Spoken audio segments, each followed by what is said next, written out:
I do. I'm sorry. And they're like, fuck, you just can't have sex with any country these days. Because they all got the fucking British STD.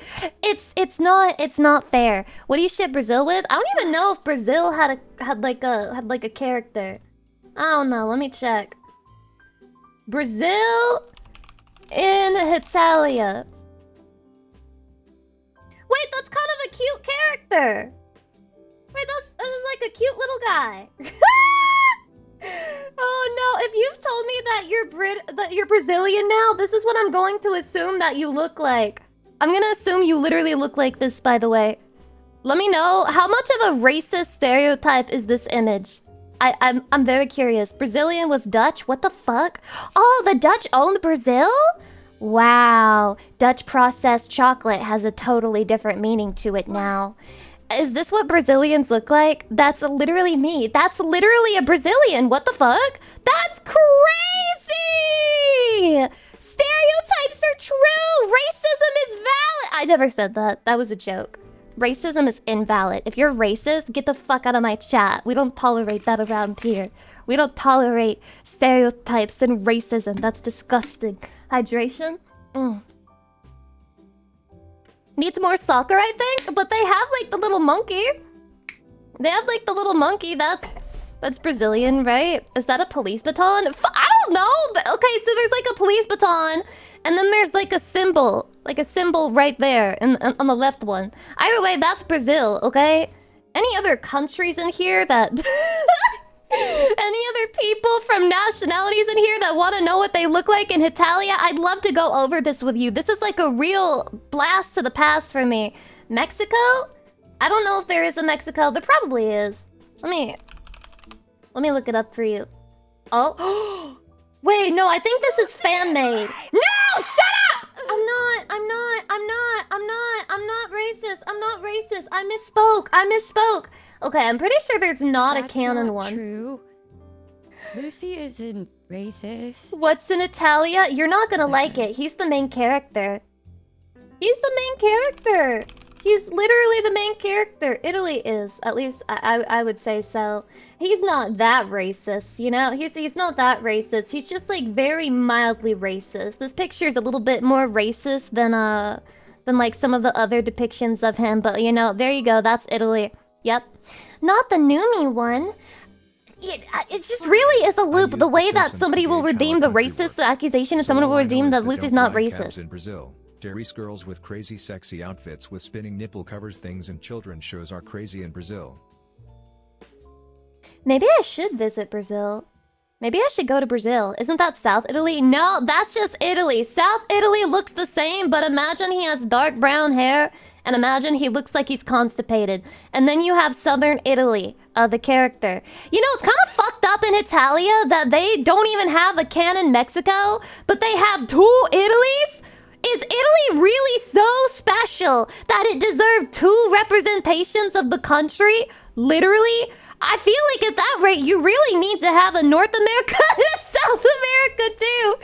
You need a Southern America and a Northern America as well. I think that that's only fair. Yes, North and South Italy are very different. I feel like Italia was just the writer's excuse to like be a Italia boo because they clearly love Italy quite a lot. Mexico is a country? Yes! Yes! Much has been said about Mexico being a country. Much has been discussed. Of course, we have the man of the hour. The man of the hour. This is I don't even know. I feel like this one is okay. Here we go. Let me show you Russia. This person is literally responsible for getting my friend in trouble. So very sad, very tragic. Looks like a very respectable caricature. It looks very like a fair representation of what Russian people look like. Is there any Russian in the chat that can confirm? Why is he looking at me like that? Looking at you like what? That's just the Russian stare. That's just the Russian stare, bro. They can't help it. They just look like that. Anyway, let me catch up on my resubs. Snazzy, thank you for the 4 months. Papa, thank you for the 2 gifts. Wise, thank you for the 15 months. Megalith the Ray, thank you so much for the 1-year anniversary. Not Winslow for the 25 months. Thank you. Patty Sal for the 34 months. Thank you. Rob Skull for the 28 months. Holy shit, thank you. Depressed Larry for the gift sub. Thank you. Luna Skylark, thank you for the 4 months. I appreciate it. Bear Callie, thank you for the 3 gift subs. Market Chief for 1,000 Betties. Emerald for the 30 months. Don't make me register for the 1-year anniversary. Yatta Dose. Relax Girl Woman for the 3 ancient Betties. John Bloodborne. Oh my god, it's him. For the 4 months. JMP, the Breast Layer, thank you so much for the Betties. Flippin' Faith for the 3 months. Terbiana for the 8 months. Banner for the tier 3, 39 months. Market Chief for another 1,000 Betties. Holy shit.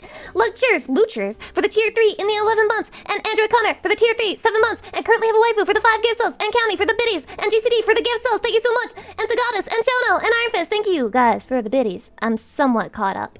Somewhat. I'm caught up enough to start looking at shit again. Yes.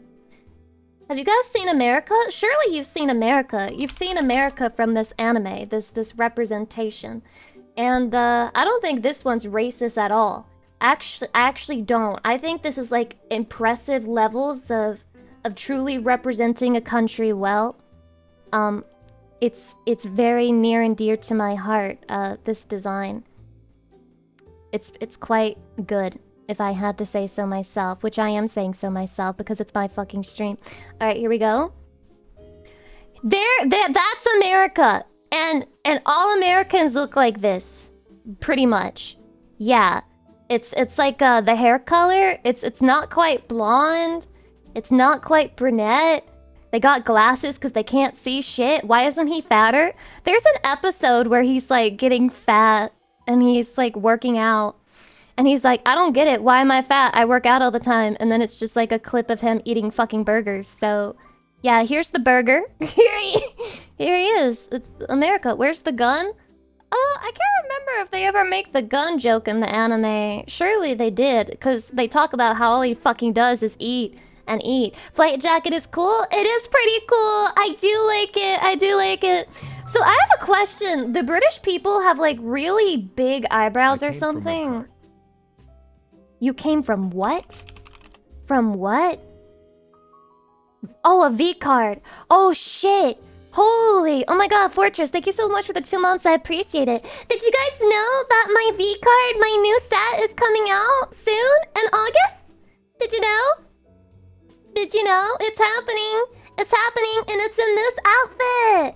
Yes. Sexy bunny Woohee Pyre is going to be in the next V-Card set. It's almost like I accidentally leaked that before I was supposed to. But it's okay. Nobody knew. Nobody knew.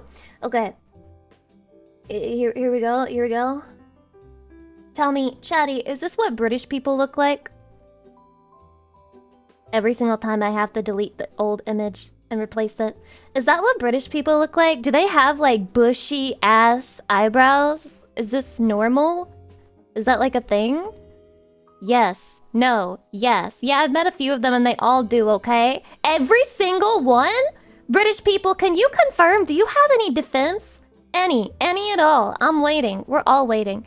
What the hell are those eyebrows? They're thick as fuck, bro. Thick as hell. Not quite as pinky as an extended. True, they didn't make him arrogant looking enough in this photo. I thought he already looked arrogant to the point of unlikable, but you're right, Shadi. They should have made him stick out his fucking pinky so that he would look even worse. He looks like the 5th Doctor, I guess. Nipple, you have to stop talking about Doctor Who! Okay, here's the thing. I'm a streamer and I see a lot of usernames like every day, right? If I start recognizing you for having one bit, you gotta stop doing the bit. That's how deep into the fucking Doctor Who sauce you are. That me, with like ADHD and the memory of a goldfish, can remember that Nepu is fucking Doctor Who pilled and will never stop talking about Doctor Who ever. Yeah, at least get 2 bits. True. True. Give me 2 bits, please. Thank you. I'm evil and greedy. I'm e-begging right now as we speak, and you can't stop me. You can't stop me from e-begging. Okay, wait. What's another country? Oh, France. 2 bits. This character. France is, he's a... Does anyone know, like, the jokes that people make about Catholic priests? Anyone? He's like that joke. That's how they portrayed him in the show. You guys can tell me whether that's accurate or not. Anyway, that's what French people look like apparently. They don't shave properly, and they have, like, what is that, like a mullet? What kind of hair is this? What kind of hair is this? I don't know. Wait, am I French? You just said you look like the Brazilian guy. You can't look like both France and the Brazilian guy. That doesn't... Wait. Chatty. You said it was Dutch, not France. Dutch. France was... Was France inside... Was France in the... Do you know what a mullet is? No, I don't know what a mullet is. I'm sorry. He has long hair or whatever. If it means anything, I'm fully willing to shit on the show, Lamau. It doesn't mean anything. I also love things that I hate. I'm also obsessed with things that I hate. There's one anime that, like, I was obsessed with for a long time, and I would, like, read every new chapter of the manga, and each time I'd be like, this is ass. This is such garbage. This is so bad. This is pure shit. I hate it. Oh my god, it's so fucking bad. And then I would come back for the next chapter. Every single time. Title? Moggy!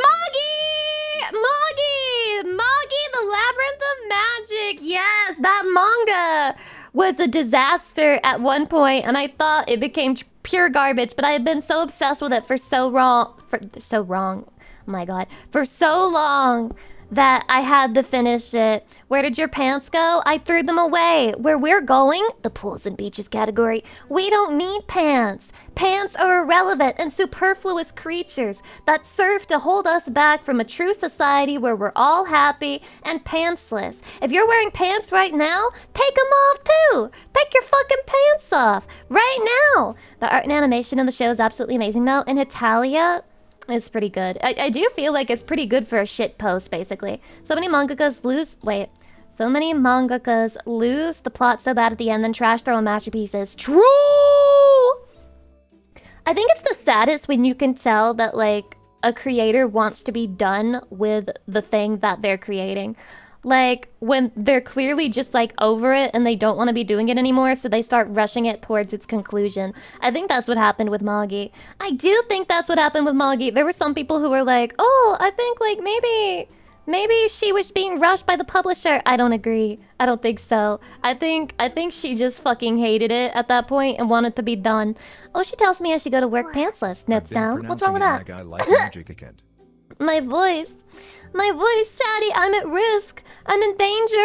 I'm trying to think of any other countries. Are there any other countries in existence? I mean, we've covered America, Brazil, Mexico, Italy. I think that's all the countries. What about Canada? You're not gonna like this. I feel like Canada, these would be way better demonstrated watching clips. But yeah, sure. Let me show you Canada. He's pretty cute, you know? He's like a cute guy, I guess. You know, he's just like utterly pathetic in the show, but like other than that, he's cool or whatever, you know? Asia? Did you just ask me Asia? You mean the whole continent of Asia? No, there is no Italia character that embodies the entire continent of Asia. Does not exist. Anyway, that's Canada.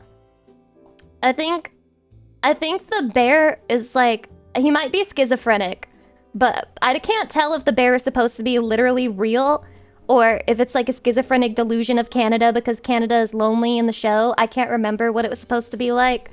But yeah, he has like a little bear that he talks to, but nobody else can talk to it, which makes me lean more towards schizophrenia. Lucy just casually forgetting Japan is a country. No. Japan is a country. Or it was, before Code Geass took place and it became Area 11 based on Britannian rule. But don't worry, because there's a guy named Zero and he's gonna save us. And he's gonna bring back anime! Let's go! Okay, let me do a hydration. Ugh, those damn 11s, whoa. With the hard N at the end? That's crazy. Woo!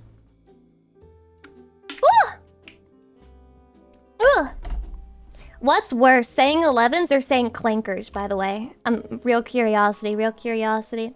Oh, but you know, speaking of hallucinations and delusions in this anime, Britain is not much better because he's like one of the only characters that believes in supernatural shit, which I don't know if that's a Harry Potter joke or just because Britain is generally more superstitious or something, but he believes in like magic and summoning, and he can see fairies, so he's also schizophrenic. Oh, did you see Clankers made it to the news, Lucy? Clankers are always making the news, you know? They just don't know how to behave. They don't know how to act. Because King Arthur? Oh, you think that's why? You think it's because of the King Arthur legend? That does make sense. It does make sense. But yeah, Canada's not the only schizo. Britain is also a schizo in the show.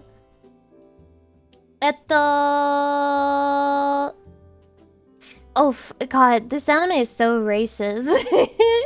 I'm just thinking back the previous... What about Egypt? I actually don't know if Egypt is a country either that they've drawn. Wait, it is! I think. Is it? Yes? No? Okay, it looks like it could be fan-made, but they all look the same. Okay, no. I think this is canon. I think this is canon. He looks kind of cool. He looks edgy. He looks like an edgelord. Like maybe he would have like a dark, sinister past, and he'd be like, Don't ask me about my history. It's sensitive. You won't even want to know what happened to my clan. Yeah, okay, Sasuke. He's aura farming. He's an aura farmer. I've never seen this character design before.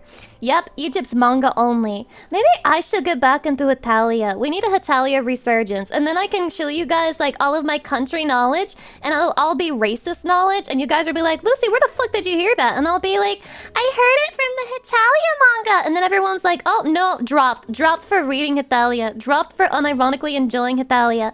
I'm sorry! I'm sorry! But just saying, it would be peak if the characters were girls with like big fat tits. Like, oh my god, I would sex a female America so hard. Oh my god, that shit would have a gacha game already. There'd be people who have like accounts with like fucking all 5-star, fully evolved, all Eidolons, all Constellation fucking America, and they're like known as the America fan, the #1 America fan, and like they have the card where she's like inflating because she's eating hamburgers, and they're like, it was controversial to other people but not to me because I know my girl's essence. I know she's a fat fuck on the inside. And then yeah, it would be really beautiful actually. Lucy, you basically are America's female Italia. What?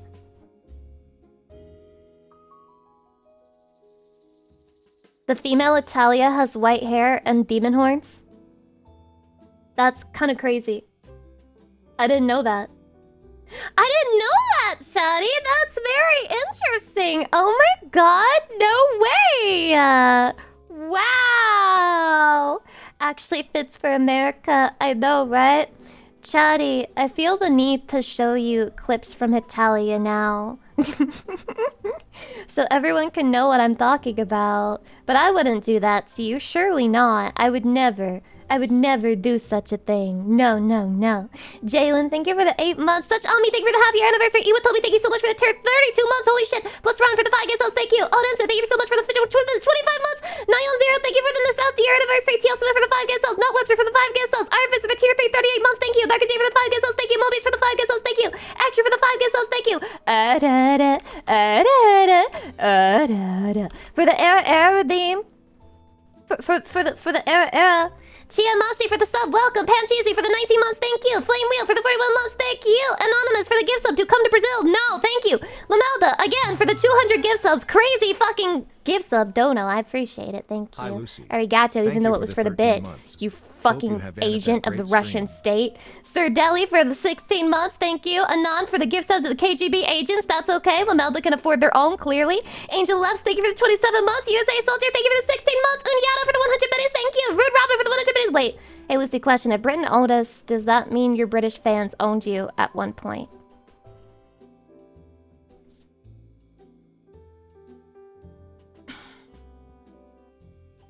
No.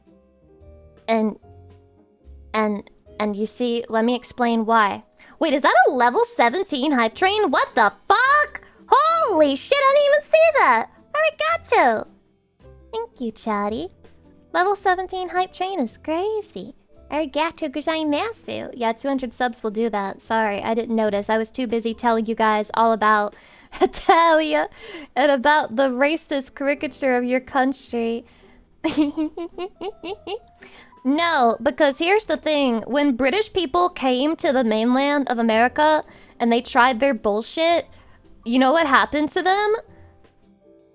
They threw their tea in the ocean. They kind of like tossed that shit. Yeah, they were the first people to spill tea, literally. Americans were. Deadass. Duke of Dodo, thank you for the 22 months. I appreciate it. Blah, blah, blah, blah, blah, blah, blah. I think you're missing a whole chunk of time there. No, no, no, no, no, no, no, no, no, no, no. No. Wrong. That's not true. That's not true. Americans were always anti-Brit. It's true, okay? Hi. I'm not wrong. Hi! Hello. Hello. Arigato. Hello. Also to Don VTuber, thank you for 1,000 biddies prior base. Thank you for the 500 biddies, even though those were used to torment me with sound alerts. Grant GMP, thank you for the 300 biddies. I use The Simpsons to gauge how a country works, so all I know is that don't write in caps with Brazil. Oh, so that was the context of that. I didn't hear the first part. But the context of there being crazy girls with like things on their nipples that spin. Damn, that's so hot though. Actually, I do want to go to Brazil. Royal Cheeseburger, thank you for the 14 months. Fortress, thank you so much for the 2 months. I appreciate it. Thank you. Thank you, thank you. Why? Wait, so many people actually did the bit and gave me 2 bits. Oh my god, thank you. Do Netherlands? Oh, okay. Where? I don't even know if that's a canon character. Wait, it is? Yes? Yeah. Oh my god! Wait, why does Netherlands look so cool? Why does he look... He looks like he's a father of 5 or something. Okay, this is clearly fan art. Okay, this one looks like the canon. He looks like the guy from Spy Family, Spy X Family. He looks like the blonde dude from that. Maybe he was... Maybe that was the inspiration or something. Yeah, but he looks like that dude to me. My boy, yeah, he does look like a father. A father of 5. He never gets a moment of rest, a moment of sleep. Why are so many Hitalia characters blonde? So there's a reason for that. And it would be because a lot of the countries in Hitalia happen to have stereotypical traits for a lot of the countries. This may be shocking to you, but if you live in a country, there is a stereotype for what you look like. And that's probably what Hitalia went with. True. Japan has black hair. What?! What?! They made the Japanese They made the Japanese person have black hair? What? They never have black hair. What the hell? What the helly? What the fuck? Is that legal? Is that legal? No way? No way? Yeah. It is in fact a black-haired character. Although they do have a lot of Asian characters in the series that look more like they have brown hair. I don't know. Do a lot of Asians have like dark brown hair instead of black hair? Because to hear Japan tell it, they get mad whenever a student comes to school and it's not like pure jet black hair, which is kind of insane, isn't it? Surely there's a little bit of variety in there. But yeah, that's the Japan chatty. Very, very stereotypical, I guess. The outfit is very, very clean, very neat. Don't Asians like Japan usually have black hair? Yes? Yes? Question mark? Are you trying to make me say something racist while I'm not paying attention? Like, Chatty's gonna ask me questions. They're gonna be like, do people in Japan speak Japanese? Yes. Do people in Japan have black hair? Yes. Do people in Japan hate a certain type of and I'm like, oh, wait, yeah. No! No! No! And then, Chatty, stop trying to get me. Stop trying to get me, Chatty. Although the answer is probably yes. Hydration! Oh. Oh! Do people in Japan eat food? questionable. More research needs to be done. I just think it's best if you guys don't have, like, stereotypical ideas in your mind, like Japanese people eat food, wear clothes, go outside, go to work, are human. You really don't need to have stereotypes in your brain like that, because each person is like an individual and anything could be true, you know? Anything could be true. What do demon girls do? Well, just like people, demon girls are individuals. All individuals, Chatty. They're all individuals, but they probably say the same about us. How would you know? It's almost like Hetalia was written and created by a Japanese person. Refined racism right there, bro. That's crazy. There are demon girls other than you? No, there aren't. It was a lie. The Japanese are not people, Lucy. But I just said that just because there's a Japanese person and you see them, don't assume that they're human. They could be a demon. They could be, well, I guess it would be like an Oni. Like, think about Onigiri. You see her and you think, wow, she must be... Somebody's gonna tell me Onigiri's not Japanese! Listen! Listen! Stop! Stop! We have to stop! We have to stop! It's not working! The example I was trying to use is not working, okay? Stop! I'm not... No! I refuse to dig the grave! The grave will remain on the ground, undug. Pure flat earth does not go deep, especially not 6 feet. Okay? God damn it. Quit giving Bao ammo. She doesn't need any. That's it's fine. Not true. Lucy isn't racist. Is that good?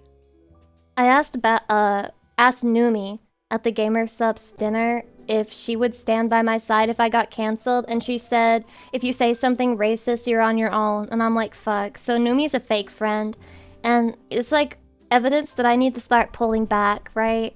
Because if you wouldn't defend me, if you wouldn't stand by my side if I said some racist shit, that's crazy. So I guess she's firmly on the side of clankers, which is kind of fucked up to learn, but whatever.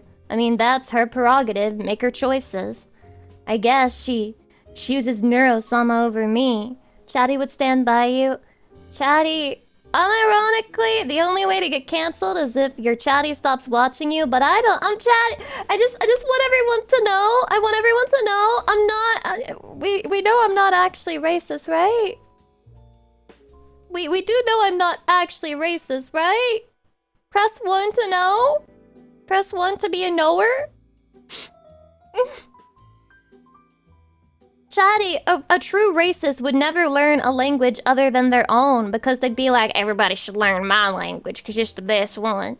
See, and I learned so much Japanese, Chatty. I can't be racist. It's impossible. It's impossible. That's what they all say. Wrong! Wrong. See, look at all of those ones in the chat. Everybody said 1.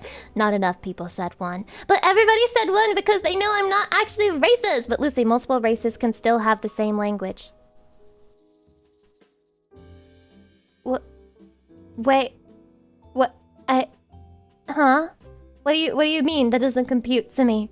That doesn't compute to me. I have a lot of Asian friends, okay?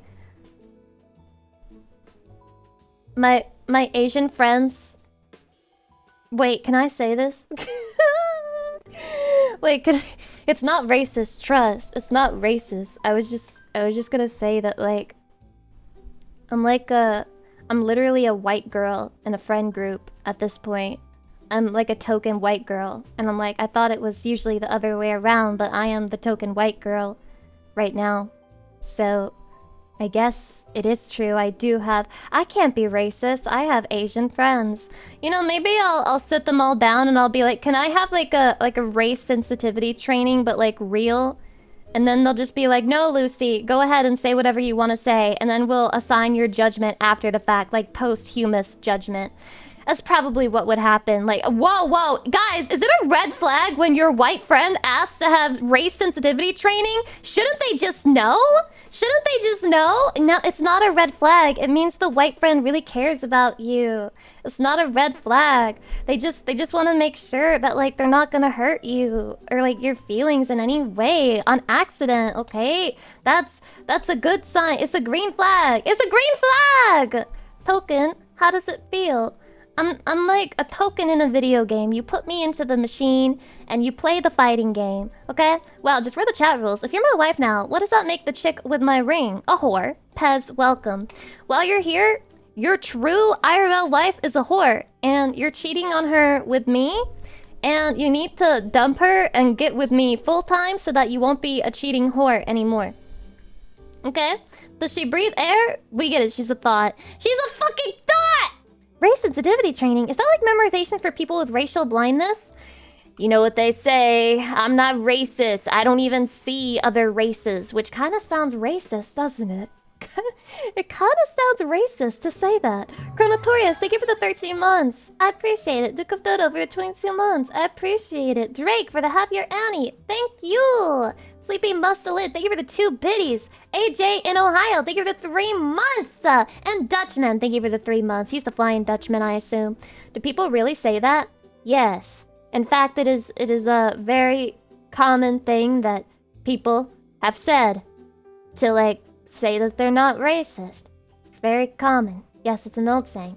Lucy is the aunt that a lot of people talk to for Whoa, whoa, whoa, whoa, whoa. What do you mean by that? What do you mean by that? What do you mean by that? Lucy endorsing NTR? No way. Well, if it's in my favor. If it's in my favor, fuck that bitch. I don't give a fuck. I don't give a fuck, bro. Whatever happens to you, fucking happens to you. If it's for me, I'm selfish and evil. Evil. That's actually insane, girl. I don't even care. I don't care if it's insane. I stake my claim on Chatty. I love only Chatty, and I don't care about anything else, okay? I grew up with my dad saying he wasn't and that he just hates everyone equally, and then eventually I realized that meant a little more. I feel like that's, first of all, it's such an old saying that it's like cringe, and I feel like the person who says it knows that they're not, that they don't mean it. I think they know that they don't mean it. I'm not racist, I hate everyone equally. Consistently talks about hating a certain type of person. Consistently never makes a note when a person is of the same race as them, but whenever they had a bad interaction with a person of a different race, they have to let you know what race they are. Yeah, but don't worry, they hate everyone equally. When they say they don't mean it, I think, Shani, here's the thing. I am the sweetest person. I'm not the sweetest person ever, but I'm trying to be the sweetest person ever. Does that make sense? I'm trying to be the sweetest person ever. I don't ever want to actually hurt somebody's feelings, so if I ever did cross a line, you would tell me, right? You would say something, right? I like humor that's like, you know, testing boundaries, but I don't like humor that makes Chatty genuinely uncomfortable or unhappy. No! No, Afro! Is it racist if I tell my only black mod to shut... Okay, listen, you're a moderator, okay? That trumps everything else, okay? When it comes to being a moderator, that comes before everything else. I really don't care. If you're a mod, you can't say... If you're a mod, you can't say anything to me! Do not speak to me! Yeah, it's okay if they are mods. If they are mods, you can abuse them however you want. You can abuse them however you want. It's fine. Of all the jokes on me, I never once felt like I was uncomfy with it. This has been the best time of my life. Oh my god, Chatty. That was me grabbing you and putting my face on you and rubbing my face all over you.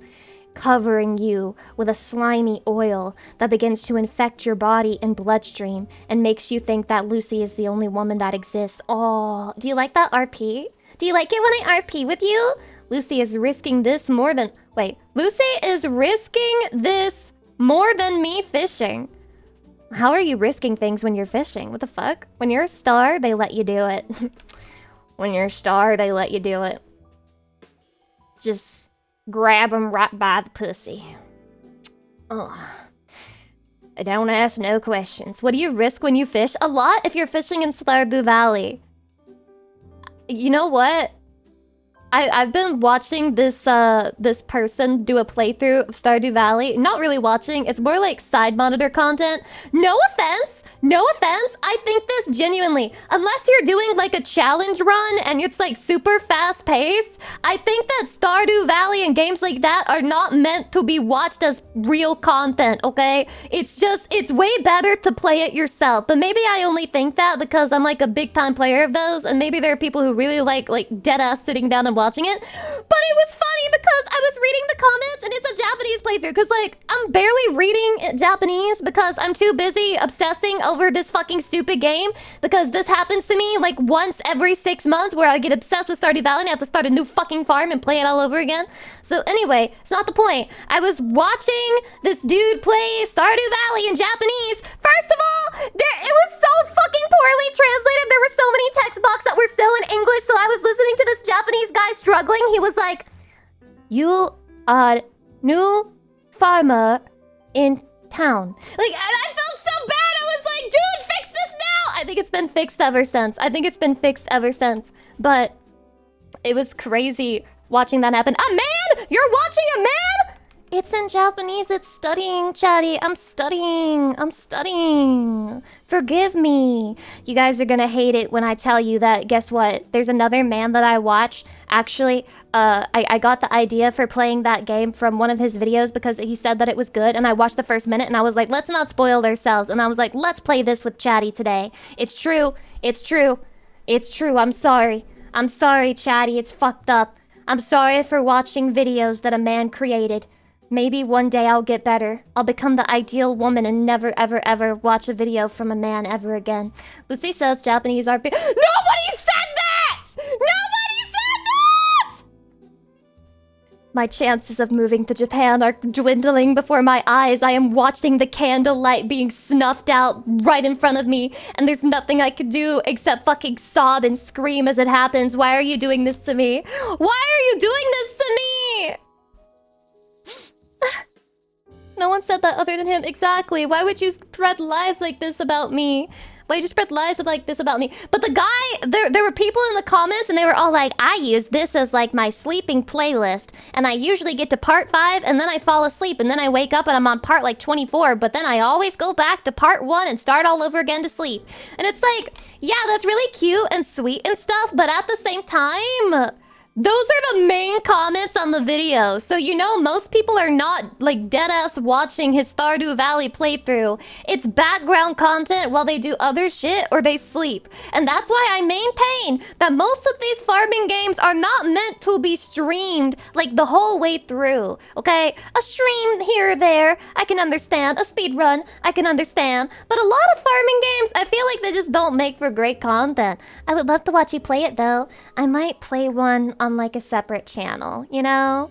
We'll listen to Lucy's Stardew playthrough on YouTube to eep too. See? They're gonna fucking eep. They're not gonna talk to me, Chatty. I can't stream and not talk to you. We have to have a conversation. I'm sorry, okay? You wanna know the real reason that I told myself I wouldn't stream before I reached a certain amount, like on YouTube? The reason why was because I knew I could not be one of those streamers who is like strong and starts out at 0. I would not, no, I'd be so sad not having Chatty to talk to, okay? I would have been depression, and I would have cried myself to sleep every night, and that's the real reason. I'm using his background noise right now, sorry. Not background much, huh? Cause you fucking paused whatever you were doing to talk to me and tell me that I'm background noise, so guess what? You put me in the foreground of your life to tell me that, you dumb whore! You dumb whore! You put me in the foreground just to say that! Huh? So now, that means I'm important to you, and you love me, and I'm the best, right?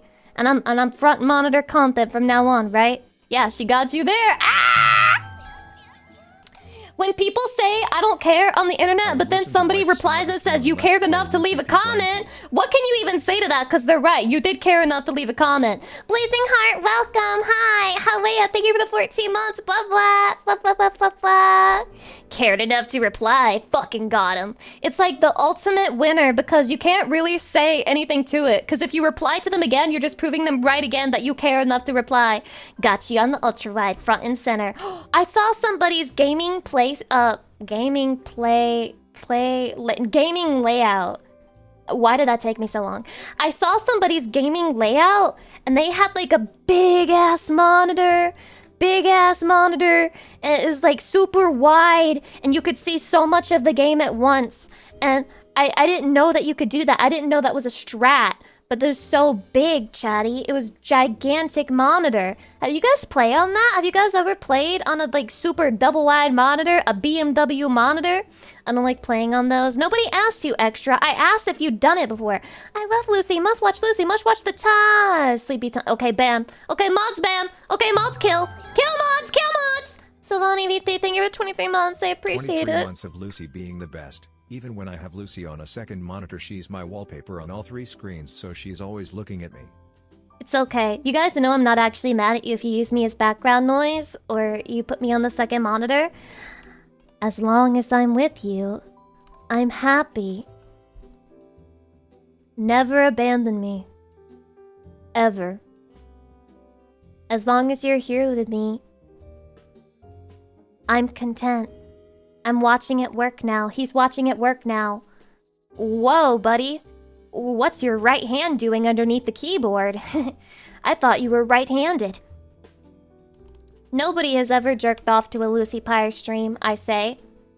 In a slutty bunny costume. Nobody has ever... Not once. Not a single time. It's never happened before. Not never. Literally never happened before. What did I just join on? Oh my god. You're the NPC of the day. You're the NPC of the stream. Congratulations. You are an NPC. Your message is super common as a first time message. You're not original. You might be a clanker. Clanker! Streams are normally second monitor background content for me, lol. Which I get. I do the same thing. Chatter of the day. Woohoo! Yeah. I do the same thing. Like when I'm doing work, I like to put another streamer, another cute VTuber girl, which don't exist by the way. Don't check my math on that, but they do not exist. They're not real. It's just me. So I like to put another cute VTuber girl on the screen because it's like she's working and I'm working and I feel supported. I feel like we're both working. Does that make sense? I don't know. Maybe it's goofy, but that's how I feel. Lucy is either first monitor content or not at all. So true! Wait. That means this guy, when he's busy choosing women other than me, he doesn't even have me open. That's crazy. That's crazy. You can't win, by the way. If you have multiple tabs open and I'm one of them, then I hate you. But also, if you have one tab open, but I'm on the second monitor, then I hate you. Like, it's over. I understand why people fucking hate me. There are other cute VTubers besides Lucy Nonsense. I keep saying this, but people keep checking and they're like, Lucy, I found this one person. Lucy, do you know about this one girl? Lucy, do you know about this one? I don't know a single other woman. And if I've ever collabed, no, I didn't. Shouldn't have attended the collab. When Lucy streams on that day, I rush home from work at around 2:30 p.m. EST so I can fully focus on her. Aww. Wait, I feel guilty. I'm sorry, I'm playing Battlefield 6. What the fuck is a battlefield and why are there 6 of them? Get off the battlefield! Stop it! But Lucy, we're looking for them because we think you'll love them too. I have a wife and her name is Hosho Marin and I would never cheat on her. Ever. She's the love of my life. She's a hag. Her eggs are drying up. And I will be the one to make them wet and liquidy and viscous. Fuck you. Fuck you. Lucy, you have to save her eggs. I have to, Chatty. I have to save Marine's eggs. It's important. Why does my wife keep saying that she's 17, even though I can see the wrinkles in the photo before she applied the filter? Chatty, my wife is so silly. Corrupt Z, welcome. Hi. Lucy is the only thing that gets me through the dredge that is like, aww, Chatty, I wanna be your light in the darkness. Maybe wife reflects wife. As Marine's 17, I'm 18. You know, it is what it is. It just, I think she's lying. But, you know, I'm not lying. So maybe she's also telling the truth. Maybe we should trust women. Maybe we should trust women, Chatty. We're both forever 17 and forever 18, which is based as fuck, in my opinion. Lucy is older than Marine. It's true. I'm older than Marine by a year. I'm older than Marine by a year. Dead ass. Trust women just like Pokimane said. Wait, Pokimane said that? Never mind. I'm just kidding. I don't know anything about Pokimane. I don't know anything about her. I know that there's some people out there who don't like her, but that's like true for any streamer. I could say that about anyone. I could be like, I don't know anything about Iron Mouse. All I know is that there are some people who hate her. Wow, good description of the character. Little Sugar Bear, thank you for the tier 3 and the 5 months. I appreciate it. Blah blah. She's a demon girl. Can't she just possess the wives? Have your cake and eat it, right? That's actually a great idea for like a story. A great idea for a story. Imagine that your wife starts acting weird one day and off, and then you find out that she was possessed by a demon who's obsessed with you and wants you. Whoa. Oh, my dick! Sex, sex, sex, sex, sex, sex, sex. I think I've seen that in a hentai once. Yeah, I bet you have. You fucking pervert. Junji Ito, get on this! It's a good idea! It's a good idea! Would it be NTR to accept the demon-possessed wife? I don't know! Stop asking me about what counts as NTR or not! It's not about discovering or reading too deeply into it! It's about jerking your dick! Wife acting weird happens every month. Yeah, about once a month, once a week. Just wife is weird. Wait, true! Women are... Maybe I am being possessed by a demon. But Chatty, you do know that women are always, like, going through it, right? Like, always. They have phases and shit, like the fucking moon. And they're always in one part of that phase. And women get, like, 2 days where they get to be happy. And then the rest of it is some form of depressed, sad, or angry. And that's it. You get, like, 2 days to experience a woman at her peak. And after that peak is over, it's all downhill from there. You know yesterday was a full moon, right?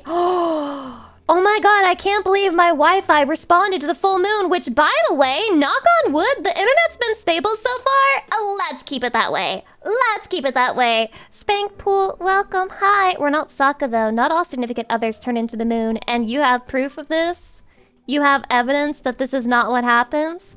Are you sure? So what's the men's excuse?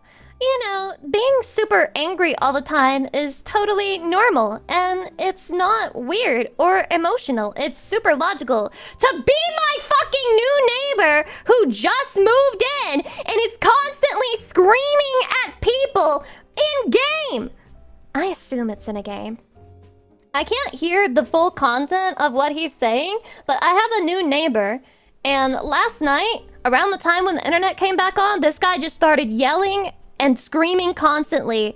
And it was actually pretty scary because, like, I don't know if you guys know this, but, like, hearing a guy just randomly scream and yell is kind of frightening. I thought maybe he had, like, a wife or a girlfriend he was arguing with, but then I was like, but I never hear her voice.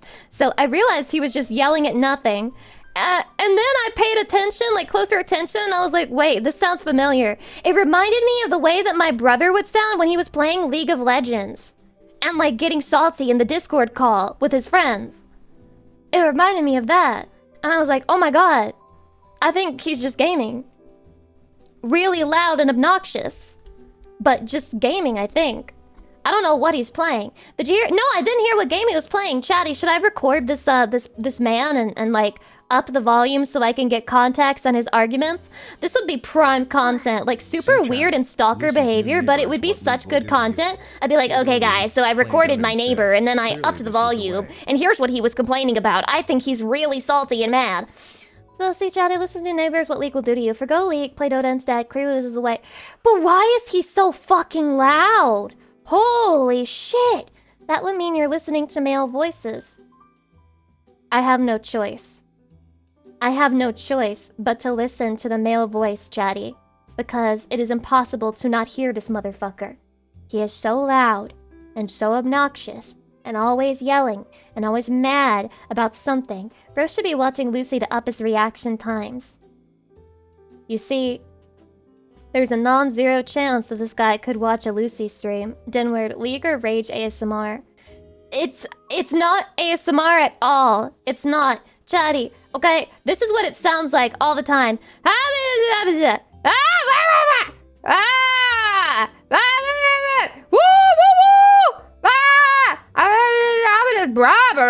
Bro!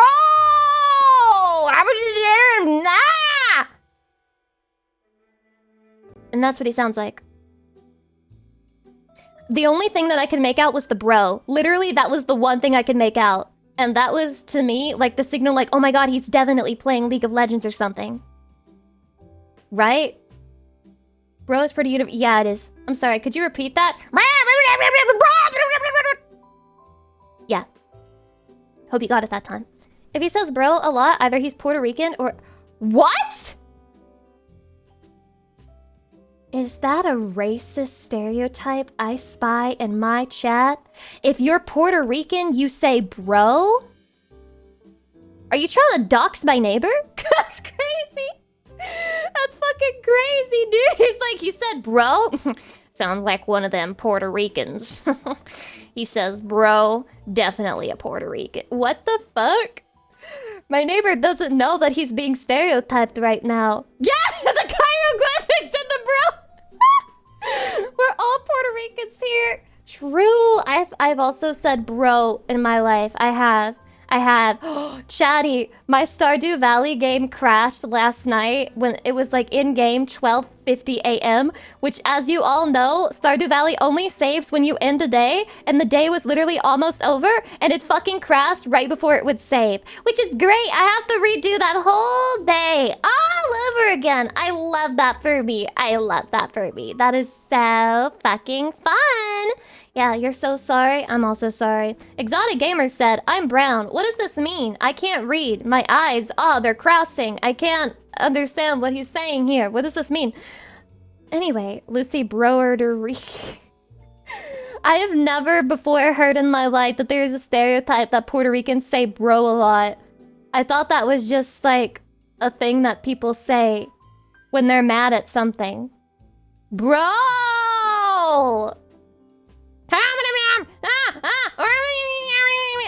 And that's my symphony every single fucking night ever since this guy moved in. And I know he had to have moved in recently because it started like 4 days ago.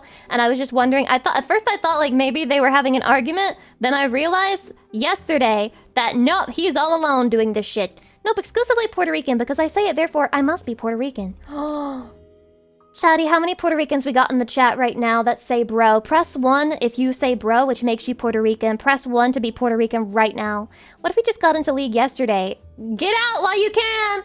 Get out! Get out! Vienna would tell you to get out! She wouldn't. She would encourage you to get worse. But like, get out, bro, while you still can! It's not over for you! You have a chance!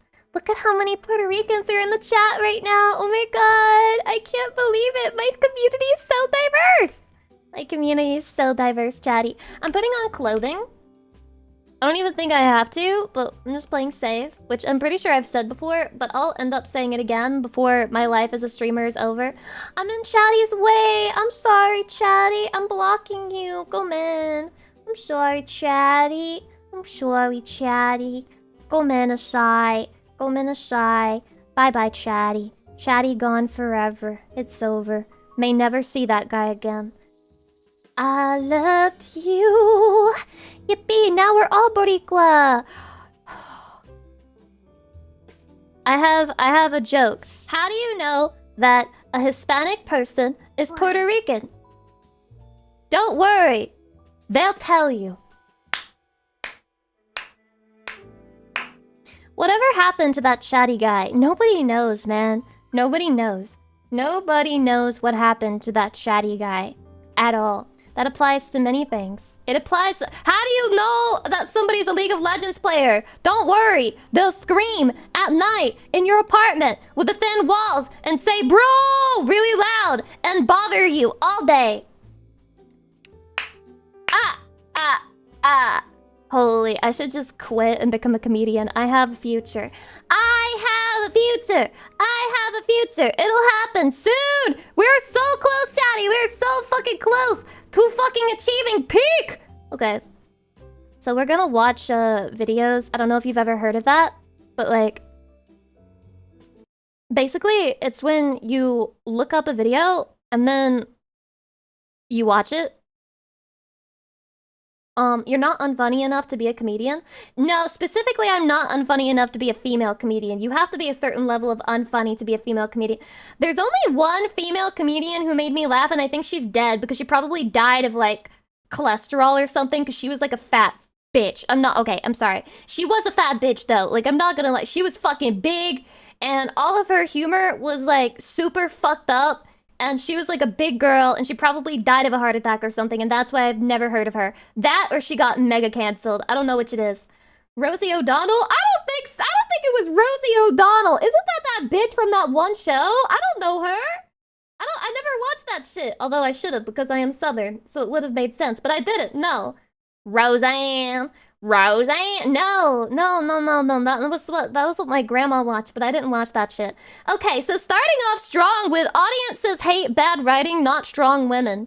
Right. They just hate women. We all hate. I'm just joking. I'm just joking, guys. I'm just playing. Okay, we're gonna watch this video. We're gonna see what it cooked, if it cooked. Boyd, thank you for the 2,000 biddies. I appreciate it. Very kind, very nice, very generous.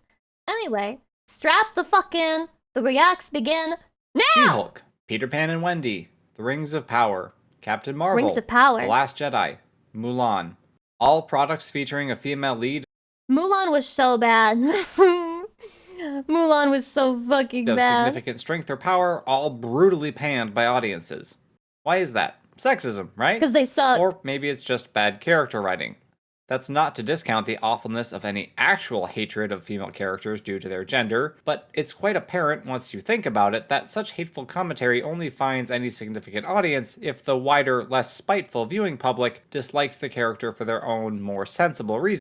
I do have to say, I find it super fucking annoying when people accuse, like, immediately. I think there's an argument for it, okay? Like, I'm not saying there's never, ever, ever, like, a character that people hate because they just don't like women, or even a movie that was created and it has themes of, like, fucking hating women. I think that those do exist, obviously, duh. As long as there are people who hate women, those things will exist. But I hate when people automatically assume that disliking a female character is because you hate women. Skylar White in Breaking Bad is annoying.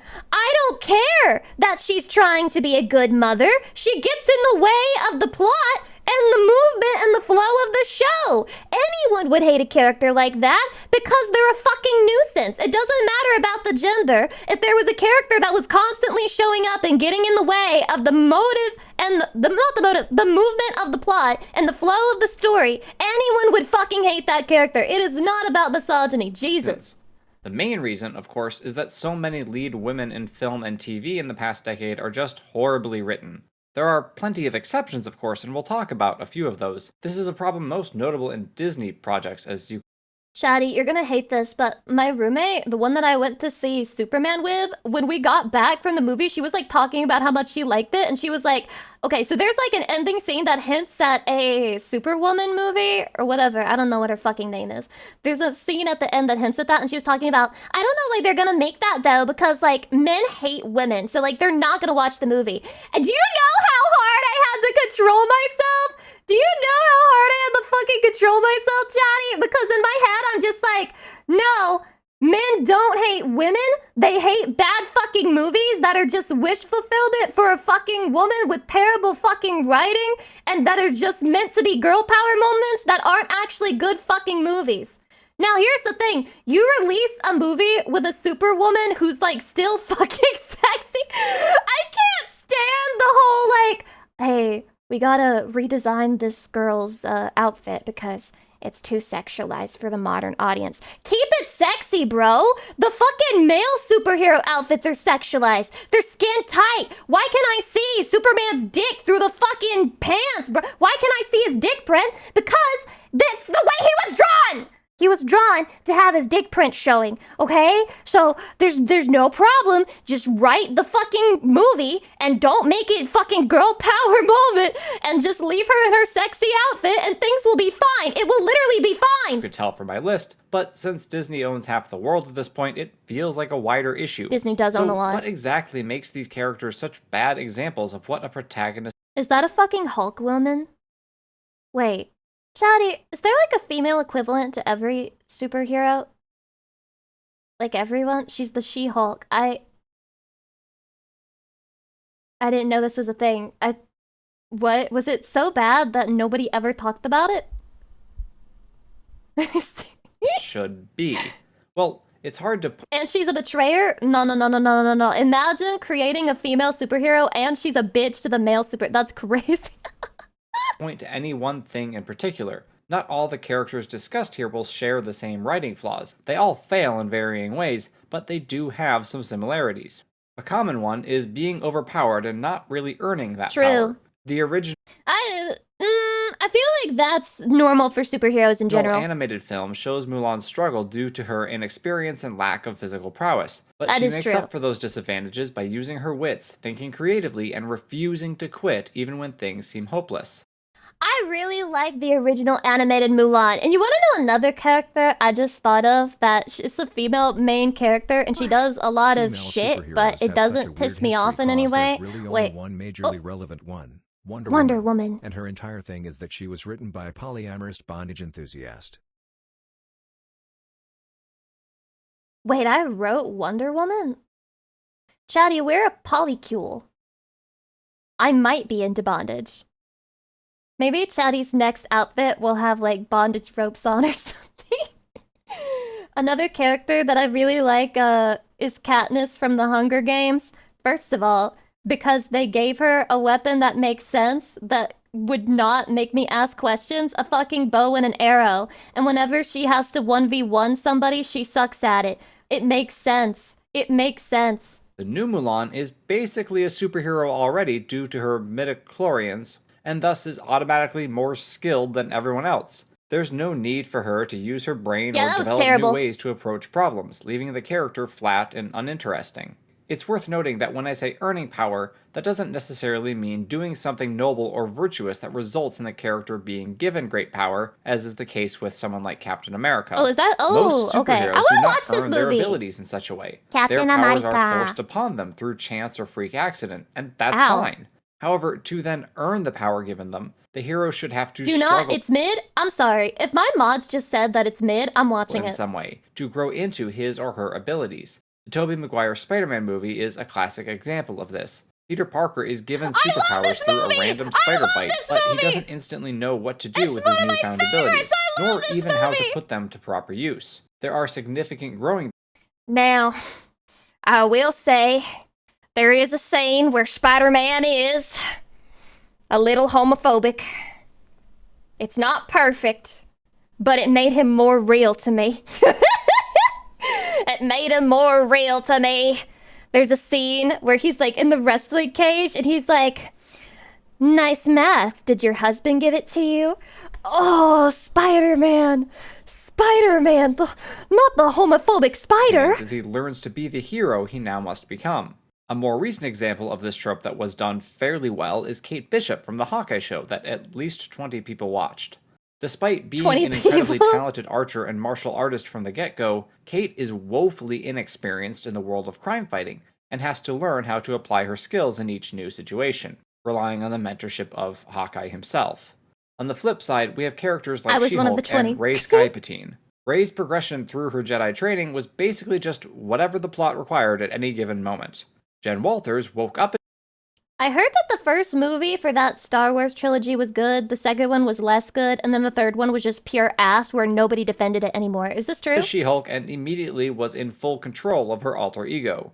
The central struggles that defined the characters from whom these heroines were derived are just stripped away and not replaced by anything meaningful. Jen's defining character moment takes place during a group therapy session when she comes to the realization that she needs to accept that she doesn't need to be She-Hulk to find acceptance. What? That's right, the apex of Jen's character arc is her deciding that she can be herself. This wasn't an issue, by the way, until after the She-Hulk persona was present. Prior to her accident, Jen appeared to be quite satisfied with her life. For some unknown reason, she only decided to get into the dating scene after spending some time as a giant green monster, and then found out, apparently there's no market for a reasonably attractive 30-something-year-old lawyer in Los Angeles. I don't know about you, but to me that feels a bit contrived. Look, I'm not in the online dating scene. This movie wants to convince you that femcells are real. Don't buy into it. All femcells are just women who don't go outside. But I have it on good authority that women tend to get significantly more attention than men do on those apps, especially if they happen to be successful and not ugly. does this show seriously expect me to believe that the only guys willing to even talk to Jen Walters are total creeps and losers, or alternatively, men who are only charming and friendly because they have an agenda? If you were gonna do that, you should have made her, like, super fucking ugly. But you're cowards. You won't hire a super fucking ugly woman to play your main character. Now, that would have been totally believable if she was ugly as shit and they just wanted a hole, okay? But no, when you hire the cute, attractive woman to play your character, and then you make it to where no guy is interested in her, except for the ones who have bad intentions, nobody believes you for good reason. Which, let's talk about Disney's obsession with promoting and elevating women. It's one thing to have female characters who are smart, strong, persistent, and courageous. It's quite another to simply promote the power of women by setting them up on a pedestal. That kind of treatment is nothing more than pandering, and stories that contain it suffer greatly. Take, for example, the recent Peter Pan and Wendy, which decided that the all-male cast of Lost Boys wasn't inclusive enough. A lot of superhero movies are just auto-cringe to me. I don't know why. Girls can be rough and tumble too, you hear? Do you know why? Not me saying this when I watch, like, magical girl shows and then shows where people would, like, transform into higher beings. Like, it's okay. It's not cringe when Japan does it, okay? The Lost Boys were originally all boys. It's because they fell out of their prams, or strollers for you Americans, prams? And were carted off to Neverland. And I think all British people should be murdered, because who the fuck says pram? That sounds like something you do to your hair. I got a prom the other day. I got a prom for my hair. A prom. Got myself a little prom. I'm just kidding. If you're British, you're allowed to live, but you're on thin ice. Girls are far too clever to do such a stupid thing. But apparently no one involved in the casting decision had ever read the original novel, so here we are. Or we could talk about Captain Marvel and the thinly veiled metaphor for the patriarchy embodied in the one dude who keeps telling her to not use her true power because that's cheating or whatever. And of course, She-Hulk seems to be mostly made just to complain about the pig-headedness of men. There's a hot chick over there, I'm gonna go talk to it. Yeah, nobody talks like that. It should come as no surprise that these shows and movies don't just— It's not fair! Don't use your real power! It's not fair! What the fuck kind of plot is that? She told you! Hi, welcome, hi! fail at writing good female characters. They're the terribly real written Lucy, not the fake board. one. The fake one will stream tomorrow. What? It's not just Rey that the audience dislikes. No characters from the Disney trilogy won the hearts of the audience. Remember how great of a character Nick Fury was in Captain Marvel? Yeah, neither does anyone else. Elrond really stood out in the Rings of Power, right? Okay, he actually wasn't terrible. He wasn't good, but he could have been worse. Honestly, Galadriel could have been worse too. Not that I think she was well written. She wasn't. She's kind of her hot, introduction in the first episode is basically a how-to course on annoying audiences. We first meet her as she's being tormented by other elf children for how— Can I say this about a real human being? Is it offensive? She's like hot in a mid way. I don't know how to describe it. She's like, wow, you know, a strong 5. Annoying audiences. We first meet her as she's being tormented by other elf children for having the audacity to think that her origami swan will float. Not only Girl does Next this Door, display maybe. a severe lack of understanding of what elves are in Tolkien's Legendarium on the writer's part, it demonstrates a cheap trick that modern media likes to use in order to attempt to make the audience like a character. Forced sympathy. The mantra goes something like this. Look, this character is being mistreated. You must then feel bad for her and like her. The correct response to that is, of course, why is this character being mistreated? For all we know, Galadriel was being a complete twerp just moments before this scene, and is totally deserving of having her boat sunk. There's no narrative reason that the show gives for Galadriel to be tormented here. It's just an attempt at manipulating the audience into feeling bad for the poor, helpless victim, and thus hopefully liking her. Contrast that with Arcane and the plight of Vin and Powder. The show opens with an actually tragic scene, and it doesn't stoop to the pointed, petty tactics of Rings of Power. Damn, I want to watch lives Arcane. in Valinor, a place of transcendent peace and harmony. So the writers contrived an inane attempt at sympathy. Arcane is set largely in a brutal slum of a city, but it gives its main character a plucky, relentless attitude that rejects the victimhood status which so many other modern properties confer upon their heroines. Because if you're a victim, how can anyone hate you?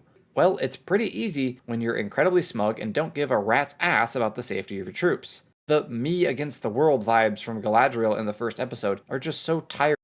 You know what? I will take this opportunity to shit on Final Fantasy XIV. Oh, red free! Shut the fuck up, Yoshi P. Fix your damn game. Anyway, I think Dawn Trail had the same problems that that are being talked about in this movie. I do. And overdone. We know she's going to be right about Sauron still being around because of course she is. She can take down the Ice Troll single-handedly because of course she can. However, that on its own would not necessarily be bad writing. Galadriel, because that is what the show calls her, is quite old and thus an experienced warrior. I'm willing to accept that this character has spent centuries in combat and thus is highly skilled and capable of such feats. What makes this scene so absurd is that all the other elves around her, these warriors hand-picked to exterminate Sauron and the remnants of his armies, are completely and totally hapless and helpless to the point that they might as well be a different species than their leader. It's totally fine to have protagonists who are supremely skilled, but it's a really poor choice to have the supporting characters be complete buffoons in order to showcase that skill. Galadriel might as well just be out there on her own. Really, most of the examples I've listed. I just want everyone to know I'm an actual misogynist. I'm not like this guy who's like, I'm not a misogynist. I just don't like poorly written. No, I've become a little bit of a misogynist. Throughout my life, a little bit of a misogynist. And there's nothing I hate more than an unearned scene where all of the men around her get like taken out and she's the only one who can fight, and then she easily takes care of it, and then everyone's like, wow, that girl can really fight, and then she's like and then she like flips her hair or something. There's nothing that would trigger me more than scenes like that, and I feel like they're in every single fucking movie these days. Tend to just do things solo. It is up to them and them alone to win the day. As in Captain Marvel and Mulan, all they really need to do is seize the power that is already within them, to throw off the shackles others would impose upon them, and victory is theirs. The dramatic shift between victimhood and total power is what these movies believe to be meaningful character work, but it's really just a violent swing from one extreme to the other. I get triggered every time I see a scene from that Mulan live action. There's a huge difference between having agency and being world-conquering forces of nature that only needed to shrug off the hands holding them down. If you're going to write the hero of a story, a central character who ultimately is able to conquer the evil he or she faces, you need to make them earn it. That protagonist needs to struggle or even suffer as they obtain the strength necessary to win the day. Ideally, they would find such strength through meaningful relationships, or by learning from those wiser or more experienced than them. Recent examples of this done at least fairly well. Rita Vertasky, a supremely skilled soldier having to work together with Tom Cruise's character, whose name I forget, to gradually establish a plan to win the war. Vi being motivated by love for her sister, relying on others in her fight, badly missing the guidance of her father figure. Kate Bishop being mentored by Hawkeye as she realizes how ill-prepared she is for the world she has stumbled into. There are plenty of other examples of female protagonists who match that description, but I wanted to point out some from within the last decade to emphasize the point that audiences do not, by and large, just hate any strong woman on screen right now, just the ones whose character arcs are flatter than the state of Kansas. Characters who need only achieve self-actualization are not only boring and lack meaningful character work, they teach us awful lessons. The idea that all that is needed for success is to seize the strength and power already within you is a harmful notion that discredits the value of relationships, personal growth, and humility. You are sufficient, these stories tell their audiences. You don't need to change. Our heroes are supposed to inspire us, either telling a woman to change? What are you? A fucking misogynist? Do you hate women? How could a woman ever need to change? She's perfect the way she is. My God, these men and their standards. As if you'd ever even have a chance with her, am I right? Because the only reason you would criticize a woman is because you want to sex her, right? Right? By their ability to grow beyond their own flaws and failures, or despite being paragons of virtue and goodness, still having to struggle against overwhelming odds and having to use their wits to be creative, to trust their team to win the day. Indeed, some of the most admirable characters in fiction, ones who do not suffer all that much personal growth due to having already attained great virtue, find themselves insufficient. This is most clear in Tolkien's work, where characters such as Faramir, Theoden, and Aragorn, should I watch great Lord of the men Rings who finally? suffer little if any inner turmoil, at least in the books, are not able to win the day, but rather can only play their part in the war that will define the future of Middle-earth. They teach us the message we need to hear, the message that Disney and Hollywood want to keep from our ears. And that is, you are not enough, but you still can do great things. They may not bring you glory. They may even bring you pain and suffering. Tobey But if you put the Maguire! good of others before your own needs and wants, you will find true and lasting happiness. So Lol, Lucy, I love that joke announcing your stream. Good mom joke. But right now your car is morphing into a station wagon. I don't have a car. many modern heroines fail to win the love of the audience because they take shortcuts to power. They are elevated by the story rather than having to climb up their own character arc. They are shallow character molds created largely to Stop prove showing a me point this or push fucking an Mulan agenda, movie. I and hate perhaps it so most much. importantly, they tend to care for themselves, their own success, their own ideas of what it means to be fulfilled. Hollywood and Disney in particular seem to want so badly to provide us with examples of powerful women, but they fail to understand what makes for a good example or role model. The heroines they prop up are too often shallow, unlikable, and exhibit many of the traits, such as arrogance and abrasiveness, that their creators find abhorrent in male protagonists. How is this fixed? Simple. Create characters to tell a story, not to prove a point. No, really? Either show flawed characters who have to grow Wow. and change to heal their inner wounds and overcome their shortcomings, or give us paragons of virtue who have to struggle, sacrifice, and suffer due to the evil they face. But most importantly, write characters whose defining moments do not come as they realize their own worth and value, that they themselves are sufficient, but rather as they decide to take selfless action for the good of others. I can't carry it for you, but I can carry you. Well, those are all my ramblings. Wow, that had a lot of strength to it, and I don't even know the context of the fucking scene. I feel like the idea that you're perfect the way you are is a message for a movie is... If that is the message that we're giving a lot of women, it explains why they act the way that they act and why they are the way that they are. Which sounds weird, but I just notice a lot of entitlement. I do. I'm gonna hydrate really fast. It's also boring because what if you're a woman like me who objectively isn't fine the way that I am?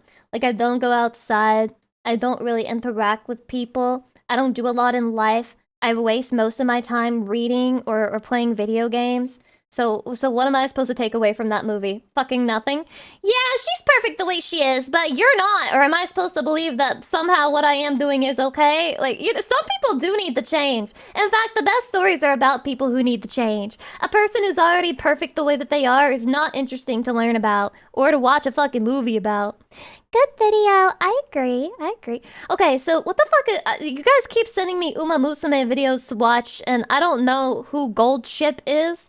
But apparently she's a character who's a horse, and she likes to horse around or something. In the sprawling world of Uma Musume Pretty Derby, among dozens of legendary champions, one character has become the face of the franchise's unpredictable spirit. If you have seen any clips from the game or the anime, you have almost certainly seen her. The tall, gray-haired girl with a goofy grin. The one pulling pranks, breaking the fourth wall, and delivering a flying dropkick to her trainer. This is Goru Shippu, or Golshi, as she is known to her legion of fans. And while she often seems like the comic relief, she is absolutely the comic relief. Her story is one of the most complex and fascinating in the entire series. Because the anime girl who acts like the prankster is a direct, faithful translation of a real-life racehorse, a multi-million-dollar champion who was just as brilliant and even more chaotic than his fictional counterpart. This is the story of that horse, and how his career, his personality, and his incredible contradictions were perfectly reborn as a digital icon. Let's get into it. To really understand the legend of Goru Shippu, you first have to accept that he was, above all, a contradiction. On paper, the facts paint a clear picture of an elite champion, a six-time Grade 1 winner with career earnings of nearly 1.4 billion yen. But the numbers never told the whole story, because alongside that breathtaking brilliance was a baffling, often maddening belligerence. He was a force of nature that operated entirely on his own terms. And the key to this puzzle, the source code for his unique brand of chaos, can be found in his bloodline. His pedigree isn't just a list of ancestors, it is a recipe for his entire personality. Let's start with his father's side. His sire, was a horse named Asmongold, a successful what? Oh, it's not Asmongold? A horse named Stay Gold, a successful competitor from the line of legendary American champion Sunday Silence. This bloodline is famous in Japan for two things: producing horses of immense, explosive talent, and that talent often being coupled with a fiery, difficult temperament. Stay Gold himself was known for his own quirks. The horse? This character! The fuck? Why are you saying it like it's the horse? What the hell?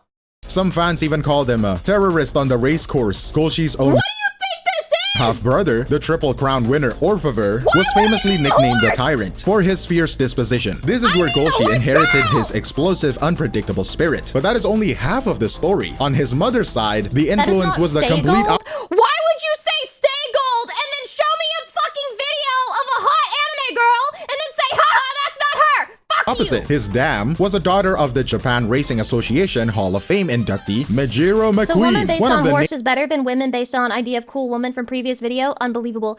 It is how it is. You may not think that women based on male horses would be peak, but as it turns out, that might be exactly what you get. Most celebrated long-distance runners, or stayers. From this line, Golshi got his signature gray coat that whitened with age, and more importantly, a deep well of stamina and consistency. The ability to just keep running. So you have this perfect genetic storm. From his father, the volatile spirit of a rebel. From his mother's side, the powerful, relentless engine of a marathon runner. His entire career can be seen as a manifestation of this war within him. A horse born with an engine of a stayer, but cursed with the soul of a rebellious sprinter. He was a living paradox, and it was on the racetrack where this internal conflict would be put on full display for the world to see. His career wasn't a simple list of wins and losses. It was a story written in a few distinct, unforgettable moments. The first came in 2012, and his first major Grade 1 race, the Satsuki Show. The conditions were awful. A track soaked with rain, turning the ground into heavy, treacherous mud. For most of the race, Gorshi did what he always did. He lingered at the very back of the pack, seemingly uninterested, right? But as the field swung wide into the final turn, trying to find a better footing on the outside, Gorshi did the opposite. He dove towards the inside rail, a path so rough and chewed up that every other jockey was actively avoiding it. With what can only be described as breathtaking power and balance, he warped through this treacherous path, gaining an immense advantage. From there, he unleashed a devastating charge down the straight, blowing past the entire field to win. This wasn't just a victory, it was a statement. It was the debut of his heart-stopping chaser style, and a clear sign that he operated by a completely different set of rules. Jumping forward to his sixth and final Grade 1 victory in 2015. The Tenno Show was perhaps the race that best captured his grit. This was a grueling 3,200-meter marathon, a race he had tried and failed to win twice before. He was also recovering from a hoof injury, so expectations were mixed. He started poorly, as was his custom, am I right? Trailing far behind. But on the backstretch, he began a massive, relentless run, moving up through the field, and in the final desperate strides, he caught the leader to win by a mere neck. It was a victory of pure perseverance, and his jockey's comments after the race were incredibly telling. He said, "I was thinking of going front if he started well," which obviously wasn't the case. From there on, I just concentrated on following the pace and careful not to turn him off. That last part is the key. The job wasn't just to ride him. The job was to actually manage his psychology, to keep him engaged. This win was a testament to the delicate mental battle required to pilot him.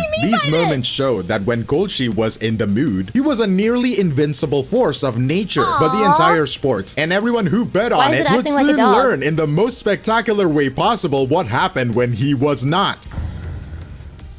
The stage was in 2015. Takarazuka Kinen, Golshi entered the race as the overwhelming favorite. He was on the verge of making history, attempting to become the first horse to ever win this prestigious all-star race 3 times in a row. The betting public had wagered an astronomical sum on him. The starting gate sprang open and the rest of the field thundered away. Goldship went into what was described as an inexplicable fit. He reared up high on his hind legs, holding the pose, a perfect statue of defiance, as the race disappeared into the distance. By the time he finally decided to run, he was hopelessly behind. In that single moment of defiance, an estimated 12 billion yen in winning tickets was instantly turned into worthless paper. Depending on the exchange rate at the time, that is anywhere from about 82 million to 135 million USD. Gambling. Gone. Vaporized by a horse who simply decided he didn't feel like it. And this is the event that truly defines his legacy. legacy as the Chaos Agent. The entire sport of horse racing, and especially the massive betting industry built around it, is founded on principles of statistical analysis, performance prediction, and quantifiable data. It is a system designed to make the unpredictable predictable. Golshi was a living, breathing refutation of that entire system. One writer at the time described him perfectly, calling him a divine punishment inflicted on humanity for daring to gamble on the enterprise of horse racing. He was a force of nature that reminded everyone, in the most financially catastrophic way possible, that something simply cannot be quantified. It was moments like these of spectacular talent and even more spectacular self-sabotage that cemented his legend. He was actually a character so perfectly formed, it was almost inevitable that someone would decide to make his story playable. This is where the Golshi legend was supercharged for a new era. In the world of Uma Musume Pretty Derby, and the genius of his adaptation to the horse girl is how it was a meticulous and clever translation. It starts with her visual design, which is essentially a canvas of hidden references. It is designed to be a rewarding experience for anyone who knows the real story. For instance, her race outfit, the red dress, and the white and red sweatbands is a direct copy of the jockey silks his riders wore. Look closer at the dress and you will see 6 gold buttons running down the front. Each one represents one of his 6 grade 1 victories. And then there are the visual puns. A large golden anchor-shaped ornament hangs from her thigh, a playful nod to her name, Golden Ship. But the most brilliant part of his adaptation isn't the visual, it is the narrative. It lies in her most prominent relationship, her friendship with the elegant and proper Mejiro McQueen. Now, to understand why this is so clever, you have to know the reality. Mejiro McQueen was Goldship's maternal grandfather. They existed in different eras and, of course, never met. But in the world of Uma Musume, where champions from across history can interact, they are reimagined as contemporaries, teammates, and the closest of friends. Their dynamic is a classic pairing. Goldship is the chaotic prankster, and McQueen is the easily flustered, prim and proper target of those pranks. This friendship is a living... So, do the female horses, like, sex each other since male horses don't exist in Uma Musume? metaphor for Goldship's own pedigree. Think back to the source code, right? Mejiro McQueen, the elegant, consistent, long-distance champion, represents the... Yeah, I saw a post that said, my mother was a Musume girl, Uma Musume girl, and then my father was a trainer, and I was like, oh. Oh, man. Disciplined stayer half of Goldship's bloodline, and Goldship's constant chaotic teasing of her is the personification of the rebellious, fiery spirit he inherited from his father, Asmongold. Their entire friendship is a visualization of his internal genetic conflict. It transforms the dry data of a pedigree chart into a compelling and often hilarious emotional story. This intelligent adaptation, translating both his story and his very genetics into a compelling character, is what allowed the legend of Goldship to find a new, even larger audience, and that audience would, in turn, take his story and make it their own, creating a phenomenon that transcended the game itself. His legend now lives and breathes on the internet. His most famous meme, the Uma Musume character's flying dropkick delivered to her trainer after a victory, is a direct loving reference to the real horse's well-known habit of kicking out at his handlers. But these memes serve a crucial purpose. They are a cultural funnel. A potential new fan might see a funny clip of...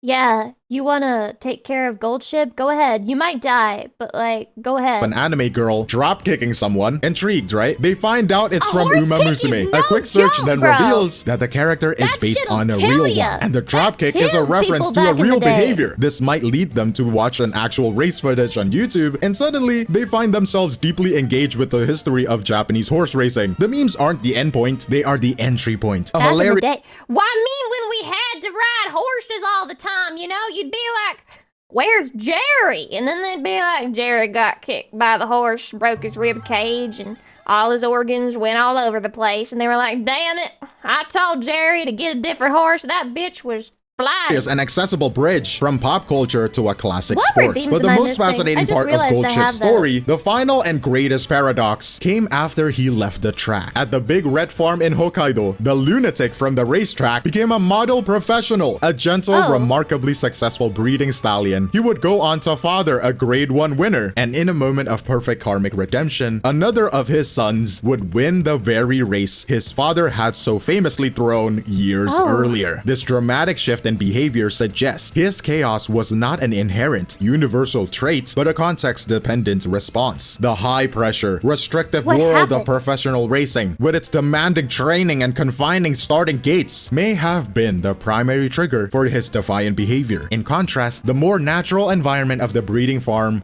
What if Goldship isn't a troll?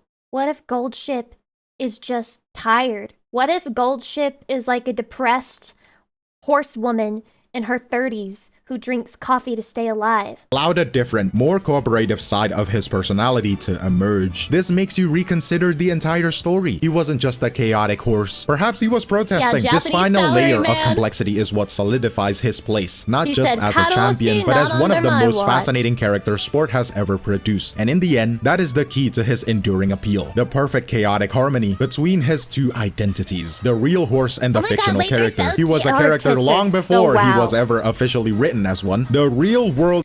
Didn't the Yakuza say that we're not allowed to sexualize the horse girls? I'm gonna get destroyed. Thoroughbred's rare combination of elite, world-class talent and a maddeningly defiant personality created a natural, compelling narrative full of triumph, failure, This guy has jerked off to horse girls, and he tells himself every night, it's just a myth, it's just a myth. The Yakuza won't come for you, it's just a myth, it's just a myth. Comedy and drama. The Uma Musume adaptation succeeded so brilliantly because it didn't need to invent a personality. It only needed to faithfully and cleverly translate the complex one that already existed. The creators understood that Goldship's essence was his contradiction. They embraced his flaws as much as his victories, turning his gait antics, his mood swings, and his infamous kicking into defining and beloved character traits. The result is a singular phenomenon where each half of his identity enriches Haminetto, thank you for the 5 months. Steel, thank you for the 2 months. the other in a self-perpetuating cycle of discovery. A fan of the game is led to the history of the real horse. A fan of the horse finds new joy in his fictional portrayal. The real horse provides the substance, the historical weight, and the unimpeachable record of achievement. The anime girl provides the accessibility, the humor, and the modern culture currency of memes and fan communities. Now he is not just a horse or a character, a champion or a meme. He is Goldship, the unsinkable ship of chaos, a unique and unforgettable icon at the nexus of sports, story, and digital culture, and a perfect case study of how a legendary personality can be immortalized and amplified for a new generation. Goldship's story shows how much a real personality can shape a fictional character. But are there Chatty, would you love me more if I was a horse girl? Monica, thank you for the half-year anniversary. Zavi Max, thank you for the sub. Welcome in. I appreciate that you subbed to me for the first time, even though I'm not a horse girl. That's very kind of you prayed not for and victory, but generous. for Goldship to just be normal. Of course, Goldship never would be. Prayed not for victory, but... I wish my son would just be normal. I wish I had a normal son. No. They're going to turn your son into a fucking anime girl epic troll, and then people on Twitter are going to make 5 million memes of her. That is your son's destiny. That is what will happen to him. Okay, this one is the soundtrack of online piracy. Wait. Mods, what am I redeemed? Do we have an Oni-chan today? Is there an Oni-chan today? I don't want to miss out on the Oni-chan. There was one, but nobody knows who it was. They've been erased from history. Emerald? No fucking way. That's an One-chan. Ew! No! No! Wait, there were 2 nyas? Nya! Nya! Nya nya! Nya nya!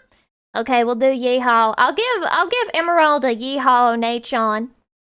Which is very fitting, actually. Emerald One-chan! Congratulations! You stole the first redeem of the stream!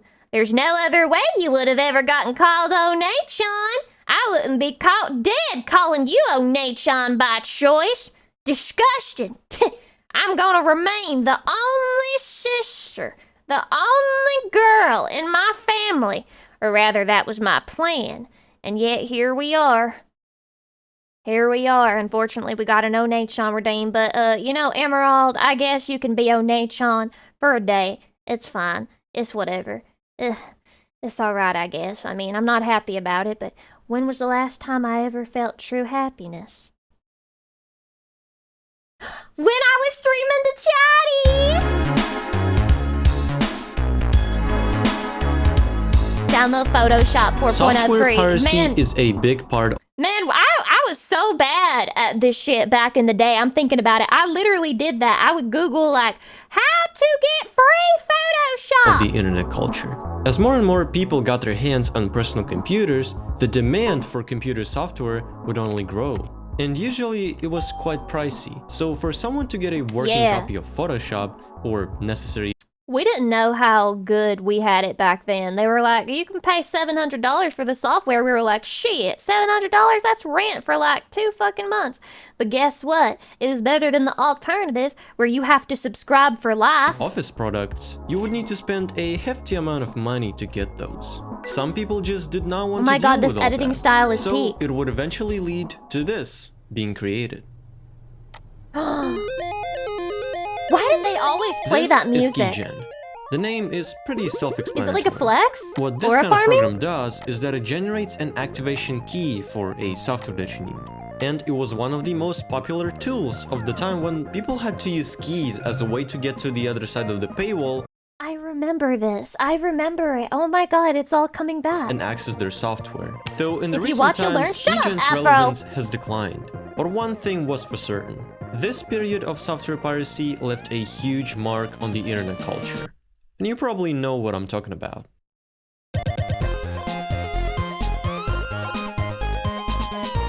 Me ignoring the command prompt that just opened. I do not see it. I do not see it.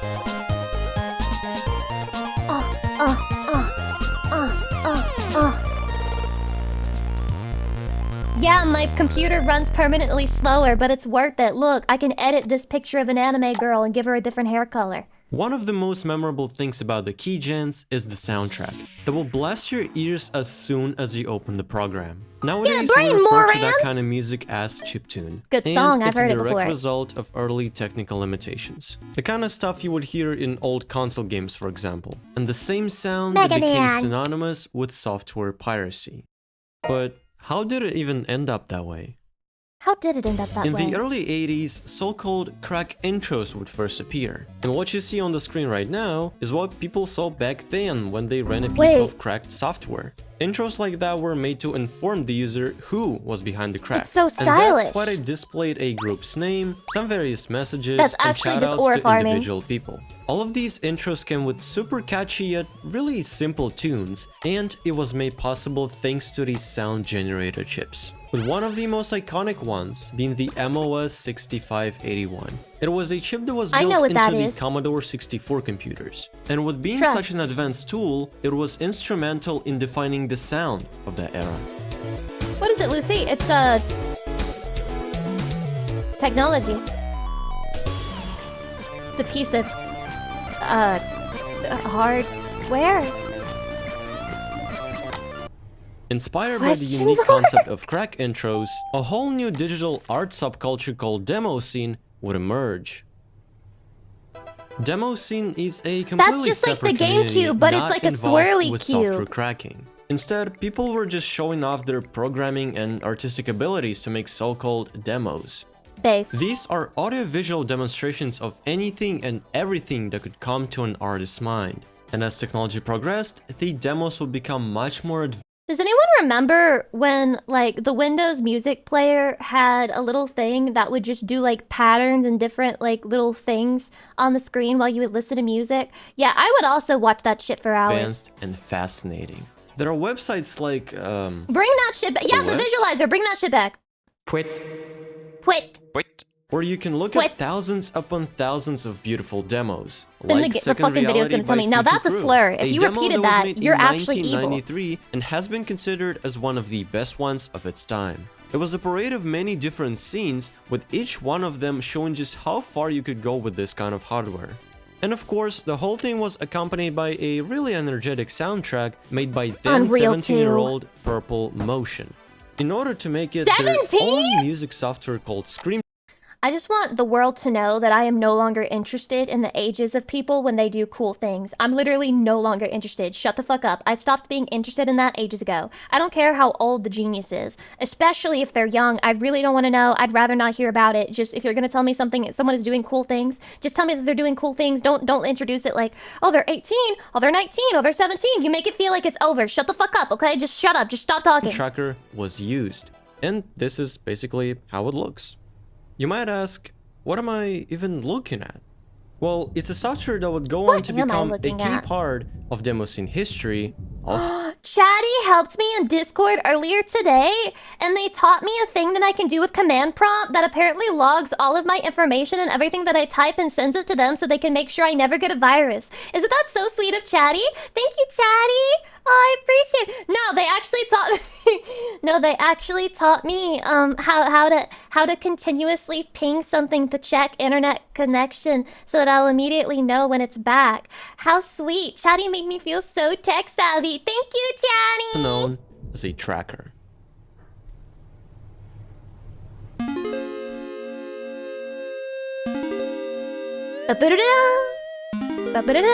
Yeah, keylogger.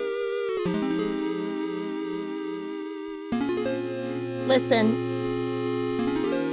you may know girls who say, let me check your phone. There's no need to check your phone if I have a keylogger on everything that you own. And if I have a keylogger on everything that I own, so that we can both always know what the other person is doing. And that way, we don't ever have to check because we always know.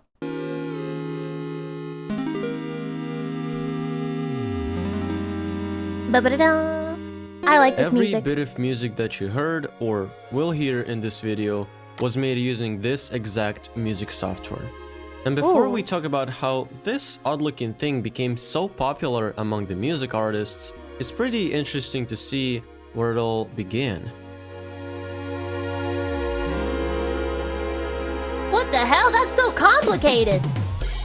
The term tracker stems from a program created back in 1987, the Ultimate Sound Tracker. It was the first program of its kind, and the person who laid the foundation for it is Karsten Obarski.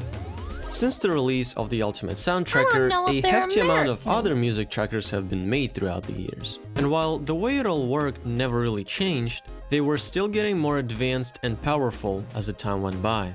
So now the main question is, how do they music? It looks hard! Work? The concept is actually pretty simple. You have a then he's like, you're wrong, Lucy. Where each individual row contains an instruction on which sample should be played and how it should be played. Each one of those tracks are separate channels, so you can basically have bass, drums, and melody playing at the same time. A group of those channels make a pattern, and patterns make a final sequence. And instead of raw audio, the mod files, a file format that trackers use, only contained an instruction on how to play certain samples. That was incredibly helpful with keeping their size as small as possible, and it was especially valuable back in time. And that's why trackers were such a big thing in the Demoscene community, helping people to make awesome this was music like the only music while you could working. share. You're boomer, extra boomer. I don't even think I was alive. I think I was born like after MP3 existed. I do. With them brutal I'd have to look it up, but I think I was.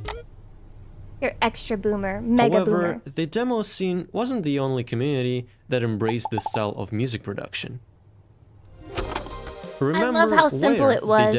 I love how simple it used to be, though. Like, nowadays, you have to follow a guide, and it has, like, 50 different steps to how you achieve a certain thing, and then it, like, easily runs into errors. But back then, it was just like, okay, download this, and yeah, run the executable file, even though your software is calling it a virus, and then press the generate button, put that in the key thing, and then you're good. You're ready to go. Scene came from.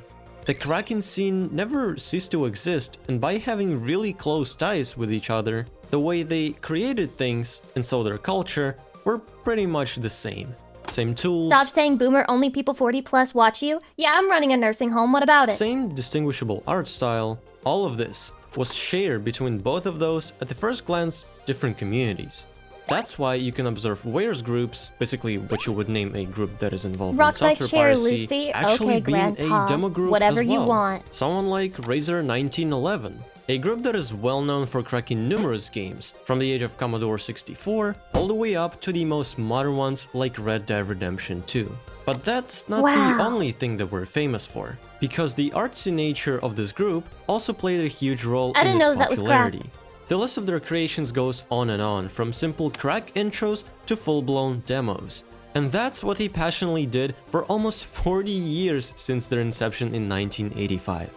You can even see the resemblance between what these groups do nowadays and something that was made years and years ago.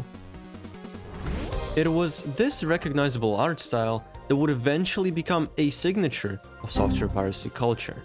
And in case of new tools like keygens or patchers, it was no exception. In fact, these very programs served as a primary way this culture was shared throughout. Now we just have the stupid green bar, but this was peak. This was like, this had soul. This had soul. We don't have soul anymore. We don't have any fucking soul in the Windows UI. These very programs served as a primary way this culture was shared throughout the internet. I feel like that's what we're missing a lot. We just don't have soul anymore. Millions of people all around the world were suddenly united by the same and everybody who wanted goal, to make AMVs wanted that shit. They want without spending a single dime on it. And each one of those in need was then presented with a program named keygen.exe that would play some nice tune while they're doing their very illegal shenanigans. The tune that would usually have no attribution whatsoever, and to a typical user it would only be known as that Sony Vegas Pro keygen music. Which is a pretty interesting observation, because the truth is, this kind of music was never meant to be either sold or be able to generate an income in any way.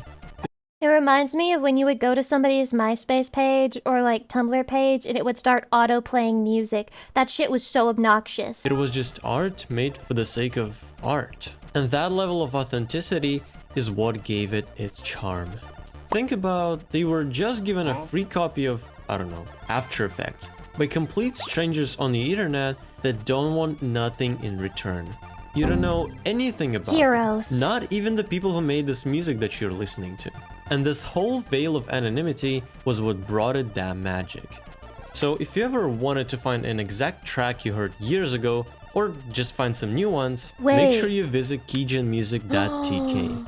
It's a website that serves as an ultimate archive of music pulled from various keygens. And in most cases, you'll finally get to see who actually made it. At the time of making this video, the website stores 4,350 different modules that you can freely listen to and enjoy. Thanks, Russians. Russians really are holding down the entire game with the piracy scene, especially Adobe. With every cultural phenomenon, there is always an interesting and unique story behind it all. What started as a race between hacker groups, with each of them rushing to crack software and slap their own creative stamp on it, has then evolved into an entirely new art movement. It all began decades ago, and the things people were able to achieve on machines like the Commodore 64 were nothing short of mind-blowing.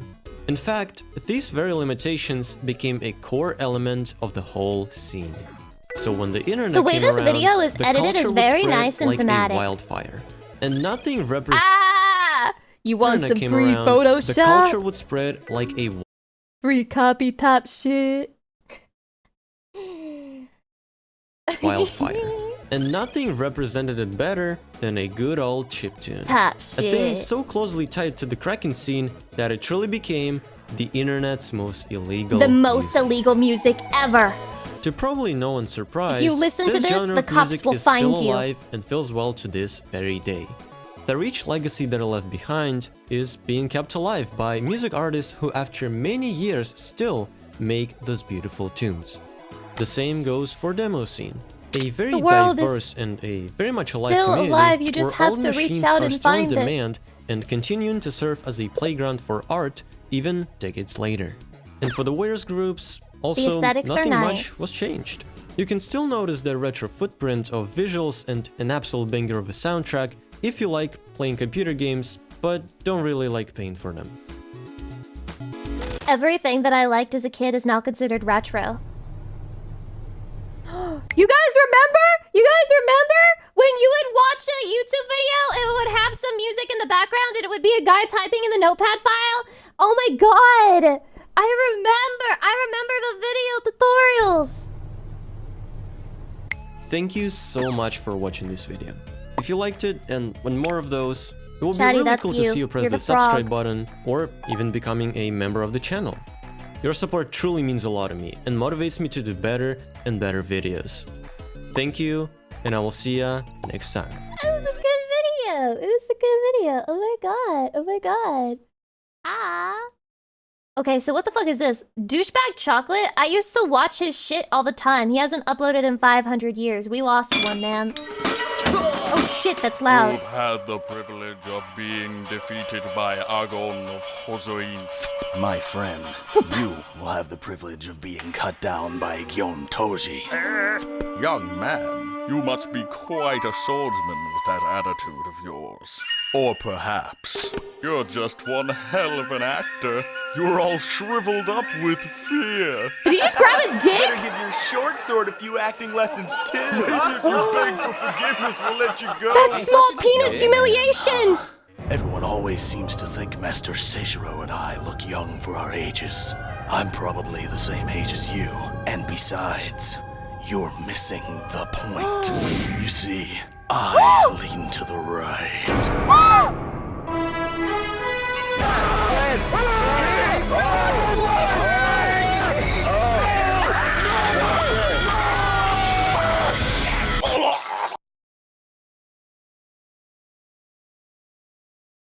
Fellas, is it gay to dick grab the samurai who walks into your house and tell him that his dick's small? Is it gay to talk about his short sword? Chatty, does yours lean to the left or right? 1 for left, 2 for right, 3 for being the straightest dong that ever donged. Oh my god, this is so cute! Oh, that's a lot of lefties.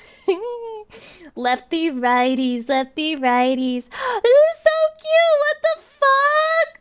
Chatty! That's the sigil of Lucifer combined with Lucy. My tail! It's my tail! It's my tail! It's a Lucy necklace! Owie, wee, wee, wee, wee, wee, wee, wee. Owie, wee, wee, wee. 3, y'all weird? You know what? I think you should be banned for calling other men who have like a slightly curved dick weird. Just because you were born with a straight penis does not mean that it's not normal to have a slightly curved dick, to have a cutlass cock. It's completely normal. You're being judgmental. You're making your fellow man feel insecure, and you should silence yourself and get educated, okay? Be a fucking ally. You're acting like a pygmy, bro. Okay.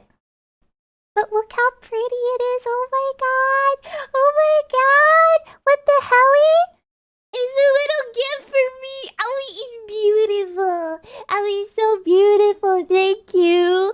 Oh man, it looks so pink. I love it. I love it. I love it. I love it. I like the jewel choice here too. Was that garnet? Ruby? No, it's like more garnet because it's like more purpley red, right? Yeah, I think I'm like, guys, I've been playing Stardew Valley. I get all of the stones. They don't even have garnet in Stardew Valley. They don't even have garnet in Stardew Valley. There's more in the comment below. Oh, I might not be able to read all of it. Holy shit! It's garnet! I'm rock-pilled. I'm actually rock-pilled. Okay, I like garnets. They have neat geochemical implications. They are a little closer to blood in color than rubies. Really? And I like the symbolism and mythos associated with garnet gifts.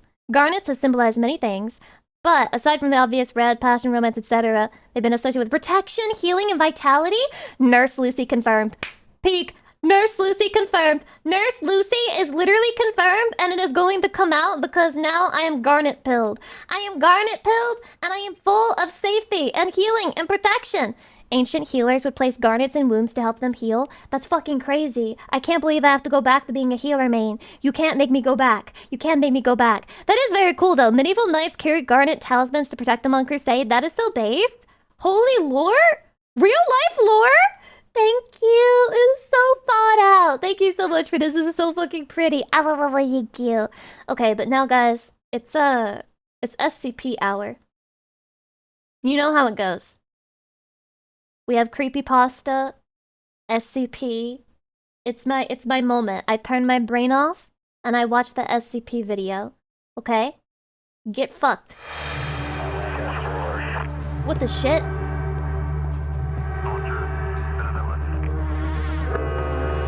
Chatty, things are happening here.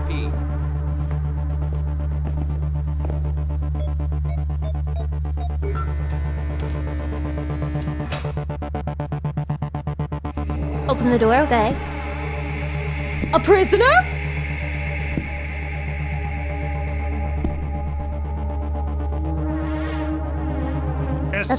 SCP-049, enter your room. I love the acting already, peak. Scary. 049, I'm not gonna tell you again. I'm not gonna Enter tell you your again, room or Chatty. you'll be forced Get in. in your room and clean it.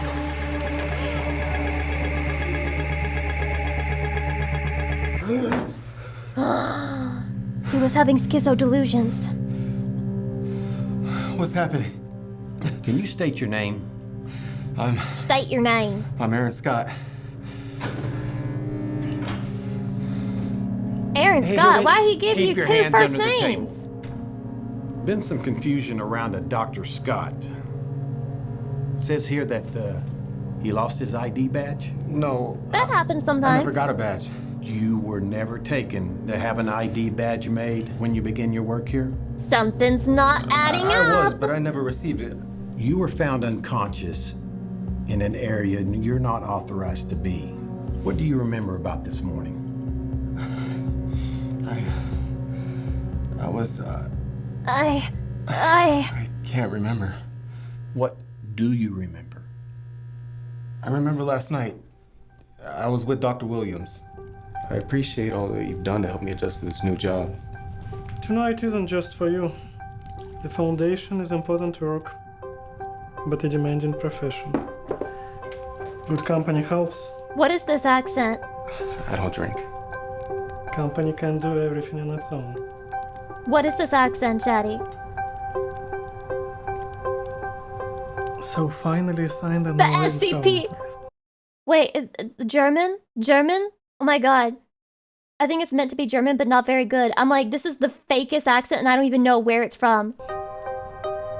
That was fast. Especially from an object with a class designation safe. Let me Yeah, guess. censor German. That'll trigger me, bro. SCP-7122? How did you know? I've worked at the SCP-7122? Foundation for a long time. I was told I couldn't discuss this with anyone outside my team. Wait, why did they building hire of the this same job guy twice? is holding on to information that the world isn't ready for. You can't do this without a confidant. Mine was my You gotta wife talk like Goofy? No, he doesn't. before she passed. I'm sorry. I'm sorry. Tonight isn't just for you. Fuck, the stakes are getting high. 7122 is frighteningly unremarkable considering how dangerous it is. The SCP Foundation discovered it while investigating a rise in strange deaths in Stockholm. It looks like a Stockholm? killer, and it functions like one for the most part. But if you photograph a subject and delete the photo, they die. Instantly. Instantly? I've read That's the crazy. file. That's like the Death Note. All of this was uncovered before you started. That's true. That's German. Because I'm German, I can hear it. There's this one couple on YouTube Shorts and TikTok, I guess, and they just make fucking TikToks about how happy they are as a couple and how fucking great their lives are, and I hate them for it. But I sit and I watch every single one, and I get angry every single time. And it's just this Asian woman with a German man. That's it. And it's just, he has like the most friendly, he sounds like Pooh Bear to me. He sounds like fucking Pooh Bear. Every time. He's reminding me of that guy. So, what's bothering you? What breakthrough has the department made? We began looking into the metadata of the pictures.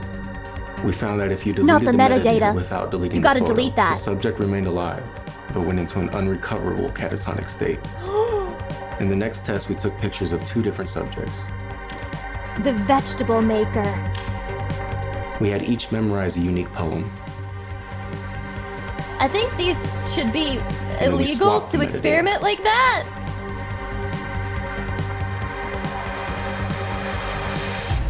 Please recite your poem. I look into my glass and view my wasting skin and say, would God it came to pass. Would God it came to pass. I know this poem. I don't know this poem.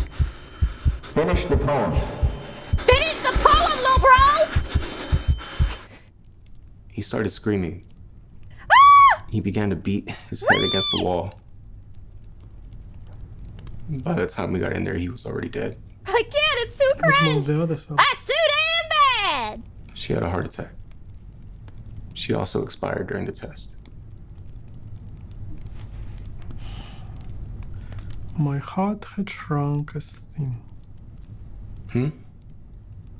The end of the poem. But whose poem was it?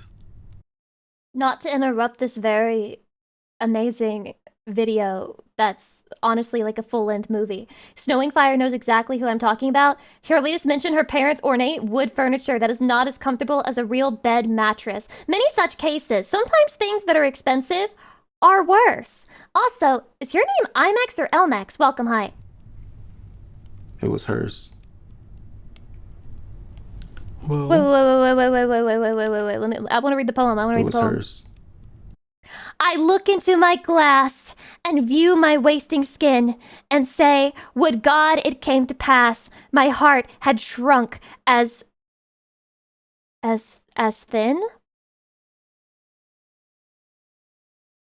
This is bad. This is a horrible poem. I hate it. Hate that. well, I call that a success. He caved his own head in. They are death row inmates. Are you feeling pity for Evil! others? Evil German? What? I didn't want to recite it because it was bad, yeah. I guess that's the risk of working with Euclid class objects. Containment is more challenging than safe class, more dangerous. What happened? SCP-049. Good evening, Doctor. Good evening, Chatty. I wanted to ask you about this mission you've referenced. To rid the world Oh, we're of the great dying. You've also called it the They pestilence. threw her in like a pig to the Gets slaughter. everyone. Eventually. He stays contained willingly, Typical male VTuber design, by the way. provided we allow him to continue his work. His tests are an effort to perfect some cure. However, we've yet to identify exactly what this pestilence is. But if he thinks you have it, God help you. We need to discuss God some help things, you. 049. Are you feeling well, Doctor? Are you feeling well, Chatty? I was assigned to take over. White woman shortly screaming! after we lost Dr. Moore. 049.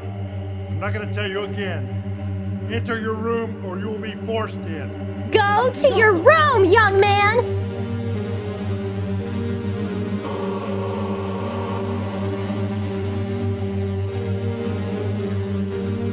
Shoot!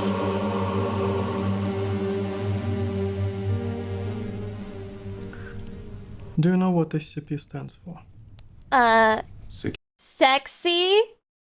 Sexy, creepy penises. Cure, contain, protect. And what are Okay. you protecting? The anomalous artifacts and entities. We are protecting the innocent.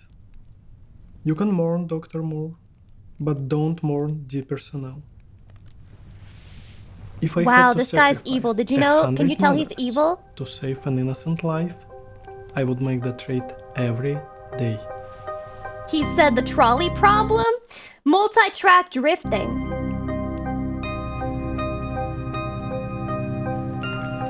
Can you tell me about the accident last year?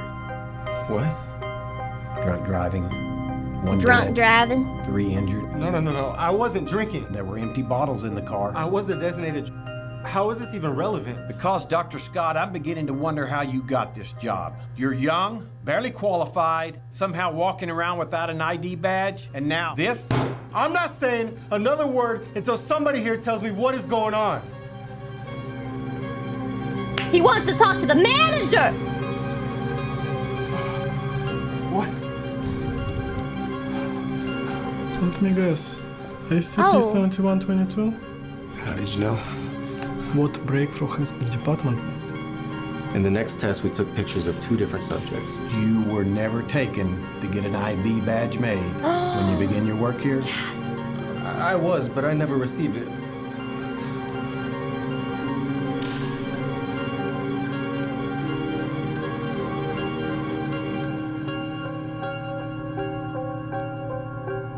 Yes!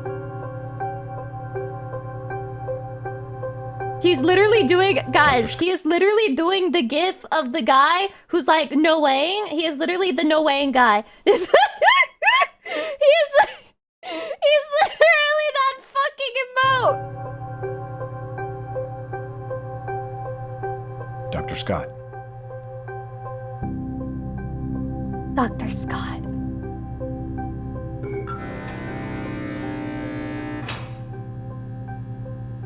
But if he thinks you have it, God help you.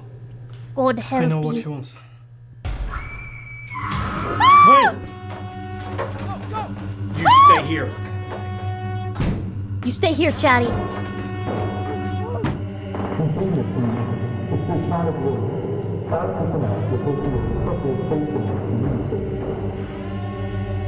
This is Ava when the lights came on for the emergencies. Murderer!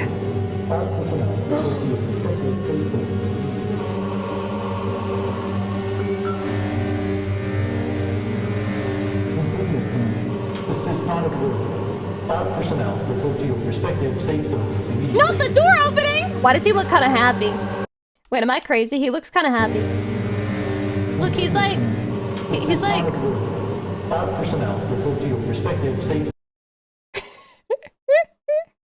He's like, oh! he's like pleasantly surprised.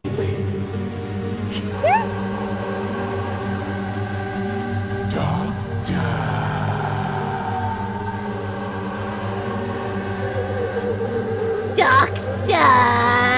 Is that his penis? Oh no, that's his nose. Whoops. I saw you in the hole the other day. Slow turn. You looked dreadful. Damn.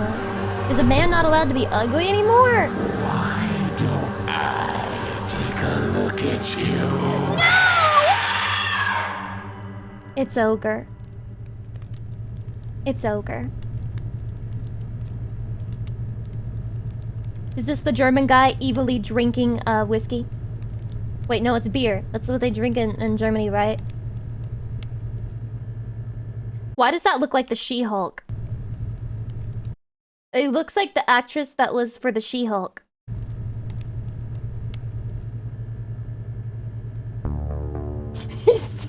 He's married to the She-Hulk. They're married. Wow. That was a pretty good short film. I'm not sure I understand everything, but I liked it. Maybe because I'm fucked up and evil inside. The failure of Fire Festival. Nothing about it was a failure. It was peak, and we all made fun of it, and it made for great content.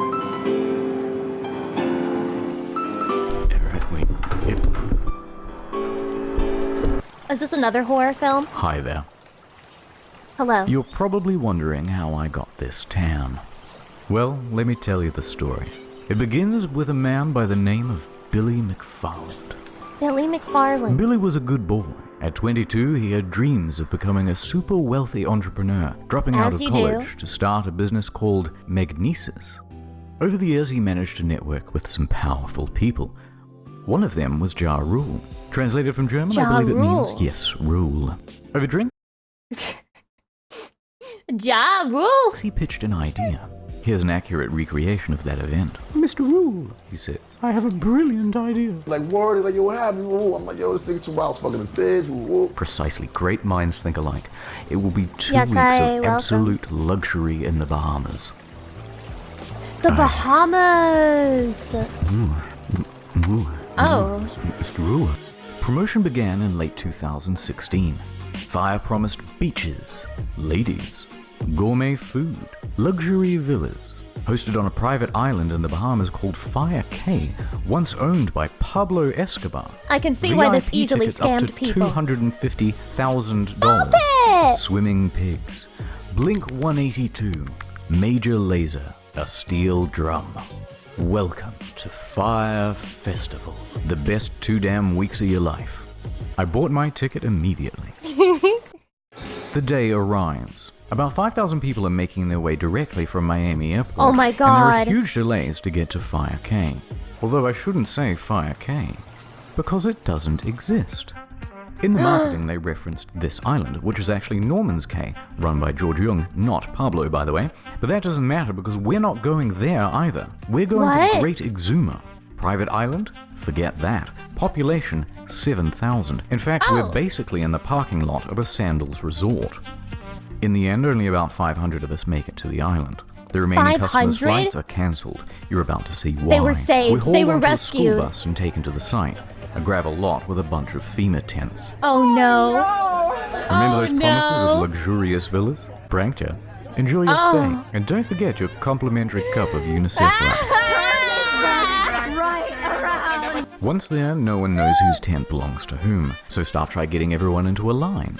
Then they abandon that idea and tell everyone it's a free-for-all. Oh my god. Expecting a party, this guy took all of his drugs on the flight over. He's the only one having any fun. I mean, everyone else is grumpy because it's been 5 for hours and there's no food. In lieu of food, staff decide to start handing out tons of free tequila. This only exacerbates problems. Once the food does arrive, it's just as delectable as promised though. Gourmet craft single there.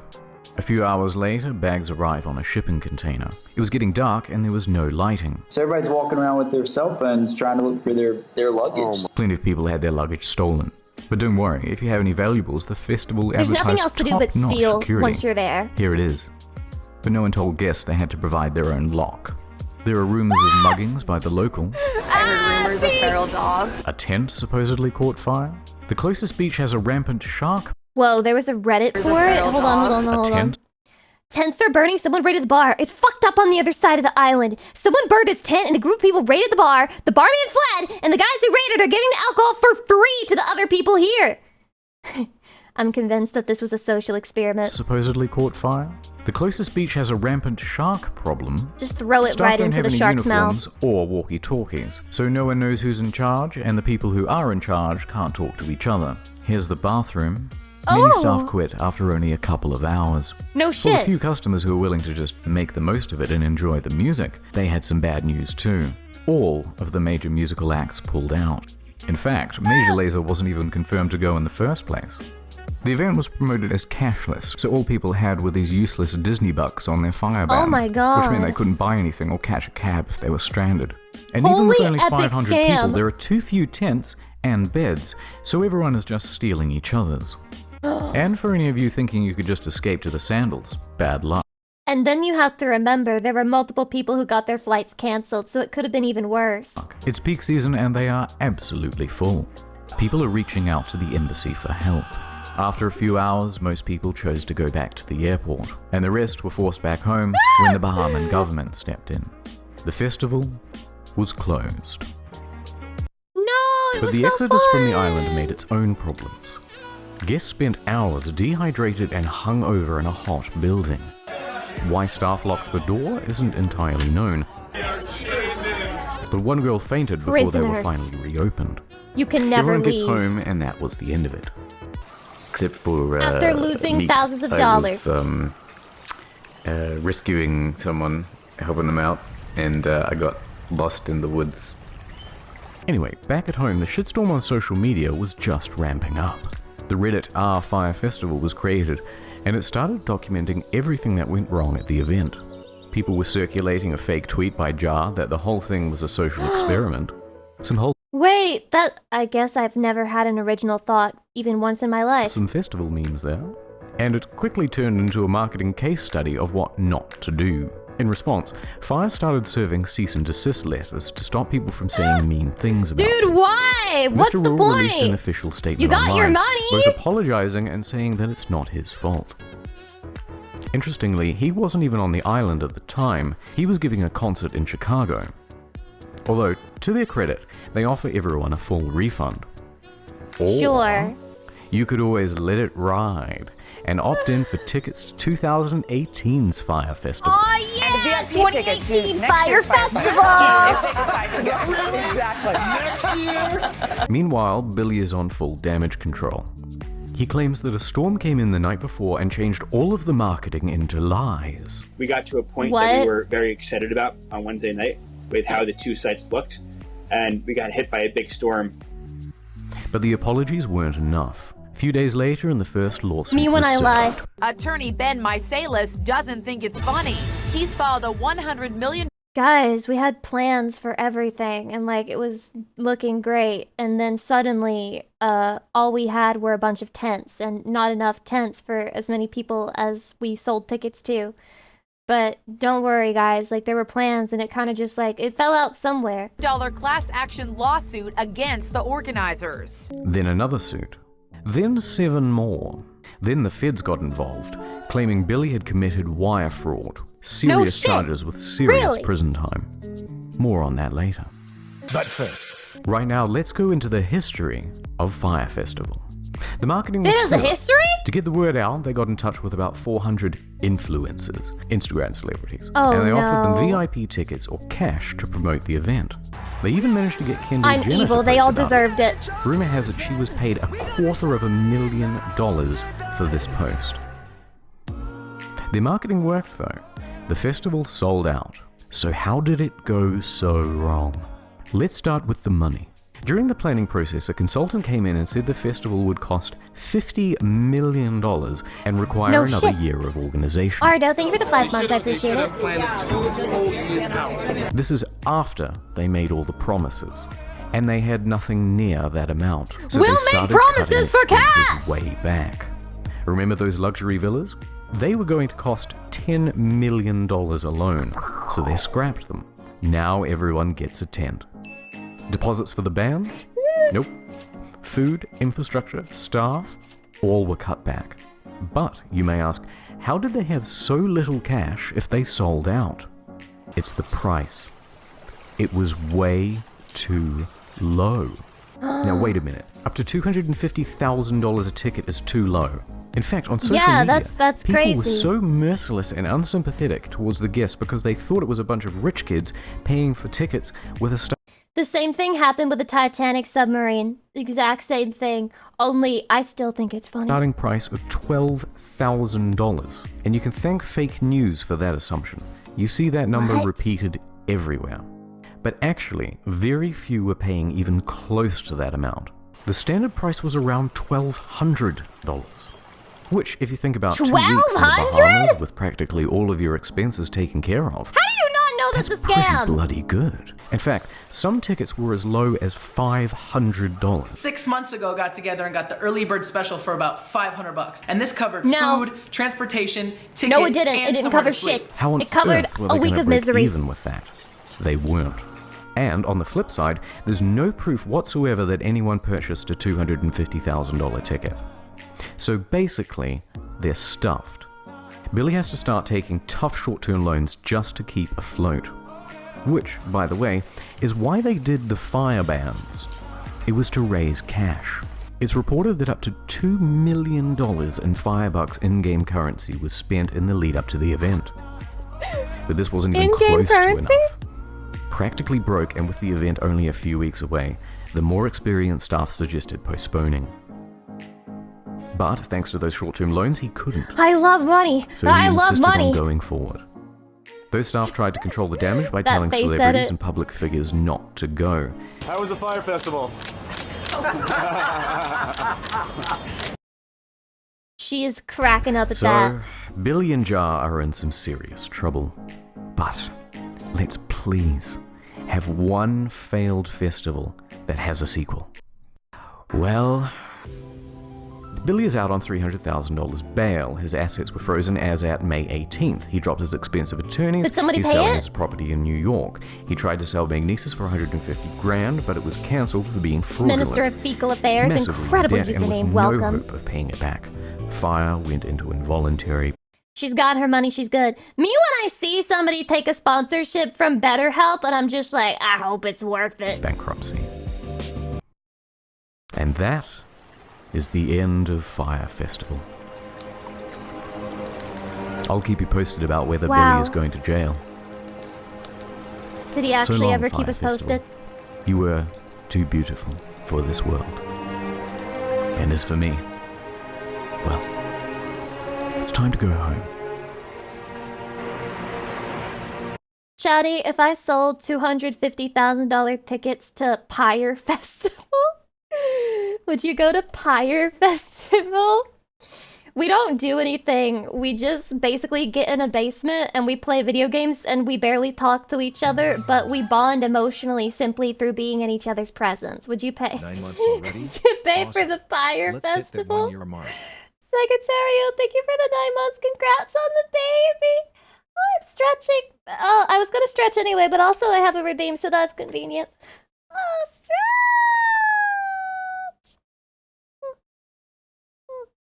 Ugh. Pyre Festival, and then all of the food is Uber Eats, and we just like go around and take everybody's order. Holy based, I need this to happen. Okay, we're gonna watch this, but after we watch this one. And now, the Thank you for getting my VOD copyright claimed, by the way. I appreciate that. stars of 4 Kids will sing the national anthem. Oh, say, Can you see by the dawn's early light what so proudly we hailed of the twilight's last gleaming, whose bright stripes and bright stars. Should it be illegal to force a Japanese anime girl to sing the American anthem? Through the perilous night, what silver we watched were so gallantly streaming. Why did he go so hard on that shit? He's like, and the rockets red glow. Okay, we get it. You can sing. The bombs bursting in air. They've proved through the night that our flag was still there. That accent. Oh, say does that star This is the most peak one. That's what Knuckles sounds like. This is the greatest thing 4 Kids ever released.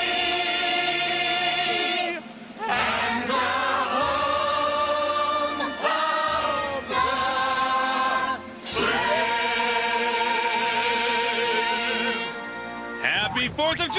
Do you think they cleared that with like the Japanese creators where they were just like, okay, so we're gonna make Luffy sing the American anthem, is that okay? Oh, and also Ichigo from Tokyo Mew Mew. Live from all of us You cool with that? 4 Kids TV.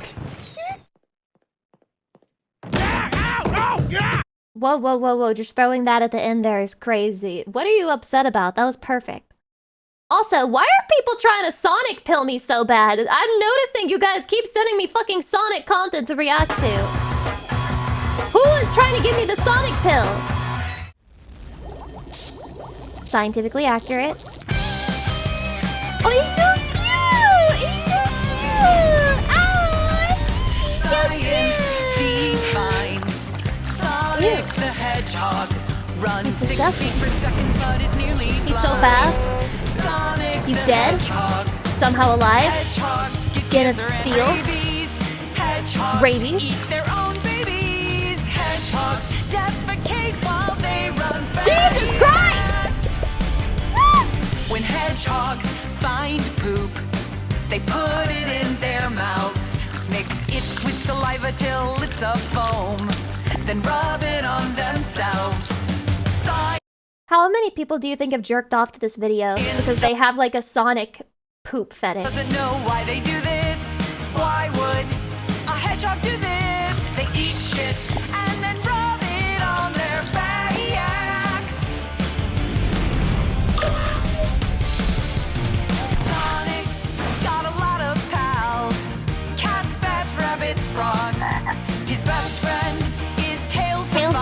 cute. But foxes eat hedgehogs.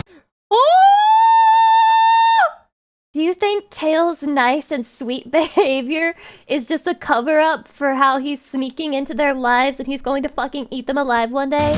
Knuckles is an echidna. I They get can't fly, you. don't have a punchy claw, but they're known for having a four-headed dick. It's the only one like it. Wait, that's so base! Holy shit! Scientifically A accurate. four-headed dick, like a Cerberus for a cock. He's got the Cerber cock. Four-headed, but a Hydra has many, many heads. Holy shit. I learned a lot about Sonic just now. Okay, I don't know. First of all, I just want to point out, 2007? 2007! 18 years ago. What the hell kind of old-ass drama are you digging up to put in my face? I'll give it a chance. I'll give it a chance. Sense out of chaos, welcome. It's not that old, it's pretty old.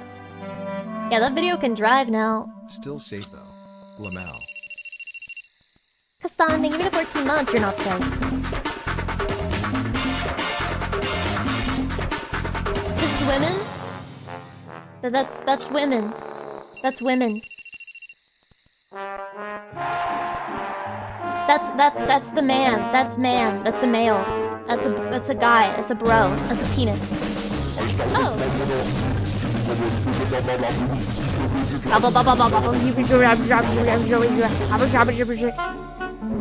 Daddy, is that you?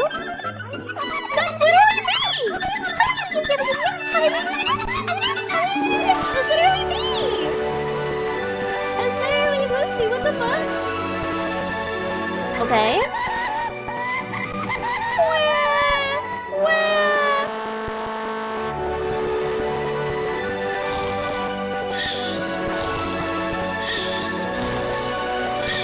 Chatty, you would be awake for the romance movie with me, right? You would not fall asleep on me, would you? You'd be awake with me.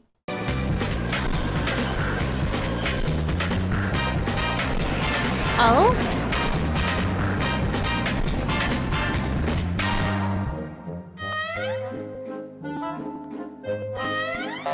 Well, where is this gonna go? 'Cause women don't work! Women don't work! Women are stuck at home! They don't have jobs! That's illegal! On a diet, okay. So true.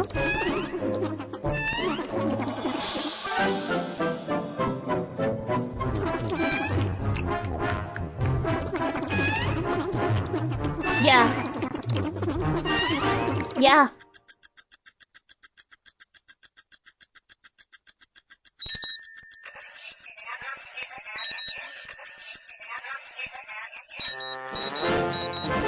Oh.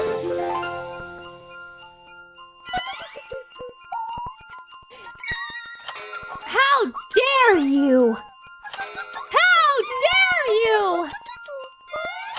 It is true. It is true. There are many women who put on makeup for a date. This is an incredible observation.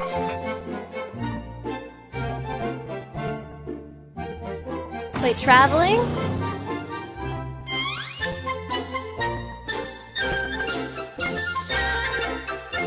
I'll have you know, when I fly, I only bring one suitcase. I'll have you know. I'll have you know.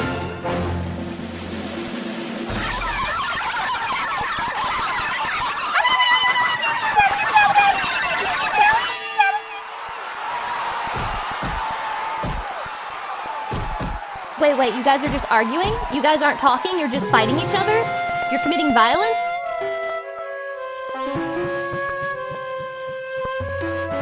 What the fuck? What the fuck?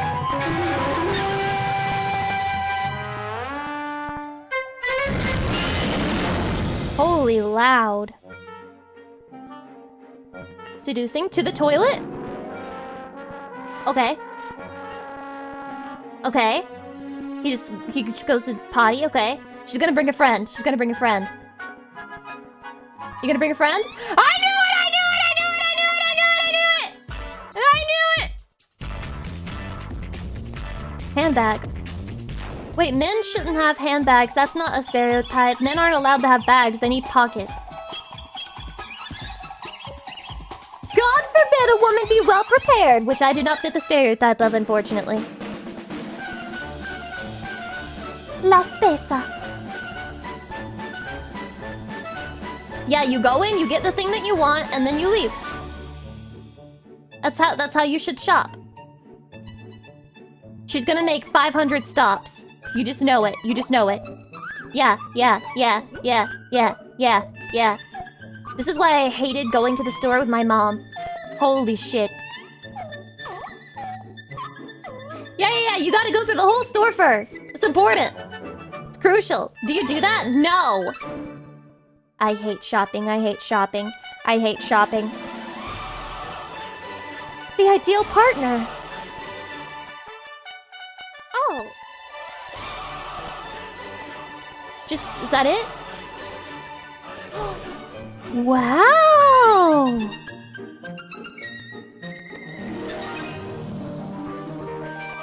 They're the same! Stereotypy? Wow. Chatty, we're the same at the end of the day. We all want the same thing. And we're just full of love. My gender is stars in the night sky. You know, there are some people who would say some shit like that. Why it sucks to be born as an elephant? I resent this idea. I think it's probably base to live an elephant's life, but maybe it can convince me. You guys always put one of these videos for the fucking react. You tumble into the world after 22 months in your mother's womb, not the elephagina. dropping nearly 3 Ew. feet to the ground with a thud. The Welcome to elephagina's life, little one. crazy. The African savannah doesn't care that you're new here. You better get those wobbly legs Why does he working have fast. dick shame? He was just Your bored. first challenge, standing up. It sounds simple, but when you're 200 pounds of shame? uncoordinated baby elephant, it's quite the task. The herd waits patiently as you struggle to your feet, your mother Horrible. gently nudging you with her trunk. Those legs feel like wet noodles, don't they? But Damn, there's that no made me time to hungry. waste. Predators are always watching, and a newborn elephant is quite the tempting target for hungry lions or hyenas. Your family forms a protective circle around you, but they can't guard you forever. You need to learn to walk, and fast. After what feels like an eternity of stumbling and falling, but is actually just a few hours, you finally manage to stay upright. 200-pound newborn? Sounds like an American to me. Congratulations. Now comes your next challenge, figuring out how to use that weird, wiggly thing hanging from your face. Your trunk, with its 40,000 muscles, Trunks is are basically just like having a disturbing, superpowered like arm as attached to your things nose. that exist. Right now, though, it's more like trying to control a fire hose with a mind of its own. You accidentally slap yourself in the face more times than you'd care to admit. Want to take a drink? Better learn to coordinate that trunk first. Your first attempts at drinking water are... Oh my god, that's like hard mode drinking water. Imagine how long it has to travel. Every single time you want a sip of water, you have to wait, basically. Well, let's just say you end up wearing more water than you manage to get in your mouth. The other calves in the herd make it look so easy, wrapping their trunks around their mother's tusks for guidance. Oh yeah, their tusk, this trunk is like, and then they have a real mouth, but the trunk is not their mouth. It's just like, it's like a appendable penis. Tom Frost, welcome. Am I doing well? I'm doing great. Still trying to figure out which end is which. At least the mud baths are fun, even if you do end up looking like you took a roll in chocolate pudding. The good news is you're not alone. Your mother and aunts are always nearby, teaching you the essential skills of elephant life. The bad news? You're still the clumsiest thing on the savannah. Those territorial teenage hippos at the watering hole? They think it's hilarious Not when the you trip over hippos. your own feet. Real mature guys. Assholes! As the weeks pass, you start getting the hang of things. Actually, you want to know what? Confession. I do not fuck with hippos. I don't think they're cute. I don't think they're funny. I don't like them as a creature. Not a big hippo fan. Kind of a hippo auntie, honestly. Your trunk becomes less of a liability and more of a tool. You learn to use it to greet other elephants, pick up food, and spray yourself with water when the African sun gets too intense. But just when you think you're mastering life, nature throws you another What about curve. Mudong? So you're just telling me whenever you guys see obvious hippo propaganda, you fucking eat it up? You go, yes, internet, more hippo slop, please! More hippo slop, please! You people are weak and you won't last the winter. You just love propaganda. Ball. Your first encounter with a lion pride. Your heart pounds as the adults form a defensive circle, with you and the other calves safely in the middle. The lions prowl around, looking for any weakness in the formation. Why does the... You want to appear brave, but let's be honest. Why does the lion look like You're that? terrified. Your legs shake so much you almost fall over again. Wait, the I'm an adults elephant. trumpet warnings and make mock charges, and eventually, the lions decide it's not worth the risk. This time. Growing up isn't all about avoiding predators, This time. though. There's plenty of fun to be had, especially with the other calves. You play fight Their with your viewers cousins, submitted. practicing the skills you'll need later in life. Although there was that embarrassing incident when you got your trunk stuck in a tree while showing off. The whole herd saw it, and you just know your sister Everybody is never saw going it to and they let never you forget forgot. it. Learn Do you think elephants are haunted by the memories of what once was when they try to go to sleep at night? Learning to feed yourself is another adventure entirely. The adults make it look easy, stripping bark from trees or pulling up grass with their trunks. Your first attempts are less graceful. You accidentally uproot an entire bush when you only wanted a few leaves, and sometimes you forget to shake the dirt off your food before eating it. Gritty greens, anyone? The seasonal changes bring new challenges. During the dry season, the herd has to travel farther to find water and food. These long treks are exhausting for your young legs, and sometimes you have to walk for days before reaching the next watering hole. The dust gets in your eyes, Their eyes your are feet kind of hurt, terrifying, and you're constantly actually. thirsty. But there's no calling for a break. Hydration?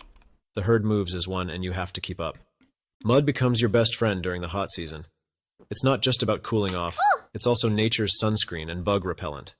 But there's an art to mud bathing that takes... I'm not gonna lie, I think rolling around with mud would be kind of fucking peak. Like, you don't do it because you're a human being, but I think just being in a bunch of fucking slop and, like, rolling around in it, especially if it's hot outside, that's gotta be one of the best feelings on the world, on the planet. And maybe humanity would be nicer to each other if we could just mud roll. Takes time to master. Your first few attempts leave you looking What's like a spotted stopping you? hyena. I don't with even patches live of mud next in all to the any wrong wet places. mud. At least you're not the calf who got mud in their trunk and sneezed it all over the matriarch. That was hilarious, when it wasn't you. As you grow, you start learning the complex social rules of elephant society. It's like being enrolled in the world's strictest finishing school, except your teachers are several tons heavier and have perfect memory of every social faux pas. So Lucy, going full pig mode tomboy, be covered in mud, are you telling me that you wouldn't want to mud wrestle with me? And then I get on top of you, and I'm like, haha, I won! And I'm covered in mud, and you're covered in mud, and like, we're sloppy, muddy people. You don't, this is not cute to you. What if I was your tomboy GF covered in mud? You've ever committed. Remember that time you accidentally interrupted the matriarch's drinking time? Yeah, she remembers too. The older you get, the more responsibilities you're given. Suddenly, you're expected to help watch the younger calves. It sounds easy. You would never win? Because you assholes wouldn't let me win! You understand you're supposed to let your girlfriend win, right? You fake it, and then if she gets too confident, if she gets too cocky, then you prove her wrong. But you have to let her win. It's like fighting against the child in fucking checkers. Like, sometimes you let the child win at checkers, okay? It's not because they can beat you. It's because you're trying to make them think that life is worth living. You can't just, like, give the game away like that. With trunks. Try keeping 3 overexcited calves from wandering off, while also avoiding that grumpy old buffalo who's claimed the best shade tree. It's like herding cats, except the cats weigh 200 pounds each and have no sense of self-preservation. The cowboys can't come for you soon enough. Then comes adolescence, and with it, a whole new set of challenges. For young males, it's particularly tough. Around age 12-15, you're expected to leave the only family you've ever known and strike out on your own. 12-15? Talk about harsh. No more protection from the herd, no more aunties to long show do you they where to live? find the best food, and definitely no more mud bath buddies. You have to find your own way in the world, joining up with other young males or trying to integrate into new herds. Females stay with their birth herd, but that doesn't mean life gets any easier. Women are so privileged, even in the animal kingdom. That's fucking crazy. You're a man, you're fucking out. Get the fuck out of here. Go spread your seed. You're a woman? Yes, honey. Yes, sweetie. You can live in the herd. You can live in the herd. It's okay. Yeah. No, don't worry. We'll take care of you. You're a precious baby girl. A strict hierarchy to learn, complex social bonds to maintain, and the constant pressure of living up to your family's expectations. Plus, There's the whole matter of finding a mate, which involves a lot of awkward trunk touching and even more awkward family introductions. Ugh.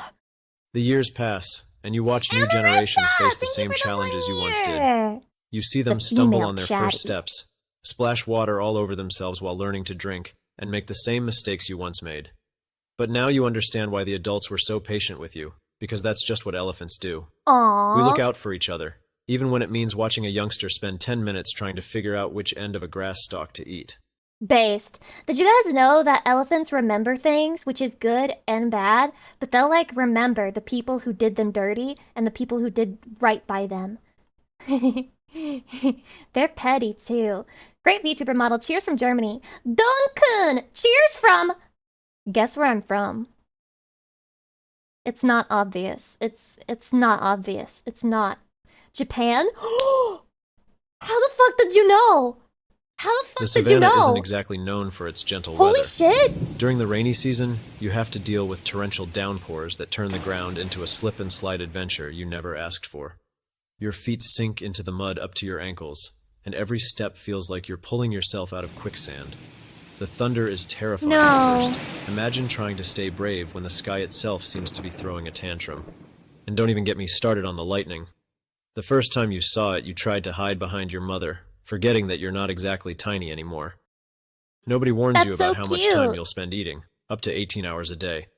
That's right. Goddamn! Being an elephant means you're basically a walking, And you thought you were a fat cow. breathing, eating machine. Keep it to 17 and During you're better the dry than an season, elephant. when food is scarce, you have to get creative. The adults know all the tricks. Which trees still have edible bark, where to dig for roots, and how to reach the highest branches. You, on the other hand, are still figuring it out. Once, you spent 3 hours trying to reach a particularly tasty-looking branch, only to have a giraffe casually stroll up and eat it right in front of you. How long do you think it takes for a giraffe to eat? Can you imagine starving to death, like, as a giraffe, because you found food, but a little bit too late, it didn't get to your stomach in time? The smug look on its face still haunts you. Living in a herd means dealing with elephant politics 24/7. It's like being part of a reality TV show you never auditioned for. There's always some drama Elephant going Island. on. Who got the best sleeping spot? Who hogged the mud bath? Whose calf pushed whose calf They're during just playtime? like us! The older females have perfected the art of passive-aggressive trunk flicks, and the teenagers are constantly trying to establish their place in the hierarchy. And heaven forbid you accidentally take someone else's favorite rubbing tree. You'll never hear the end of it. Then there's the whole dealing with humans situation. Some days you can't take 3 steps without running into a safari vehicle full of excited tourists pointing their cameras at you. Hey, shake Yes, your we trunk! get it. We're majestic. Ladies! But try having breakfast with an audience sometime. Not fun. The worst is when they make those high-pitched sounds that hurt your sensitive ears. Life They're as an autistic. elephant isn't easy. Between the predators, the long migrations, the complex social rules, and the constant challenge of managing a trunk that sometimes seems to have a mind of its own, there's always something new to worry about. But there's What? That's it? It's still peak to be an elephant, I'm sorry. also something special about being part of such a tight-knit family, about carrying the wisdom of generations in your memory, about being one of the most... Guys, look how awful it is to be an elephant. It's like being a human, but you live in nature. Awful. Just horrible. It's not that bad. It's not that bad. It's not that bad, really. I'd be an elephant. Being cool in video game. Okay, let's go back and watch this one first. The 2010s were the golden age of piracy. It's been enough time BitTorrent since the accounted last for a piracy third video. of all internet traffic. LimeWire had more monthly users than Facebook, and the Pirate Bay was the only video store in town where you were sure to find what you were looking for. Hypothetically, of course. The world was slowly switching from physical to digital media, and even people who weren't particularly tech-savvy realized that digital goods could be replaced endlessly with practically zero marginal cost. At its peak, 95% of all music downloads were pirated. It is true, they had something really fucking good going and then they pissed it all away. Like, Netflix started out as so cheap and just gradually, little by little, it started pricing everyone out. Because it had become guess cheaper what everyone's and above doing? all else, an easier way to fill up large digital libraries that were being made possible by cheap digital storage. But then, it just stopped. Since 2012, the internet has gotten faster, storage has gotten cheaper, and people have become more comfortable with computers, which should have just accelerated a growth trend. But it didn't. Since 2015, peer-to-peer file sharing has collapsed in popularity, and you might think you already know why. Streaming services like Spotify and Netflix were just a better, easier, and safer way to access content. And now, as these services have become markedly worse and simultaneously Hashtag more ad for piracy. You understand the irony of that statement? Do you understand what the fuck you just said? Piracy is making a comeback. It seems pretty simple, right? The only problem is that's not the whole story. Realistically, these companies knew this day would come. It was just really important that they could pretend it wouldn't. For a lot of people, they've decided it's time to cut back. But legitimately, it might be time to cancel some subscriptions, and I'm probably gonna have to cancel some. Some of them I'm not using. No shit. And it's just wasting money. There's so many of these, it's hard to keep track. At that point, that's an adversarial relationship. I don't want to pay people to enter adversarial relationships. We aim, as I said, for this business to be a growth business for the company with margins Disney Plus is the dumbest shit that ever existed. that our shareholders will feel good about. So what really made piracy go away and what's really bringing it back might sound simple, but there's actually a bit more going on. First and foremost, the majority of people actually would like to acquire their media legally as long as it was easy and not ridiculously expensive. Most reasonable people understand that it costs time and money to produce a song, film a movie, or develop a video game. Shaddy, do you know that it costs time and also money for me to shake these 2D tits at you? And also to be react slopping right now? Technically, it does take time. Time that I like to spend, but did you know that? Lies? You're right, I'm lying. It actually doesn't take time at all. I'm an immortal being, so really time isn't a concept that I really grasp. Or else they are just not going to make them. Even people who frequent the high seas, so to speak, know this better than anybody else. A survey coming out of Australia at the peak of online piracy found that people who pirated content were actually more likely to pay for it if it was available. In a finding that really ages the study, online pirates were far more likely to pay for movies. It's inconvenient. It's split up across too many different platforms. It's way easier to just have it all in one fucking place and not have to keep track of 50 different subscriptions. Fictional Insight, thank you for the 200 biddies. You appreciate it? Movies and music through iTunes or Quick Fix. This was because people who pirated content were just more likely to consume content overall, and most of them would only make the trip to the Bay if they couldn't find what they were looking for more legitimately.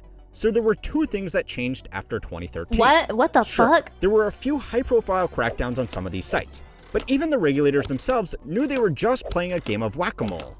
One of the most downloaded files on the Pirate Bay was the Pirate Bay, a complete copy of the site with all of the addresses that could be set up by basically anybody with some basic server hardware in the event that the authorities took down the original site.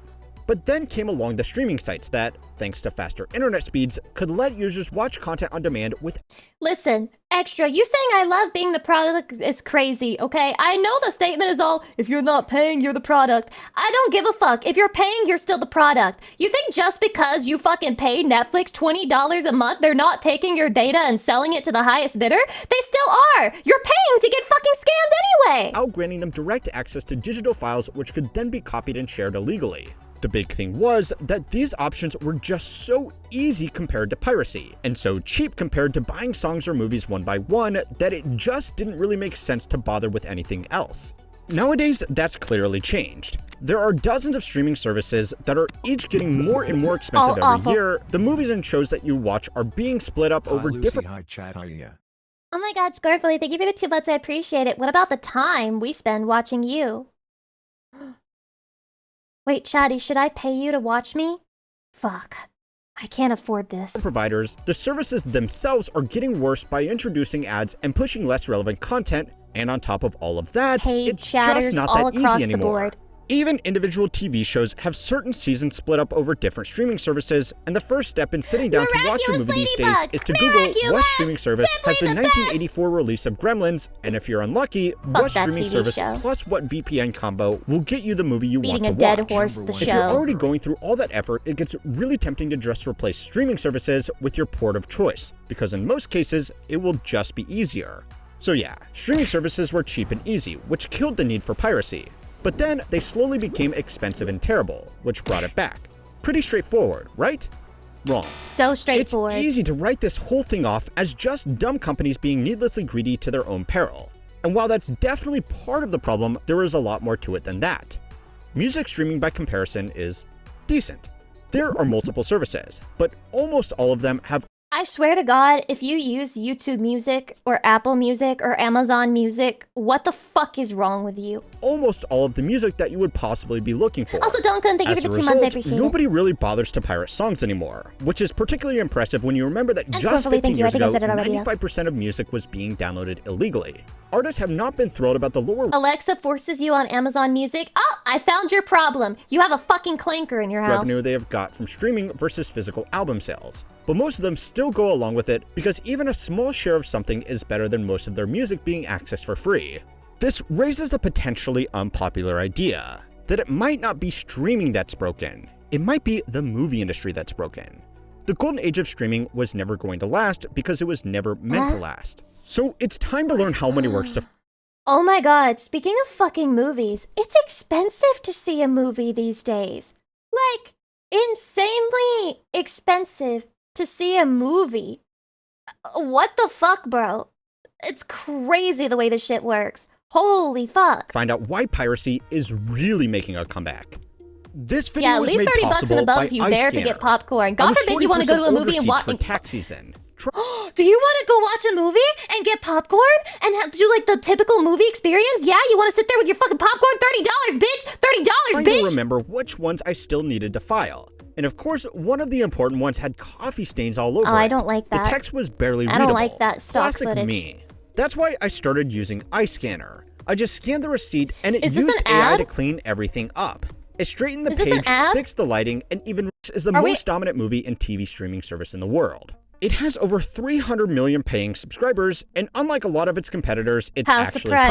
profitable. But from its very first days of online streaming, they knew they would eventually lose people back to piracy. They just really didn't care.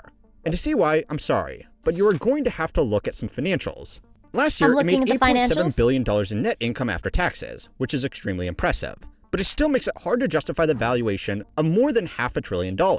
At that rate, shareholders would need 57 years for their investment to pay off, which is not a reasonable bet for a company in an industry that has only been dominant for a decade. 57 years ago, watching a movie looked like this. And in another 57 years from now, it's highly unlikely that we will still be watching movies through the current selection of streaming services. Now, most investors Listen, if they were gonna invent like those fucking hollow whatever you call them, they would have done it already, okay? They would have fucking done it.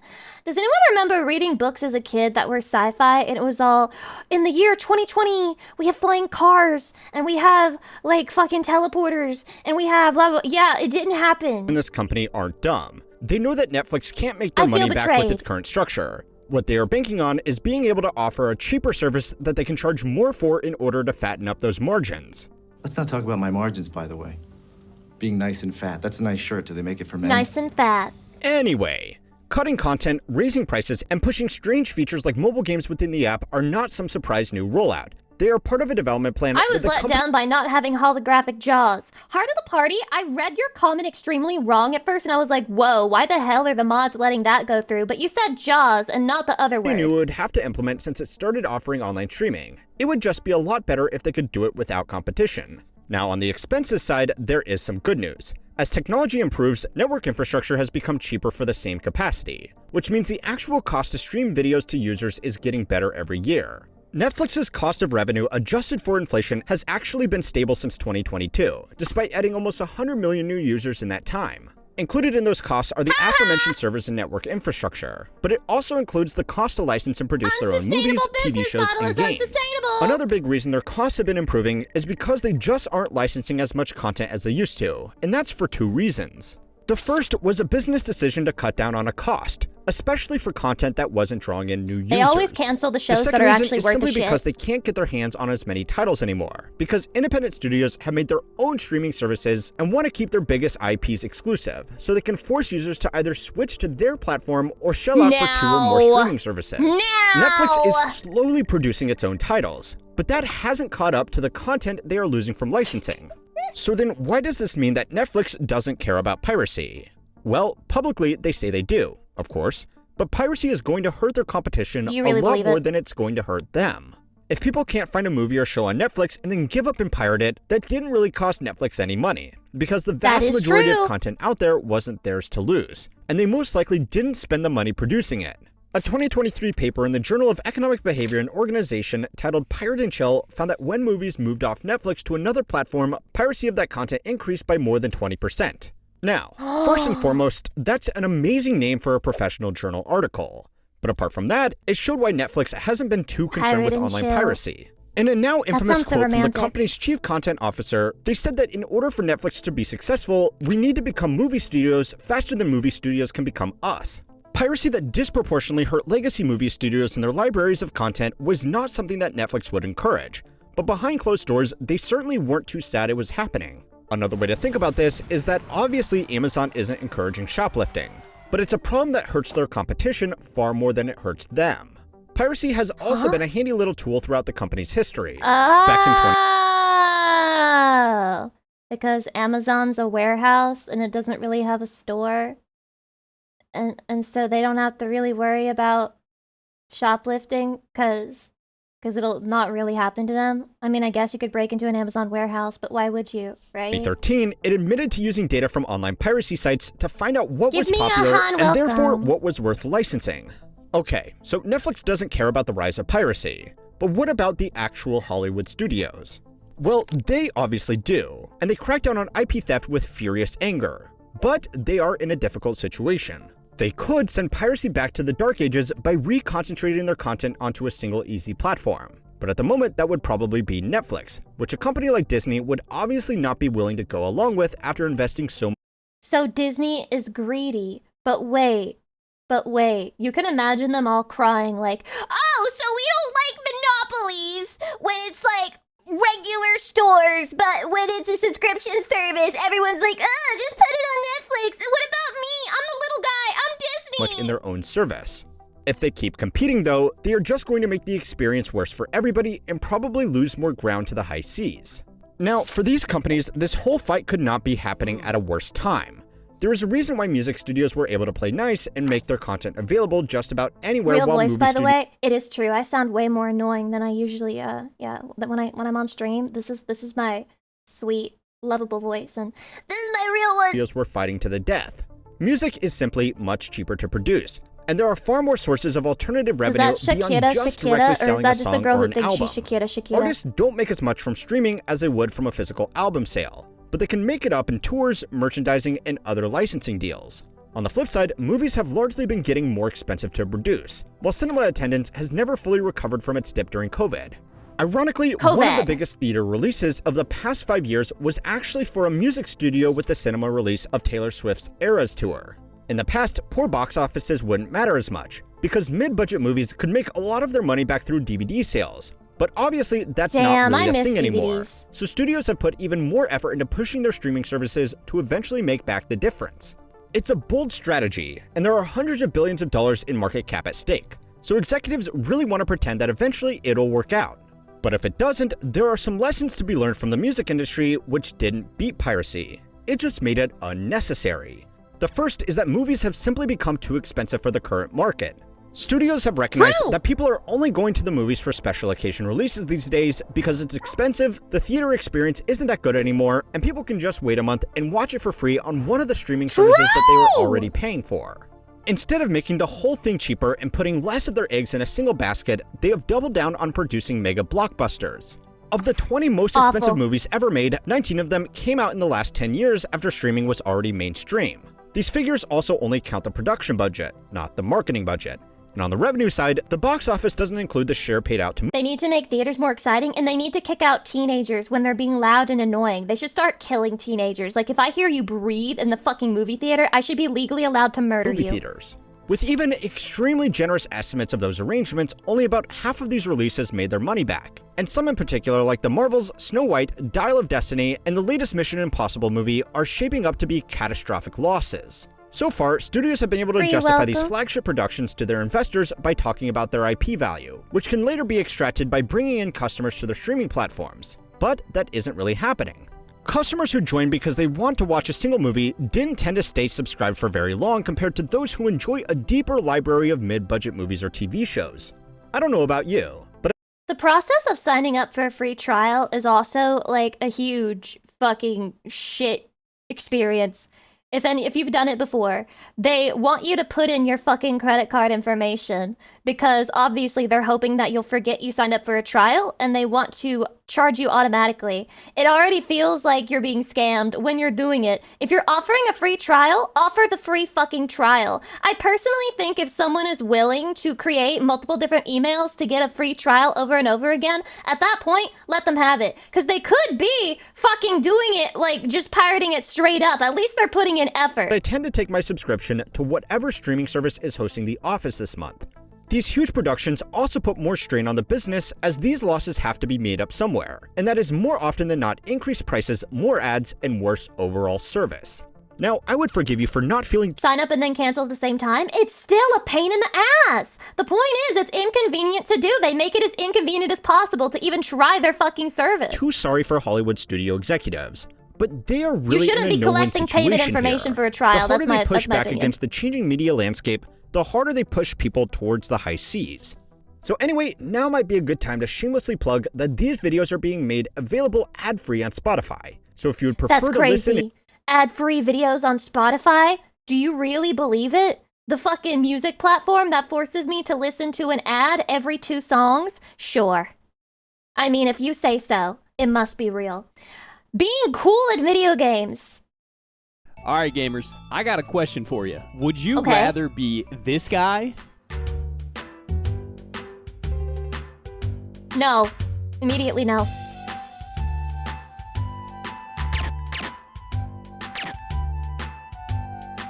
No. Or this guy?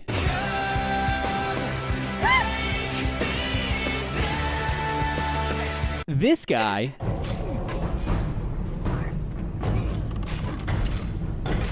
Wait, what the fuck? What is this? What game is this? Ready, guys? Leroy Jenkins! Oh, gee. Oh, fuck.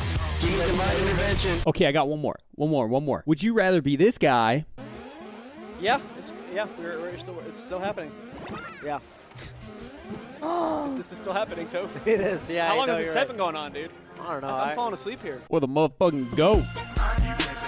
Oh. Fox gameplay is terrifying.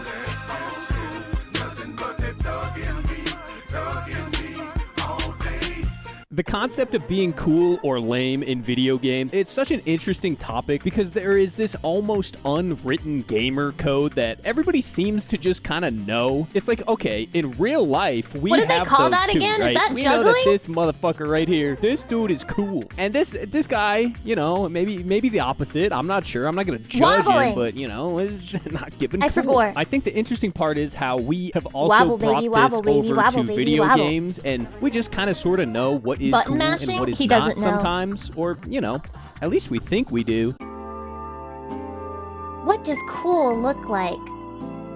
A what? Easy. Anything that I choose to play as is cool. Anything you choose to play as, it was cheap, you didn't try, you chose an OP build, you were playing the meta, and it sucks. Wise man once said, leave a man in a room alone, and damn it, he will only upgrade strength. You cannot convince me otherwise, because if this is not the coolest way to play through a Souls game, then I don't know what is. Who doesn't want to fucking play the game as, like, guts, dude? But is that really all it takes? Just the idea of looking like a cool anime character is enough to consider the entire playstyle cool? Not exactly, right? I think this is where we need to break down what coolness really is in games. Are you Fillion with a little different voice? I am literally Fillion with the exact same voice. I think that your ears are broken. And the form that it kind of takes. Appearance is one. We also have playstyle. And then there's a lot of psychology shit we're going to talk about. Like I was just talking about with the guts thing, appearance is probably one of the easiest and most surface level ways to let a player feel cool in games. Maybe the game lets you put on different armor or clothes. Or maybe it's not that, and maybe it's more of a character selection thing.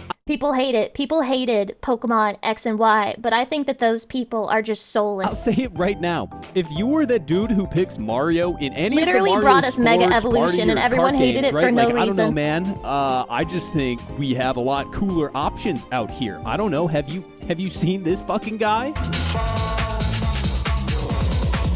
Favorite Mega? Gengar! But I like Mega Blaziken too. Because Blaziken is my favorite. Now, Well, it's my raw favorite customization evolution. for the sake of look alone is only the first layer of what really makes look a big factor of being cool in games. I mean, I guess it's cool to look like this in Fortnite, but it's definitely a lot cooler to rock some shit like this that was maybe earned or unlocked through hard work or a certain set of game parameters. There's a reason recon armor in Halo 3 was such a coveted look. It's because, yeah, I guess it does look pretty fucking sick on its own. I'll give it that. 5-star general with recon armor. The old camera. This is probably the sickest thing I've ever seen on This Halo. kid is But 12. the impressive part is that you also know the person wearing it must have done something that impressed the game devs, this is probably resulting in the them sickest giving thing them I've ever recon. seen on Or Halo. later on, you know, they completed the Vidmaster achievement, which that shit's no joke to finish. And even if it wasn't recon, I still think it was pretty cool to unlock other things like the Hayabusa armor and the sword. If you Hayabusa. continue on, Halo Reach kept that same trend of giving the player the options to unlock what they would be considered cool armor options. Everybody wanted to rock Halo will teach you so much about men. I'm looking at this armor and I'm like, this is what men see as cool. And I'm like, in my head, I'm like jotting down notes. I'm like, naruhodo, so desu inclement ka. weather, right? The skull helmet, whatever it was. Unlocking something that looks cool certainly feels good, right? But it's even better when you're able to unlock certain things that both look cool and are actually functionally significant. This is where the third layer of the appearance category comes in. Back in the day, dude, seeing an MF with the Thunder Fury Blessed Blade of the Windseeker in WoW, that was like a holy shit moment. For you non-WoW people, getting that shit required a massive grind of materials that were all pretty hard to find and come across, so like, you know that dude is really about that life if they have that thing. And then it's also just like the best tank weapon in the game, so damn, you know they're gonna be nasty at tanking too. That's a that tank means weapon? they're being good and they're looking good while doing it. That is just the straight up definition of being cool in games. Games are so afraid to add things like this now. They are so afraid to add like things that are extremely hard to get because they want the player to be able to achieve everything that they set like on the fucking achievement list, and it's kind of cringe. Dripped out with some badass weapon or armor and messing shit up with it. That's certainly one way to go about being good while looking good. But another is where I'm okay with the weapon being available, but I don't think the stats should be better than the one that I can get by just playing the normal content. Fuck you, yes it should! If you do the hardest content in the game, it should be the best weapon, sorry! the actual gameplay part comes in. But I'll do first like off, 2% less sorry all you DPS, sports I don't ball ass care! gamers out there, we're gonna go back to the real life comparisons real quick. We got any hoop heads in chat? I'm gonna ask you all to picture who are some of the coolest basketball players in NBA history, right? I don't know, I don't watch basketball. Chatty, who's the best? LeBron James? Michael Jordan? Alright, cool. So we can all agree that it's this guy right here, right? AI was not only absolutely cold at basketball, but he was just exceptionally dripped out while doing it. He was fast as hell and flashy, but like at the same time, so composed and precise. Just an absolute legend, right? Well, this shit applies to video games too. There's a reason we all root for the Mangos of the world out there. He's playing what most would consider the sickest character while also just messing people up doing it, you know, and playing in an aggressive fashion, which is another thing people consider cool. Maybe it's Kazuya players in Tekken, or people who main op in CS, right? Or I seem to bring up... I thought, is Mango the Fox main? I remember watching a fucking Smash Melee documentary, and it was all about Mango and Armada, basically. Falco Fox? Okay, I thought trick shotting and quick scoping a lot on this channel now, but that is such a great example. People that used to top the leaderboard in a COD lobby while also sniping the whole time, like they were the ones that always got the metaphorical bitches. That being these dudes. Think of how the average game with roles in it plays out. Something like I think it's fine to have nothing but metaphorical bitches. Once you get involved with real bitches, your life is ruined. Marvel Rivals, an MMO, or maybe an RPG. For whatever reason, healing is usually not considered cool. Same with tanking in certain games. It's so and then sad. Everyone and their mother wants to play some sort of DPS or DPS carry. The dream of being that rare Spider-Man player who actually does carry the lobby, getting like flashy kills left and right. That's what so many gamers dream of. Hell, we could go back to sports, but don't worry, this time in video game form, all the 2K bros out there, they're going to tell you for the most part that being the point guard, that's the coolest thing that you could do. What's a point you get to guard? be the guy with the ball the most, you get to attempt the most shots, you do... Oh, Oh, so for men, it's okay to want to be the guy who holds the balls the most. Okay, whatever.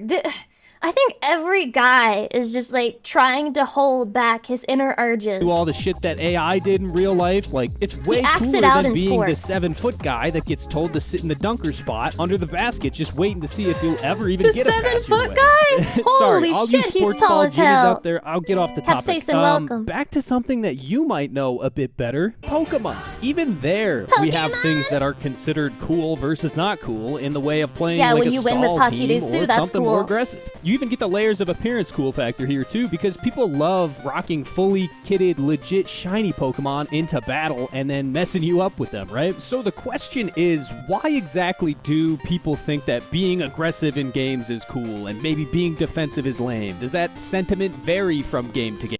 The man with the Pokemon stall team who causes the person to withdraw within 2 minutes of gameplay.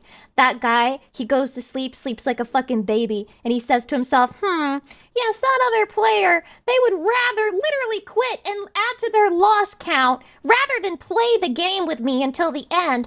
But I feel good about it. Is this universal? Does it vary to person? What makes the idea of playing Mario in Mario Kart the lame choice? Why is Jigglypuff less cool than Falco? Why are healers the lame ones and DPS the Chads? Mostly all of this can be broken down into like human Peach gameplay nature, the most from perception, Melee. and player psychology. Definitely not because People I'm female. have been predisposed to the idea that a person because who it's leads objectively better. or initiates some form of action are, in the most simple sense, the quote-unquote cool guy. It's better to do something than nothing at all. We hear stuff like this ever since we're kids, right? Go out there, be assertive, make the first move in dating situations, whatever it is. Like, this is just something people are taught growing up. I've been rewatching Haikyuu recently. Minor spoilers ahead. What's cool depends on herd consensus. Regardless of what the herd says, having a Labubu will instantly delete any aura that you have. That show's dope, so, you know. In that show, the main character, Hinata, has this fascination with being the so-called ace on his volleyball team. He desires this because of the concept of the ace alone is just cool in his head. The ace gets to be the guy, right? You score the most points on your team. The guy. You initiate actions around yourself. He is so Hinata from Naruto? aggressively No, this is a excited different about one. the concept of Did you know winning that and being the Hinata guy means and a just sunny loving place volleyball or that it makes area? perfect sense that he is the main character in the show, right? Gamers want to be this person as well in games. They want to be the DPS role that initiates stuff and wins and does it in this exaggerated fashion. Playing sniper, playing aggro, forcing your will upon the opponent, maybe leading teams, whatever it is. that a All of female this is the playing a initiative video game? to be that guy. She should be Even disqualified. stuff like appearance factor, right? Wearing the recon helmet on your head. You get to show that shit off. Your prize. You get to show other people this, and they understand what you did to get that. If psychologically we consider all that stuff cool, does that automatically make the opposite not cool though? No, not exactly. There's some awesome things about playing defensive, or, you know, playing like stall in Pokemon, or being the dope-ass healer who keeps all your dumbass DPS players alive, but it's not as flashy. It's not as easy to identify. Back to the Haikyuu example, it's being the Suki instead of being Hinata. Blending in, being that support rather than the carry. It's still cool in its own way, it's just way harder to notice, and it's not pushed as the cool playstyle either in modern conventions. Again, nobody really thinks it's cool to pick Mario in Mario Kart. You got way more out there characters.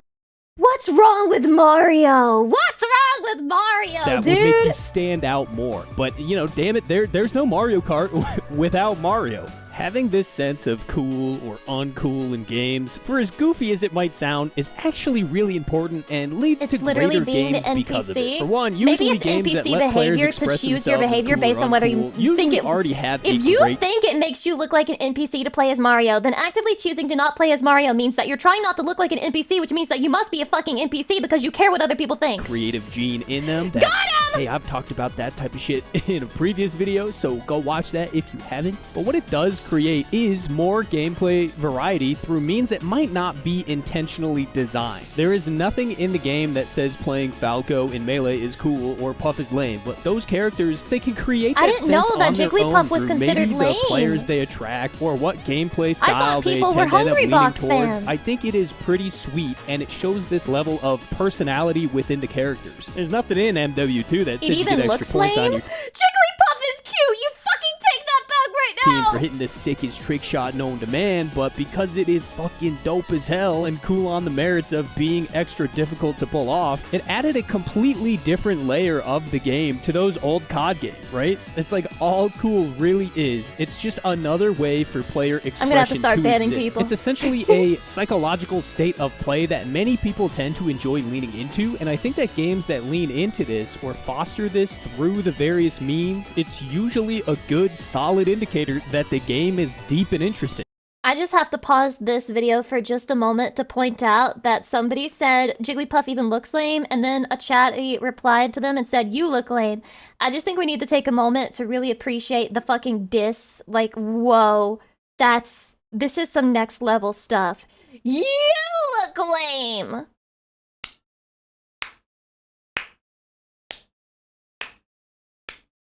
Holy fuck. Chatty is the best. And you know what? I'm gonna say it. Probably pretty cool too. Your mom looks lame? That's way too elevated for this community. 1,000 years too early. Good video. Again, anything that I like is cool. Anything that other people like is lame. Okay, wait, what did it say? Why is she so goddamn cute? Oh no. Jesus, can you stop insulting my This is not ASMR. How am I gonna ASMR coffin dance? Shut up, I don't understand. This is so old. A joke about the cancer? Holy shit.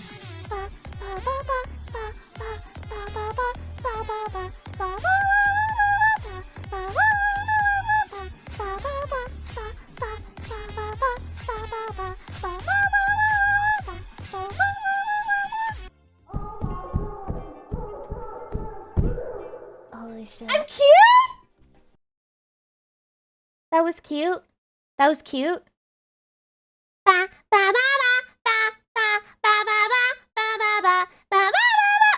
like how shy you sound back then.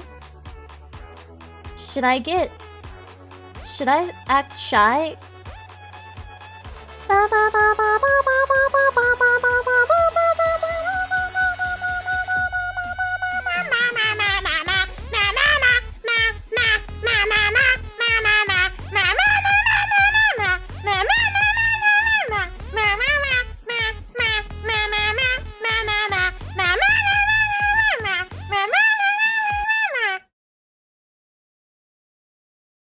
It's still cute, right?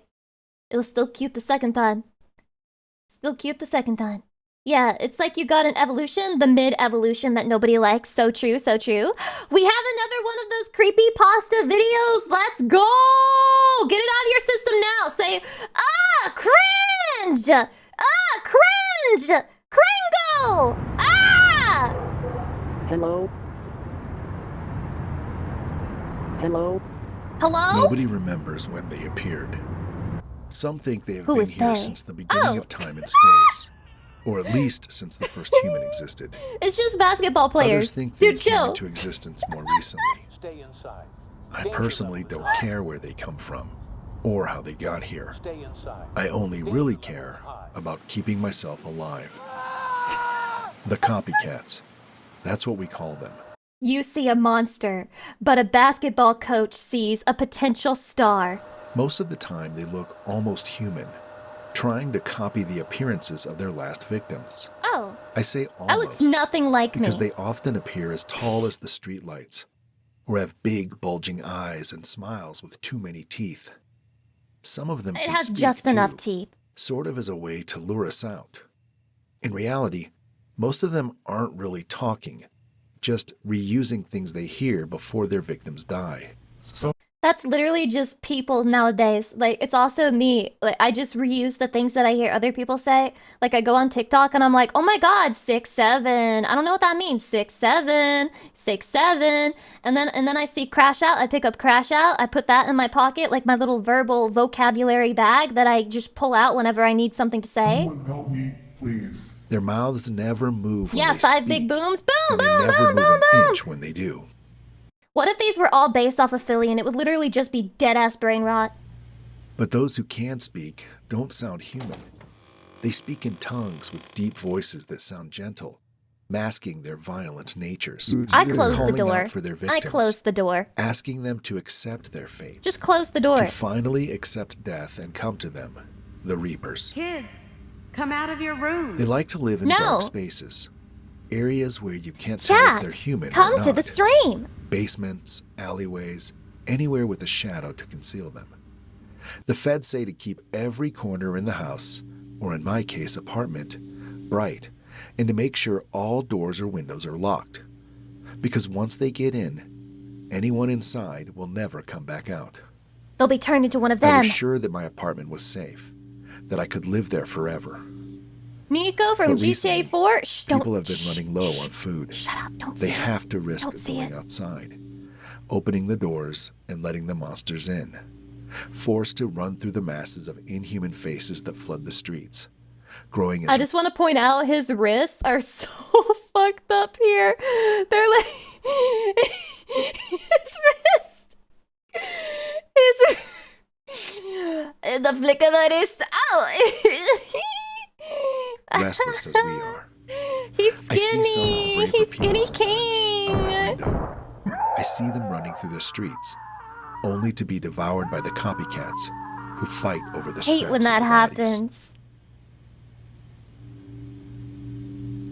It's been weeks now. I'm almost out of food.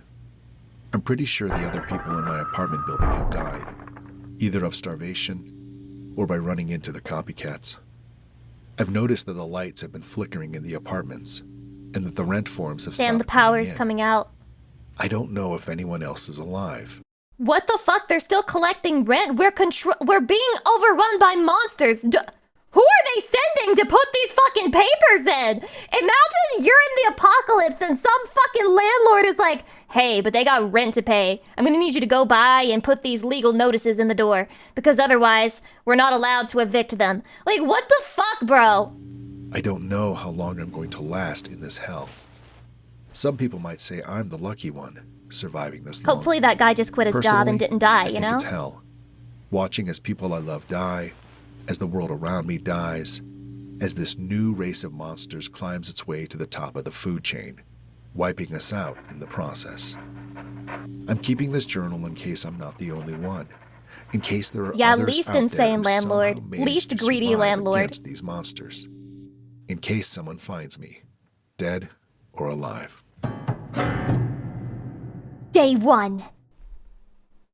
Oh my god, they split it up into days. This shit's serious. I can't What do the anything fuck? Is but that a keep the drone? doors locked and keep my neighbor's shotgun at The my golden side. drone. Though I doubt the gun will do anything against them. From what I remember from the news, the military tried to use tanks against them, barely making Lucy, would you still stream to us if the world was ending? And if I said that VTubers invented COVID so that they could get people to watch their streams and be stuck inside and have nothing better to do with their lives, they would call me crazy. a dent in the copycats' numbers before being consumed by the freaks. Of course I would stream if the world was ending. That's prime streaming hours. You look so silly! I'd be cracking up at those I managed to get into a videos. few apartments and snag some food, but I was almost caught by one of the monsters that got in during the food runs. Oh! They know I'm here now. How'd he get in?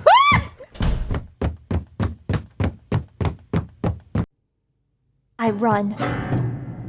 Day 2. I saw one of my neighbors today, or I guess whatever saw them last. I remember that she was a nice old woman, with kind, caring eyes, and always helped other tenants with groceries. The kind of neighbor who would show up to your door when you first move in, with a plate of cookies in hand. I Now thought she she was just said loser, but I think she said who's there. Forced to become one of the worst disguises that I've ever seen a copycat use. I ran the other way when I saw her. They look so goofy.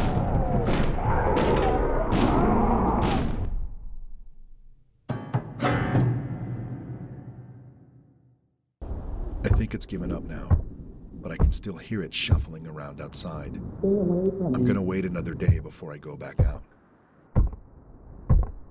This guy's gonna die. horribly. He's gonna become one of them. It was waiting. It wasn't moving. What if this It is just wasn't human breathing. evolution? It was just standing there, waiting for the door to open.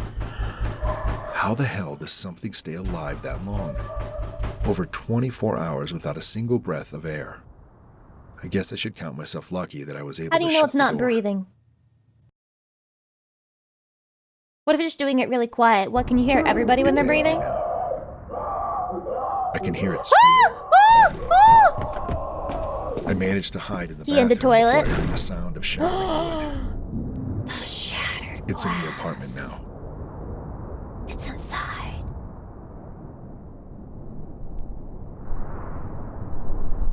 I managed to sneak out through the window.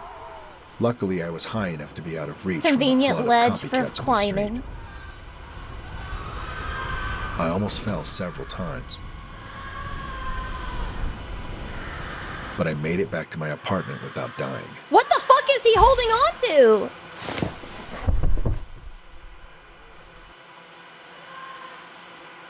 Oh.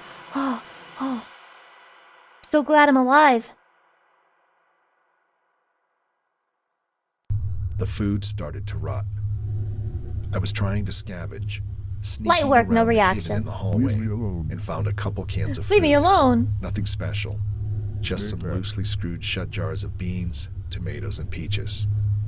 Fueled by hunger, I opened one and was immediately hit by the smell. It was horrible, like the smell of an egg after being microwaved until it was burnt. I don't know how long I can keep this up. I think I'm gonna have nightmares from this. You can't have nightmares from it! I'm sitting here making fun of it for you! I'm all out of food. The hallways aren't safe, and it's not like I'd risk going through the window again. All I can do now is wait to die. Through the window, copycats to the wall, or starvation. feel the sweat drop down my balls. All these monsters crawl. Since Oh, I'm skeet, skeet, probably skeet, gonna skeet, die skeet, here, skeet. Oh, I skeet, think it might skeet. be Got helpful it. to I make got a it. list of as many copycats as I can. How they look, how they act, stuff like that. First off are the hidden. The If you hidden. remember the neighbor I ran into earlier, they're like that. Barely humanoid figures that hide in the shadows to distract from their appearance. Can someone help me? Imitating What's the loud point of the long noises necks? drag out those who it's hunting. They are usually I'm just saying, if this is the next evolution of humanity, why do they have long necks? Because I think giraffes' whole problem is that their necks are too long. Like, the necks became that long to adapt to a problem. That was like they couldn't reach the tall-ass motherfucking trees that had adapted to get away from their asses. And so their neck just kept stretching. But for what purpose does a human's neck need to be this long? extremely disfigured. They don't adapt to You know what I mean! Most of them having a permanent Stop! smile. We're not doing a science and lesson stands right at heights now! from 6 feet all the way up to 10 feet tall. He's shaking. They can put themselves into some sort of trembling. self-induced hibernation of sorts, where their bodies cease any and all activity. This can last for an undetermined amount of time. Do you think they're good The at playing longest I've seen piano? this happen for was a day. I think that they do this to trick their prey out of hiding. Next are the muttering. The They muttering. look almost the same as the hidden. This guy's neck is albeit relatively small, normal. only growing to He's around got some long 7 arms, feet not a big max. deal. They have noticeably less disfiguration. No, they have no especially rhythm. around their How do you know? mouth, You ever seen them dance? and don't hide in the shadows as much as the hiddens do. Instead, they usually stand motionless, constantly repeating the words of their victims, waiting for someone to see them.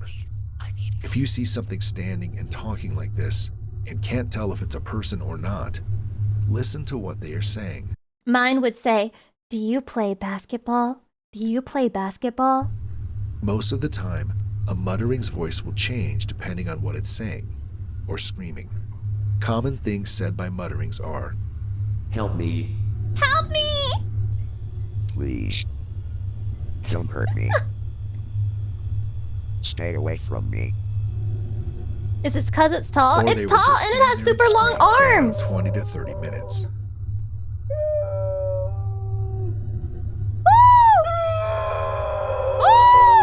The third kind are what I like to call stalkers. They're some of the Stalkers? most dangerous of the copycats. They grow to around 6 feet tall and can go weeks without eating. They hide behind doors, completely They're like still bed and bugs, but motionless, people. and strike the moment the door opens. They don't have legs and walk around on their hands. I think we're having the plot of Silent Hill If you F think you might be being trapped by a spoiled to us right now. I recommend finding anything long and sharp. It might take a few tries, but you should try to stab through the door until you hear it shriek. Wow. They normally run away after that. I'm getting tired. That's pretty funny. I funny. might write some more in the morning. This guy's One gonna of them become got the in only again. survivor. I think it crawled in from the window. I haven't seen anything like this. It's tall. What the It has to crawl to be able to fit in the apartment. Not much bigger than the one disguised as my neighbor. It's talking That's too. me. How is that Not you? random snippets or sentences. Chatty, do you look like this? Full-fledged statements. Chatty, if you look like this. I heard about these in the earlier Call me. days. Mostly rumors. Short stories writing about them. I thought they were fake. Publicity stunts by people trying to become famous. But this is real. A behemoth of a monster. This is real. Staring me in the face. I can just barely make out some of its words. Why do you wait here? What is it that fuels you? We have been watching you. Rotten canned food, apparently. We have been keeping track of every move. You will never escape. This is your prison. These halls are your cell. This is when Stardew Valley starts talking to me. Second, we could destroy you. The instant you stop being of interest to us. So every second, you better be moving. Because the second you stop is the second that the boss you engrave in the little book. He's writing all this shit down. That's so funny. Stop. Stop writing. I'm talking to you. Words, it left. It didn't attack. It didn't kill me. It crawled right back out of the window. You don't even I pay don't know how attention much to me. time I have left, but I think I should focus less on writing all this down and more on finding out how to get out of here. Chatty, I think he died. Chatty, I think he died. No updates. No extra journal entries. I think he died. I think he passed away. I think something happened. Or maybe he became best friends with that big guy. Yeah, part 2 when? I don't think there is a part 2, Chatty. I think it's over for Lil Bro. Depressing meals tier list? There's nothing depressing about any of these. Is that cocaine? Okay. What's up? Are you the No, that's pyre? Gamer Subs. Don't know yet? Well, if you've eaten any of the following meals this past week, then you probably are. But what qualifies me to rate these depression meals? Well, I have zero regard for honoring nutrition or the Who the fuck sent me a video of a cute girl? I'm going to kill you. So, I think I know a thing or two about sadness cuisine. And we're starting my list very strong with really old, dusty-ass glass of water. If you weren't depressed before Glass of drinking this, water. then you certainly are now. Congratulations. Saddest fucking thing. Wait, it's Tastes dusty? like whatever your D. crusty-ass carpet smells like. It's been sitting there for like 3 days collecting all the dust and depravity of your room. Like, moths D. have periodically been dry humping it. There's a Water's unironically peak though. It's not any water. It's water that's been sitting out for a long time. fucking nematode It's a D. giving birth on the top layer. But you still drink that shit. Because it's 3 in the morning and your mental capacity has been reduced to that of a littlest pet shop figurine. I have not thought about Littlest Pet Shop You're in not gonna feel so many refreshed, but at years. least you're hydrated. Good job. Next food. Breakfast of Champions. Which is any sort of energy drink served alongside a cigarette. Gamer Subs with code Lucy, 10% off. So S not tier. coffee, because you might actually look somewhat put together if you're S drinking tier. coffee in the morning. An S energy tier. drink. Because that's what's gonna get both you and your stomach. Are my model redeems not working? I just noticed. In the morning, Mod, then you have a lot of you're both refunding to do. different, but also falling apart. For me, this breakfast option is chef's kiss, but only if the energy drink of choice is Coke Zero. No, not Diet Fuck Coke that. tastes like Fuck piss. Coke. Coke Zero. And anyone who says otherwise Horrible. needs to see a girl boss winning. Solid S tier. But then we have your own tiers. Sodium is What? bad for you. F tier. You need to watch your blood pressure, dumbass. Moving on. A favorite among the depressed people community, instant noodles. Somehow this seems okay. Oh, S but tier! only if it's S just the tier! noodles, S tier! because it's fast and it's cheap. I but love the instant more noodles. things you add to it, the I don't more add depressing anything. it gets. No, I don't Because add shit. You're being delusional and trying to fool yourself that adding hot dogs and green onion on top of them will make it look like an actual meal. when I'm it's not just fooling a anyone. 30-cent pack of How dare you That's criticize just my my depression? You also have to get the right kind because I had instant What the noodles fuck? That's not where even a real all I can brand. You taste made that is shit up. MSG, and my mouth feels both dry and I love slimy at the MSG. same More time. MSG, please, Not a chef. huge fan. I prefer its hot underrated cousin, cup of soup. So, C tier. Russian plant. Literal Russian plant. Like, I'm not gonna notice that that's like Russian plant letters? Absolutely not. This is fucking propaganda. Its hot underrated cousin, cup of soup. So, C tier. The next one is good, I promise. The loose skin around your fingers The what? and your mouth. Not even Who gonna eats pretend that that's not the shit? tastiest shit right there. Who Pure eats that? protein. Throw it away. It's like little morsels of meat jerky. Finding some good fucking food around here. A tier. Sauce on a carb.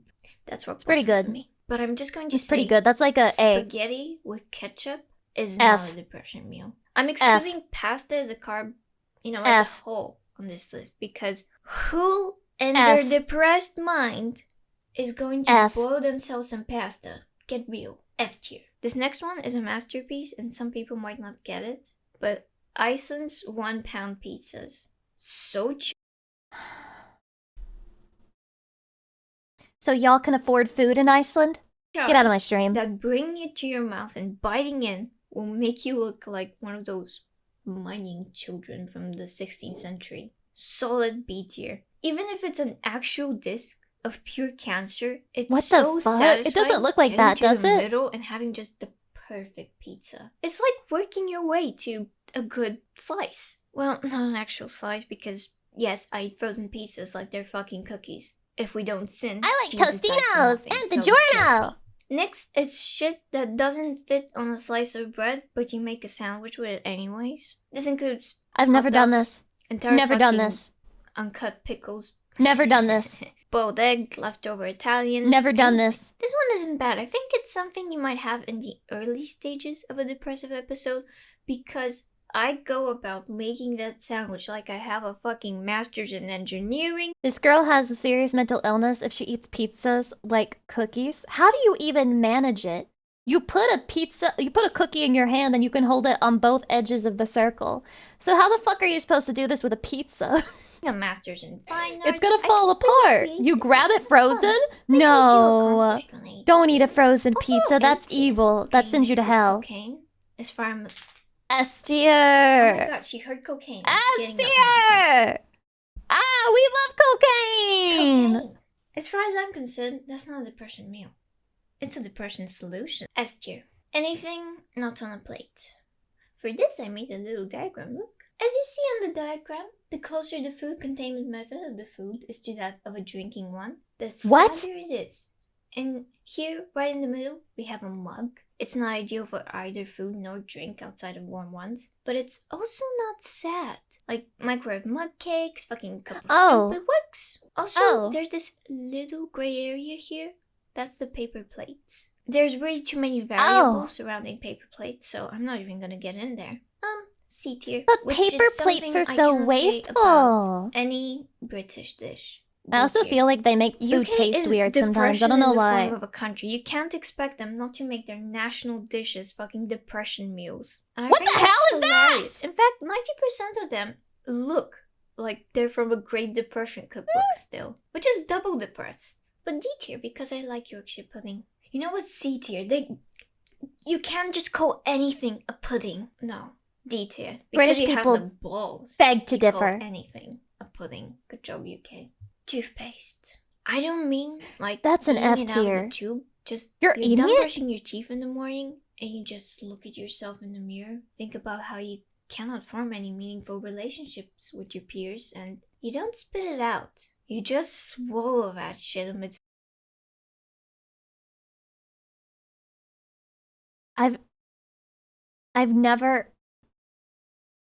I've never done that in my life.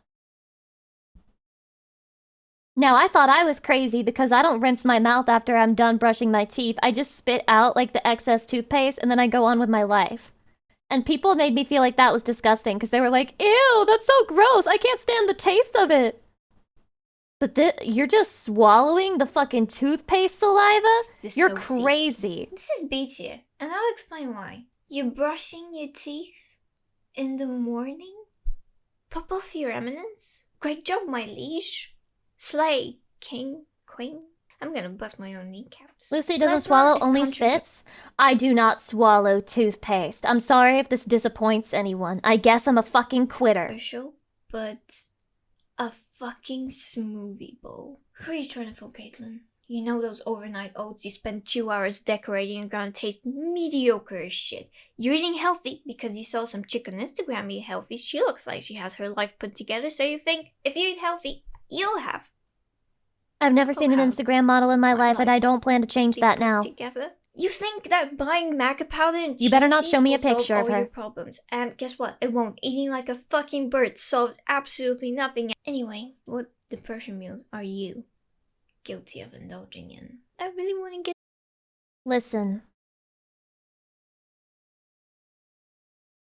She forgot the top tier depression meal, which is air. That's the best and the biggest depression meal of them all. Air. Raw dogging air. Sometimes it just hits real good. It just hits real fucking nice. I can't believe that she didn't include that. That's crazy. What a misplay. Analysis playing fast and slow? What the fuck is this about? We tend to like people who put in effort.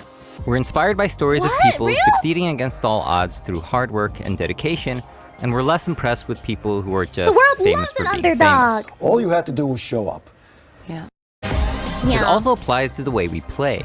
Let's say all you do is jump back to get away and throw fireball, or jump forward heavy kick sweep, and when the opponent is close, this playstyle has been encapsulated in a meme known as Flowchart Ken, a game plan so basic you can fit it on a sheet of paper.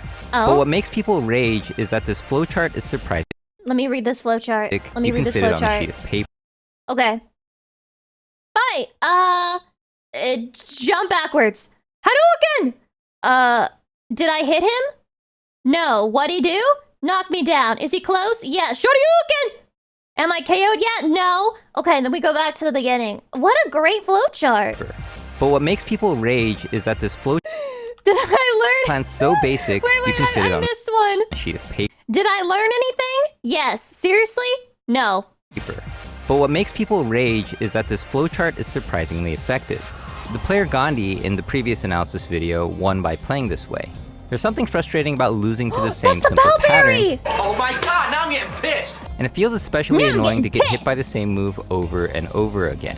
Ow! Would it? This might be why in Smash, hitting someone with the same move in succession makes it weaker and weaker until you do a different attack. It's called stale move negation, or just staling. Regardless, What the a terrible wise feeling comes from idea. the fact that your opponent seemingly beat you without doing much or thinking much.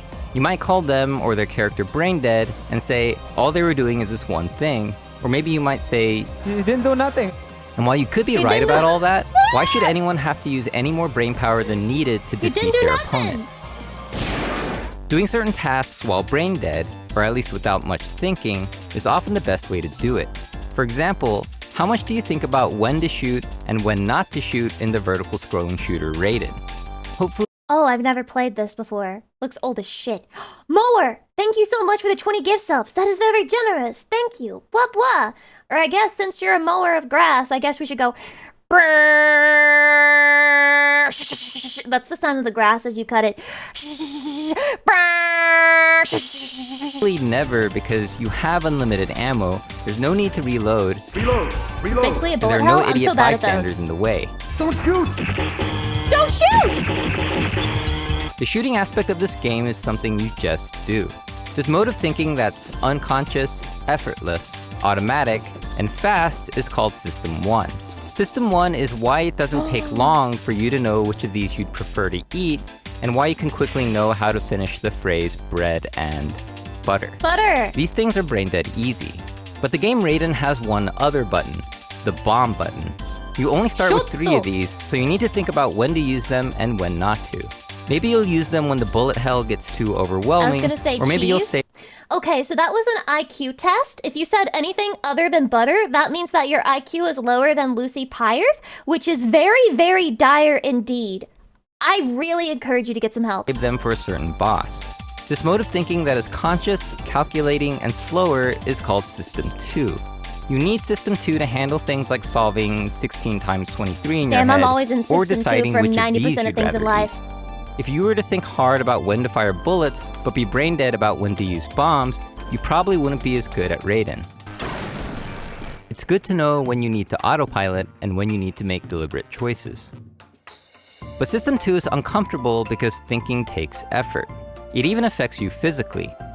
I think that System 2 is very fun when you're playing a game. I think that those are the best games. When thinking hard and slow, your muscles tense up, your heart rate speeds up, My your muscles blood pressure tense up. rises, This and most was me learning interestingly, Japanese, your by the pupils way. become dilated. This is why I've This never might been be the why same some ever since poker I players started. wear sunglasses indoors, and why lie detectors measure your blood pressure and pulse. Lying requires more thinking because you have to constantly remember what you said to keep your story straight. You really have to calm True. down. Why the should I?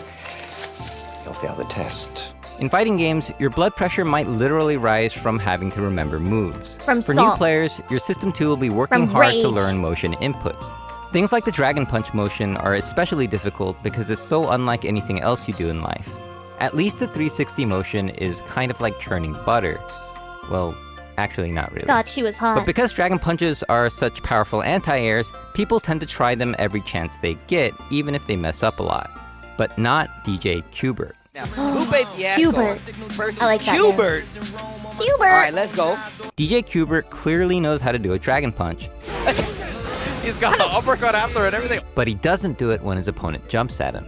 He uses this move instead, crouching hard That looks punch. like an uppercut to me. Oh, he's got the anti-air? With the anti-airs? This is much It easier looks to like an do uppercut because to me. you just input a direction and a button, and you get pretty damn close to a Dragon Punch. I mean, Ken's not flying off the ground or anything, but it looks close enough and also hits people out of the air. This poor man's Dragon Punch acts as a System 1 alternative to the much harder motion input Dragon Punch.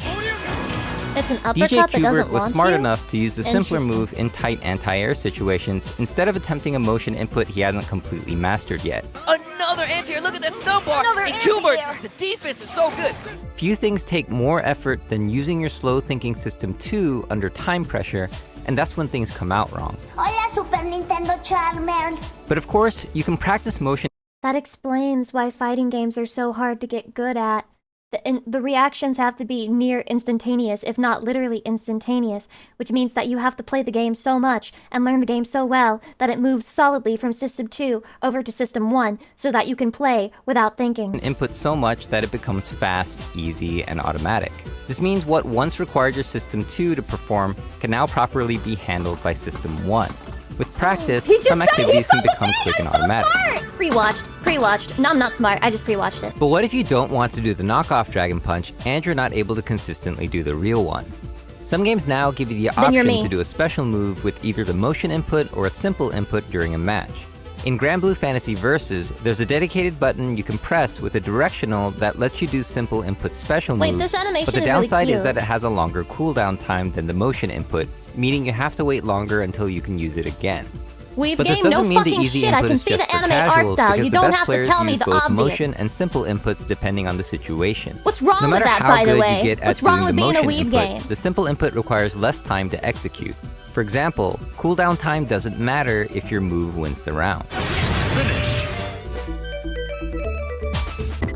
I wonder what this VTuber with So obvious here's a anime quick art question. style thinks about a bat weeb and a game ball with anime art cost style. $1.10. The bat costs $1 more than the ball. What fucking country are you buying this bat and ball from? Because that would probably run you like $50 now. How much does the ball cost? The bat costs $1 more than the ball. Then the ball costs to 10 cents. The answer is 5 cents. What?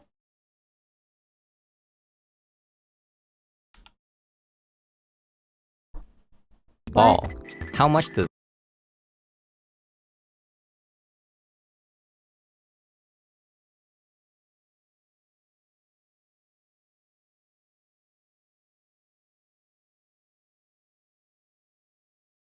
I reject Chatty's reality It's a and ball I cost. replace it with my own. The answer is 5 cents. If the answer of 10 cents came across your mind, you're not unlike over half the Ivy League students who also got this question wrong.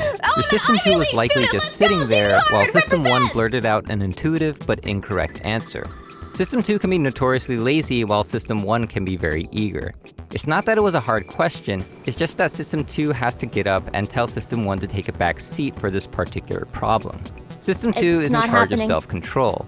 Anyone who's refrained from eating a slice of pizza or refrained from tossing their controller knows what this feels like. While System 1 is often correct about its quick conclusions such as this equals 4 or this movie's gonna suck, it can make Bad is 105? But why? Why must the bat be 105? some serious errors of judgment in other cases. But the biggest problem with System 1 is that it's hard, if not impossible. It has to be Wait, I'm using my brain. Chatty, shut the fuck up. I'm using my brain. I'm using my brain. I'm using my brain.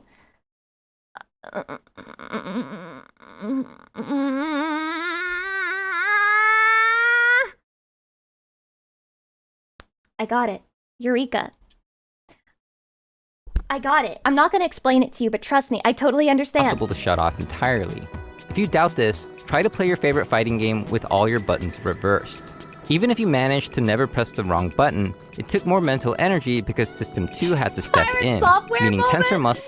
Guys, I'm not using my phone. You can tell because if I was using my phone, I would be tracking. My tracking would stop. Thus higher chance of input error in other ways. There's a reason why countless hours have been spent on button checks at fighting game tournaments. I swear these button checks, man. Oh my god.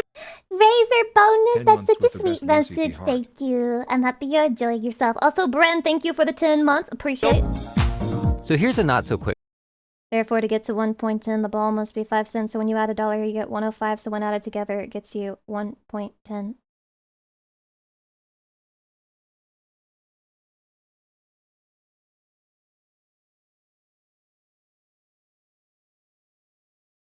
I think I just don't understand math. Question. Extra, I'm gonna ban you. Like, can we time out Extra for like the next 10 minutes? Because I feel like that's how long this math question is going to keep going. And Extra is just like continuously making me feel dumb because if I am at the same level of intelligence as Extra on this subject, that is really bad news for me. Count how many times the players wearing white pass the basketball. You can pause the video you're watching now, go over to this one, and count for yourself. No, it's gonna be when you come back with your answer, you may or may not have realized that there was a gorilla that walked through the scene. Even though it was there for 9 seconds, about half the people who were counting the passes in this video did not see the gorilla, which suggests that under System 2, we can be blind to the obvious. Anyone who just sees this video without doing a task will see the gorilla. This explains why some of the best players in the world do not respond with an anti-air when their opponent jumps at them. No anti-air? But what occupies the player's attention are other mentally intensive things like the neutral game going on the ground. The opponent's jumping attack acts as the invisible gorilla here. Oh boy, that jumping is the uppercut! What a great start! This shows that as much as we want to think hard about each situation to make the best decision possible, System 2 takes too much effort to do so. Your brain will be completely fried. But what if you could fry your opponent's brain instead?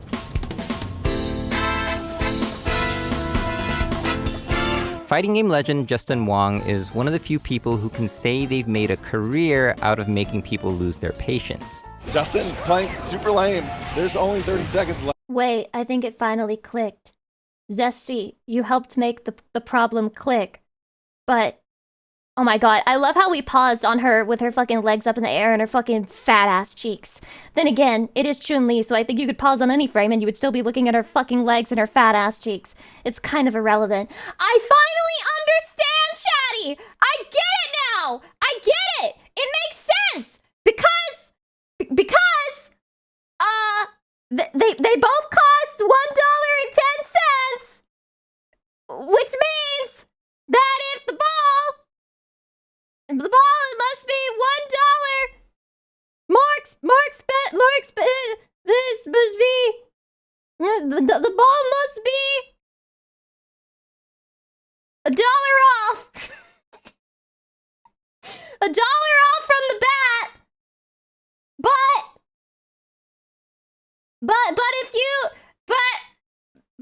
that would mean if you added 10 cents and then $1.10, you would get $1.20, so the math doesn't check out. So that means that the ball has to be 5 cents, and then the bat has to be $1.05. I get it now! So what does Justin do to make people so frustrated? Rare footage of Daigo actually angry. I would say the go-to thing is blocking. Because when you This block was a lot, definitely the point of this it video. gets people mad. Because obviously when people practice fighting games, all they do is training mode, practice combos, practice setups.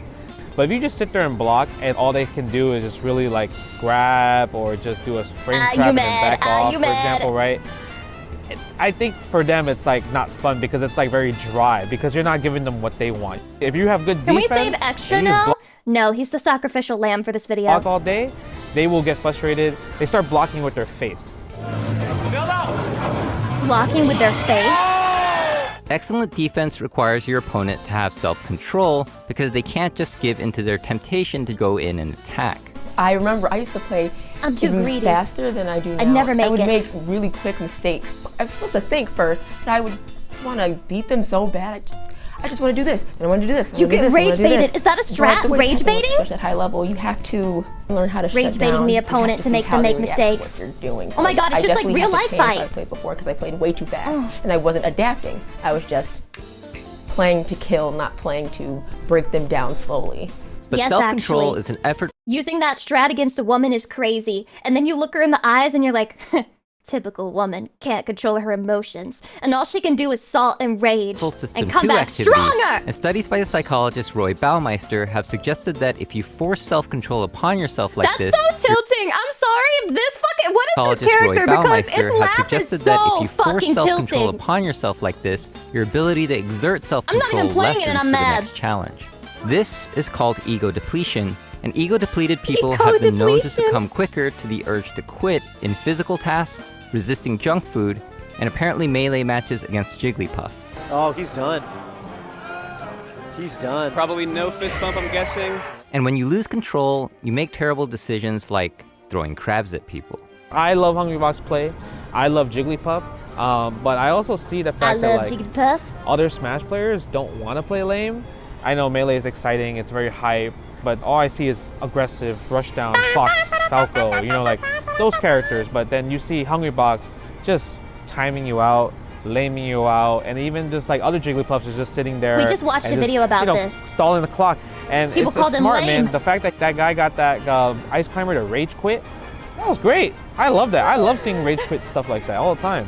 It's a weird and controversial idea that we all Damn, that guy is truly chaotic neutral. He's like, if you win, then you win. Razor Bones, welcome. possess some kind wait, of what? I did this again, dude. I'm getting deja vu. This happens every time I start reacting. I start saying thank you for the fucking gift sub or something, and it's 200 bits or some shit. Stop. Fuck. I'm sorry. energy meter that causes us to lose self-control as it goes down.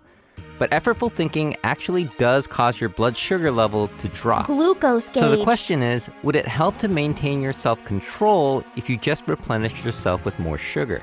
Is this real? Baumeister's team tested this by Spawn giving Off C, thank subjects you for an the gift sub. ego-depleting task That and one then was giving real. them some lemonade. But half the lemonade had real I actually sugar, do have a while the glucose other bar half during had an stream, it's artificial true. sweetener, Splenda. When given the next challenge, the ones who had the real sugar actually performed better than the ones with the fake sugar. So does that mean the key to beating defensive players Drink real sugar. Load yourself up with sugar. Be sugar pilled. You don't want to be bad at fighting games, do you? Eat fucking real sugar. is to have sugar between games? Let's not get too carried away, but it is something to think about, especially when you get to game 19, final game, final round, and win.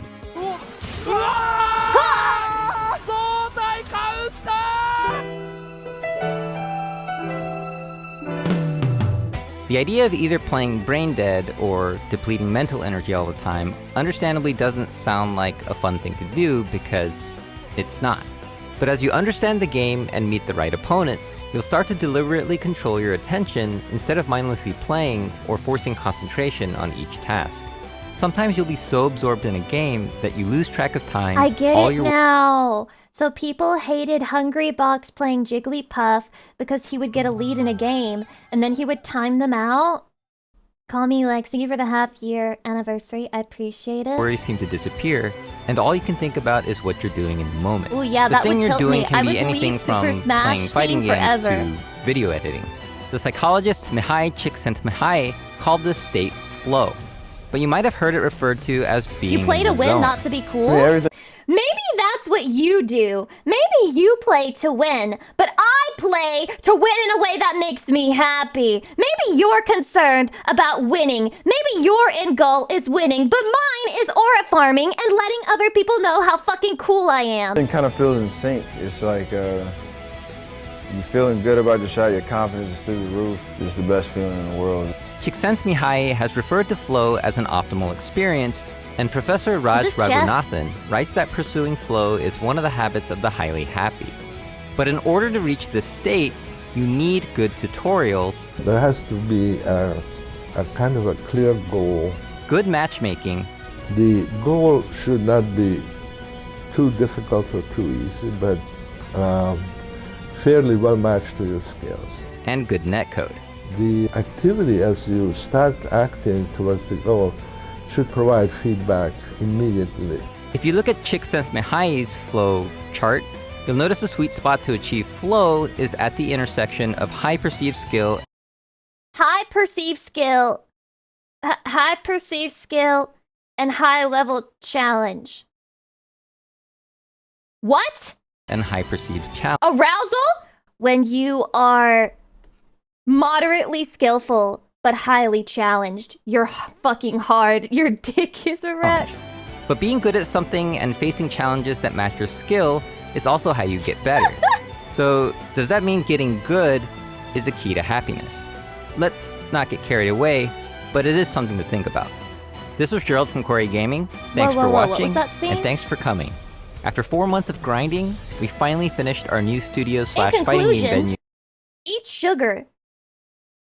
To rage less. To not get rage baited. Wait, what Chatty do when they wait for the next stream?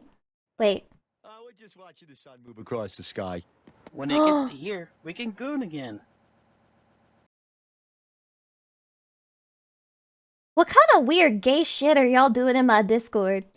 Join the Discord, by the way! Join the Discord! Only you can make Discord less gay. Join my Discord, please! Please, please, please, please! Okay, so we just watched one like that. So why flying cars are... Yeah. Why flying cars are dangerous and stupid idea. Look, listen. I hate to say this, but flying cars will never be a thing. Now, I know...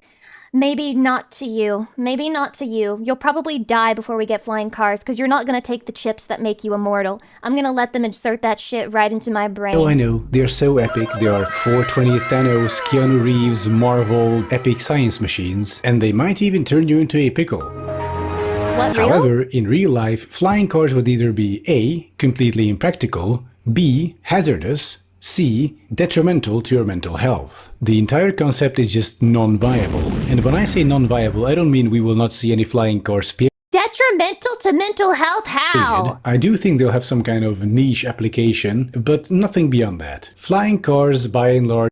Have you seen the average driver? Here's the thing about that, okay? People are already getting into crashes and dying, so why not let them do it in the sky? ...are just a stupid concept. And if they were just that, I wouldn't really bother. You know, there's plenty of stupid ideas out there and they usually die on their own. However, I also think that flying cars present a unique and exotic danger, multiple dangers in fact, and that's the reason why this video exists. So how and why are flying cars such a bad idea? That's what we're going to look at, after a word from today's sponsor, Atlas VPN. No! A 7-minute video with an ad. Wow. How and why are flying cars such a horrendously bad idea? Let's look at the first point, practicality. So the reason why we came up with this thing called transportation is to get to places quicker. So we can divide traveling into 3 relevant categories. Short range between 0 and 50 kilometers, mid-range between 50 and 500 kilometers, and long range which is above 500 kilometers. Alright, so I believe that here we can already see the first problem. Namely that flying cars just don't make a lot of sense for short or long ranges. If your destination is within a short range, you can just walk, cycle, take public transit, or you can just drive if those aren't an option. And what if the you're fuck going is a long kilometer? range, well, anti-freedom unit. then you can just take a train or an airplane, or just drive even, because I agree. these planes will be fine because they won't be doing kilometers, they'll be doing miles, which will be okay. Flying cars just aren't that fast. Their top speeds are generally 160 to 200 kilometers per hour, which is a bit more than highway speed essentially, and is very much inferior to high-speed rail and vastly inferior to airplanes. So the practical use of flying cars is basically limited to mid-range only. Also, you have to make sure that you can land at or near the destination. Also, you can't really use a flying car if the weather is too bad. You know, if there is a giant rainstorm or snowstorm or the winds are too high. No, I want to open up, like, the fucking Reddit app one morning, and I want to read that somebody fucking died in a flying car crash because they didn't check the weather before they started flying.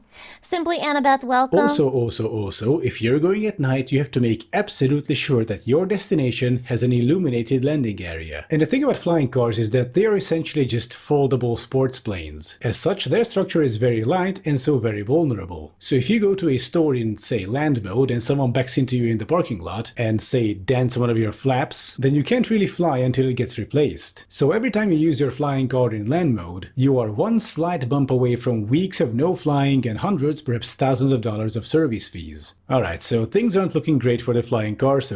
You know what? I bet people were talking about this back when cars were becoming a thing, though. I just want you to know, all of the complaints you have right now were complaints they had back then. They're like, well, you're not even thinking about where we're gonna put the cars. What are we gonna do with all these cars if everybody owns a car? What, are we just gonna build big spaces for nothing but cars to sit in? Are we gonna have a bunch of rows of cars in front of every single store before you get into the store? That's stupid! It'll never work! So far, you can only really use it at a certain range, in good weather, during daylight. The destination has to have landing infrastructure, and even with the slightest damage, you immediately have to go to the repair shop. Alright, so let's move on to the second aspect of flying cars, namely the hazard they pose. So flying cars are essentially half-a-ton projectiles flying around at moderate speeds. And in the case of mass adoption, there would also be a greater number of accidents. You know, Billy Bob discovers a dent on the right flap in the Walmart parking.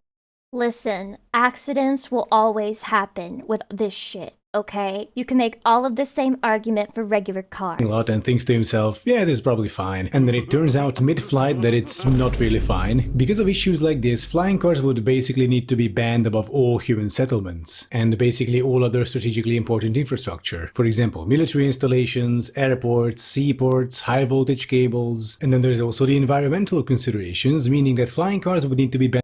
Oh, environmental considerations, right, because cars are known for being environmental fucking masterpieces. Never had a problem with emissions or any of that shit. Cars are totally cool for the environment, and flying cars are so irrationally bad for it. Nature reserves, migratory bird Why do you routes. want flying cars so much? I don't even want regular cars. That's my hot take. I don't even want regular fucking cars. But if you're going to be a hater of flying cars, you have to explain why normal cars are okay and flying cars are especially worse than the normal ones. And any other areas where they might end up damaging or disturbing the local wildlife. So in order to really mitigate the hazard posed by flying cars, you would need to organize things. Consider this map of Budapest and its surrounding Big car areas. paid him off. This is what they want you to watch. Tesla hired this guy to make this video, sponsored twice, by the way. That fucking VPN company doesn't even exist. That was sponsored by Elon Musk so that he could pretend that he's a normal YouTuber who's not paid by Big Tesla, but he's definitely paid by Big Tesla, okay? Because they just want excuses for why they're not innovating and giving us flying cars right now. So where would our no-fly zones be? Turns out pretty much everywhere. So the only real solution here is to essentially establish corridors, you know, places where you can concentrate flying cars. Also, not even just paid by Big Tesla, paid by big Southwest Airlines, paid by Delta, paid by all of these people who have a motivation to keep you from being able to fly in your car and want you to rely on their shitty-ass airline. And focus on minimizing their negative consequences. And in order to avoid chaos on the roads, like flying cars randomly taking off and landing, you would need to establish a whole bunch of huge airstrips where potentially hundreds of flying cars can take off or land at the same time. And all this would need to be coordinated, of course, somehow. So I'm just gonna take off from my fucking yard. I don't know what to tell you, man. Once again, we are talking about the mass adoption scenario. And wow, what a great idea. Having these focused, busy transit corridors with some major transit hubs along the way where people can get on and off. If only Hungary had something like this. It would be such a great help, you know, something which can move a lot of people economically, which is absolutely perfect for middle distances, something which runs along these corridors and ends in these big transit hubs, so to speak. And someone should really call Elon Musk about this, because this shit needs inventing right now. I mean, this would revolutionize our transit. Yeah, so anyway, the third and last aspect of flying cars that I want to touch on is your mental health. You know, even if flying cars would be flying around settlements, they would still make a lot of noise. And this would be true even if a flying car would be only as loud as a regular car. I'm sorry? Cars are already loud as shit. Flying cars travel at an altitude of around 2-3 kilometers generally. Especially the guys who like have nothing else in their life. I mean nothing else. Men who have nothing else going on in their lives. Or maybe it's a woman, you know? I'm not gonna be sexist. Maybe it's a woman. Maybe it's a woman with nothing else in her fucking life who just sit in the parking lot and rev up their engine loud as shit at 7 in the morning. They want you to hear it. They want you to hear their big fucking loud ass car. Because whoa, it's so impressive. Isn't it impressive? Isn't it impressive that my car is so fucking loud? Airliners travel at around 10 kilometers. Now, our current land-based highways are already super loud, but we can soundproof them. With air corridors, this is obviously not possible. So now imagine that directly over your house, Lamel. Buzzing. That's the government trying to get into my home. I hear it every night. You guys don't hear the government drones trying to sneak into your house? No, I don't need Even that. outside cities, or I should say especially outside cities, you know, the place. Then why do you do it every morning, Lucy? Because I'm proud of my car. Places which should be actually quieter. And this of course would have a devastating effect on everybody's mental health. No matter what you do, no matter where you go, the maddening buzzing will always be in your ear. And I don't know about you, but for me personally, this would be a version of hell. And the thing is, the more people adopt flying cars, the more severe these problems get. But then again, I don't think they'll be adopted en masse because of the aforementioned problems. They're just too severe. And all this renders the concept of flying cars effectively useless. It's just another But we've already accepted constant noise in cityscapes. I don't understand the difference, truly. Form of inefficient individual transport, which we should be phasing out at this point. Alright, so this was my take on the benefit of flying cars. Dropping various objects and bodily fluids on the people below us as we fly away. So true. The government is afraid of more 9/11s from just like random crazy people. They're like, you can't give them flying cars! Flying cars. And I haven't even mentioned things like terrorism, you know, stuff like loading your flying car with fertilizer or something and then kamikazing into a building. Or, you know, load up a bunch of Molotovs and use it as a bomber. Even without these, the government don't want you to have freedom, okay? You may think that all you have to do to get away from TSA is to not fly. That's not true. You not owning a flying car right now is the TSA up your ball sack fucking frisking you, trying to make sure that you don't have fertilizer that you're gonna pack into your car and then run into the Empire State Building. The case against flying cars is strong enough, I think. So anyway, thank you for watching. Don't forget to like and they subscribe, and do check out my Patreon if you... Flying cars now! I need the freedom to die in the sky! Fuck you. Okay, let's see. Lucy's worst nightmare? What the hell?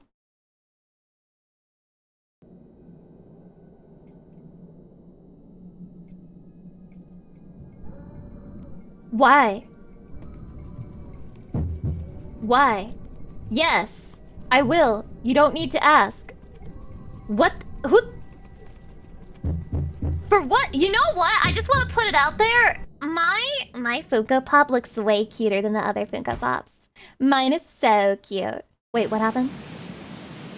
Why did you make a creepypasta out of my Funko?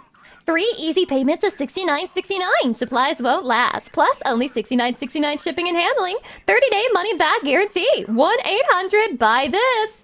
PayPal? Takes fucking PayPal? What the shit? What kind of old-school commercial is this that takes PayPal payments? Chatty, would you buy it?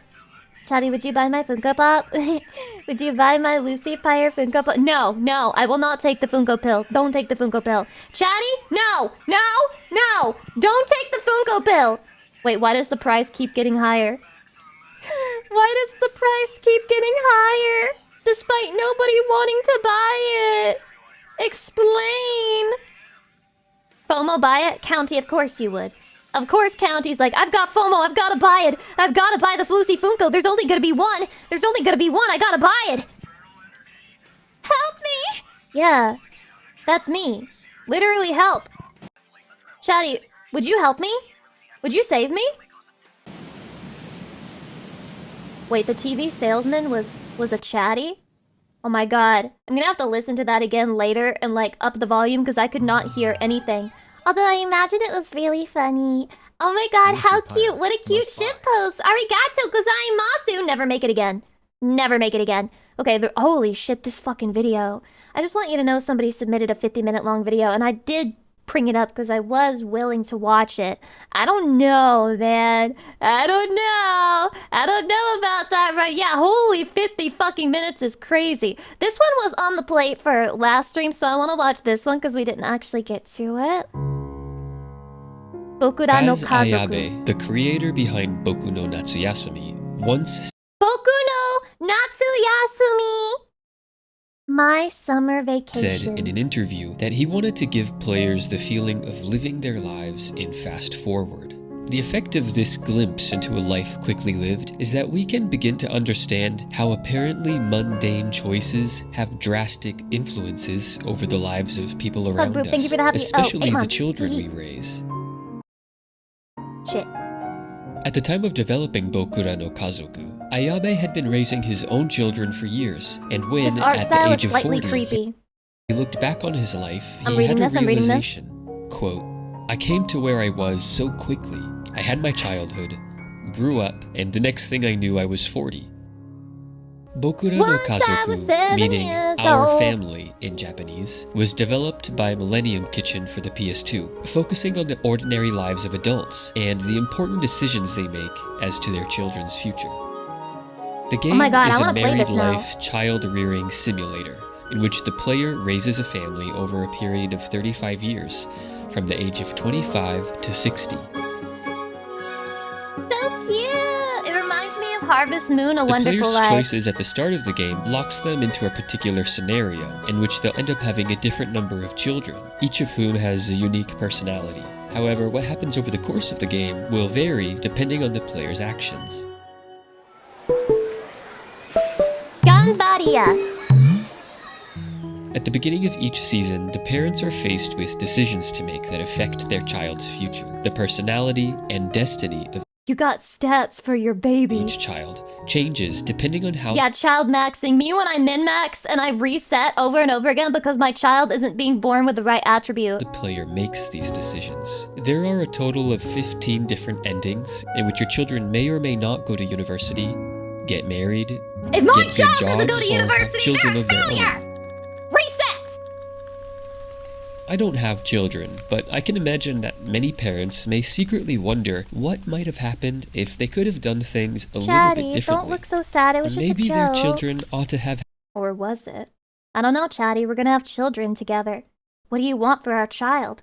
What's the future that you want from them? And don't say any lame shit like, I just hope they're happy. No, no, no. What do you really want your kid to become? had a bit more freedom. Maybe their children had too much freedom. When the Child game support? starts, Chico and her husband are getting married, and they quickly have their VTuber's first future child. for kids? Each Awful. child has various statistics that evolve Maybe we over shouldn't time, have and their children. personality will range from introverted to extroverted, pure to mature, compassionate to icy. The last two gauges refer to the child's mental or physical stamina. Bokura no Kazoku is essentially all about manipulating these statistics by making major and minor decisions about their It's just like children's real lives. life. It's Having just more like real children life. means having to spread out your time more evenly between them, as well as your Do you think abusive parents ever just look at their kid like fucking around with a G.I. Joe or something, and then they look and then they're like, I'm gonna give him a moment right now he's never gonna forget that traumatizes him and changes and shapes his personality for the rest of his life, just like on a whim? Do you think that's how a resources narcissist like money. thinks? Do you spend a day with one particular child who's been feeling lonely or needs more guidance? Or do you take out the whole family to the zoo? Some days you may choose simply to do nothing and save money for the future. Apparently innocuous decisions, such as going to the museum or That's choosing a not specific innocuous. kind of book to gift your child, has That's consequences. not innocuous. Importantly, the game distinguishes things are between your important. children being talented and growing up happily. You're not allowed to tap out. You're here. Forever. Razor Bones, thank you for the 1,000 biddies. I appreciate it, but you're never allowed to leave. Sometimes they manage to do both, but other times talent comes at the cost of happiness. Giving books has a variety of effects, turning Talent comes at the daydreamers cost into of happiness? It's scientists, just like making real life. them more outgoing or helping them mature. When giving books, the effect it's going to have over your child is explicitly stated. However, you can only give each book once. If you give a book to your first child to motivate them to study harder, your second child won't be able to receive the same gift at that same period of their life, even if they That's crazy. By benefiting one child, you curse the other. It's just like real life. end up needing it more than the first child did. When your child turns 5, another important decision awaits you, which school to enroll them in. You may be tempted to send your first child to the best and most expensive private school, but this probably won't be possible if you've spent money taking the family out to the museum, aquarium, or other places. If you find yourself strapped So you have to deprive the child to send them to the best school. for cash, you can send your child to public school at no personal cost, freeing you up to use your money in other ways, but possibly hindering the kind of job your child later gets, or even their sense of self-worth. Am I going to be alright? Your daughter wonders. As the game boots up to the title screen, we see Chico and her husband playing on swings at the park. From here, we choose the scenario we want, and the game's opening sequence shows their marriage, along with quiet scenes of Tokyo life. Chico and It's just like that in real life. Just find a woman and say, let's get married and have kids, and then we'll play it like Bokura no Kazoku. And she's like, oh my god, I love that her game. husband met in their mid-20s, and life together begins simply but with great hope. One evening, shortly Let's get married, afterwards, Lucy. Chico brings out a gift for her husband, a journal in which to record the daily events of their lives. Their first child, Moku, is born weighing just under 3 kilograms. Moku quickly becomes the center of their lives, despite his father's busy job editing children's books for Oedo Publishing. Editing children's books? One morning after returning home from working overnight, the father arrives in time to hear his son's first words. Moku begins to grow up, and for reading material we give him Ganbari Kodomo Shimbun, the hard-working child newspaper, to increase his mental stamina. Then take him to the museum. Soon afterwards, our family welcomes their second child, a boy named Genkotsu, because his fists are tightly clenched at birth, as if ready to take on the world. Aww. Life gets busy, but Chico reminds us to keep writing in our journal, so we record the Genkotsu! That's his nickname! That's his nickname. They nickname him that because he's got his fist clenched, and Genkotsu literally means clenched fist. Oh my god! incidents of Genkotsu's first words. I'm guessing his real name. For a book, we give him an exciting manga to make him more physically active. Meanwhile, Moku's been trying harder at everything he does. You ready for the N one? Let's go. We promised to play with him on the weekend, but for now it's off to work.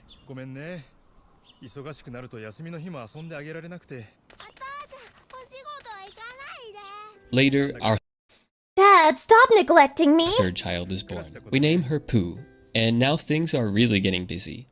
Moku starts kindergarten, and as usual, does his best. For good luck, we take the whole family out to the local temple, the quietness and solitude of which makes everyone a little more introverted.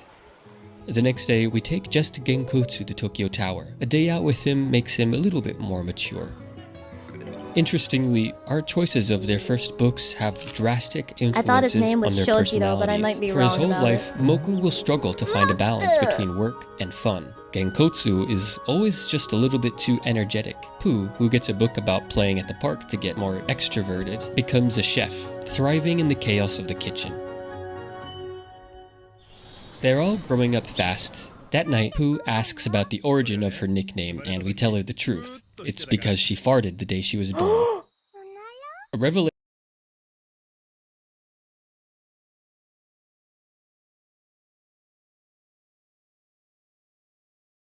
Do you hate your daughter? Do you hate your daughter? You hate your fucking daughter, you piece of shit! Which I'm not sure she ever recovers from emotionally. Yeah, but no to make shit! up for this, we treat her to a day at the park, which puts a smile back on that face. We keep saving No money and forgiveness. working No hard at the forgiveness. office. Trauma forever.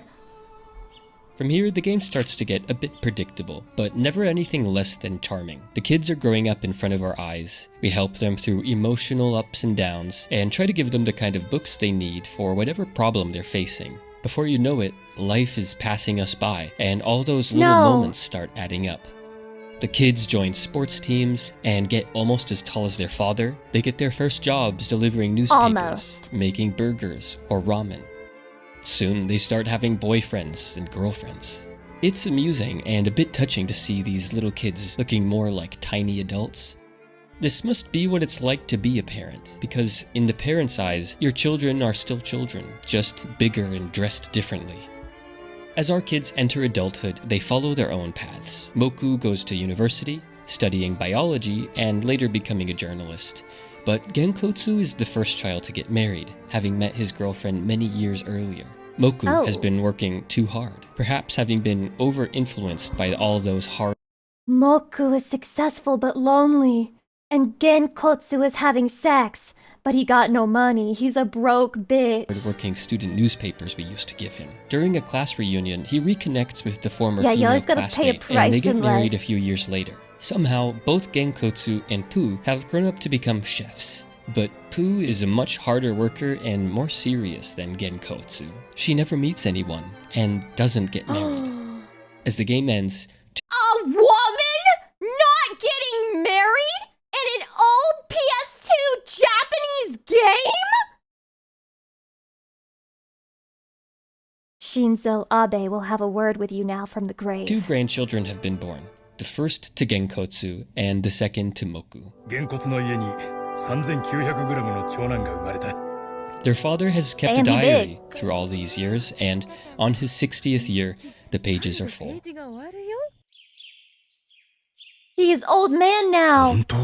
The family Why is he gazes out looking at the at me? garden, drinking warm tea. 雪白いね What kind of fucking statement is that? And drinking warm tea. 雪 Snow sure is white.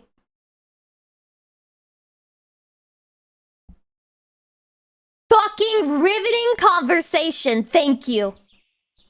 白いね What's with the creepy sound? What?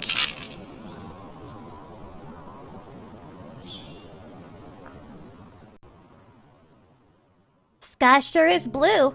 The Boku grass no sure is Kazoku green. features character designs by Mineko Ueda, The chat whose sure is illustrations are delightfully simple, bright, and clean. Millennium Kitchen has done a wonderful job of bringing her drawings to life, which can be surprisingly expressive and show a huge range the of art style subtle a human lot. emotion. Bokura no And now I'm Kazoku also invested. has some of the best cinematography that I've ever seen in a game.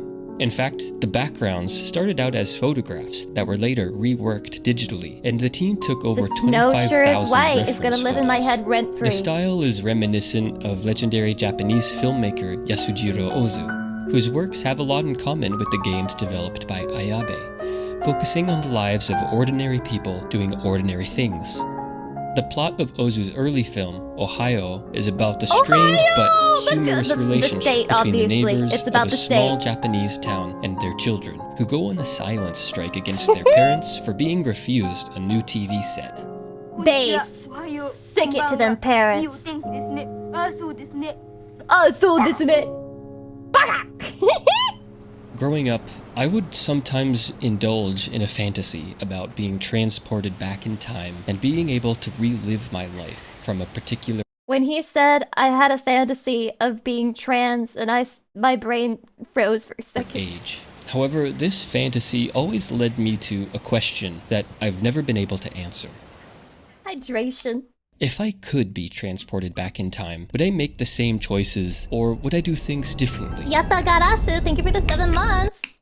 Part of me wants to say that I'd make different decisions. I'd study harder, I'd go to a better university, and get a better paying job.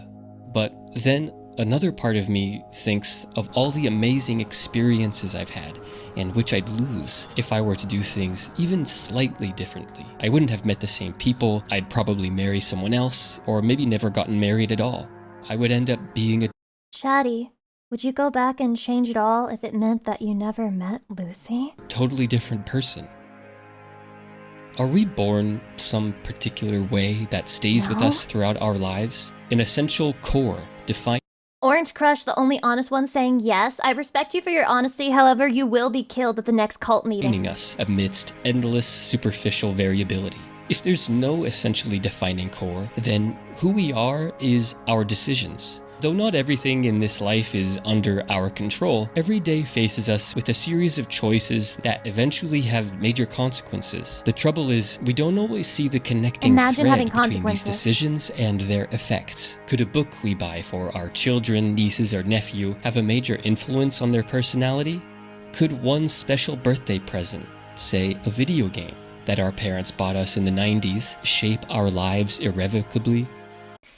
And it's crazy how you don't even know, right? You don't even know if these little things changed your life forever. You never really know, man.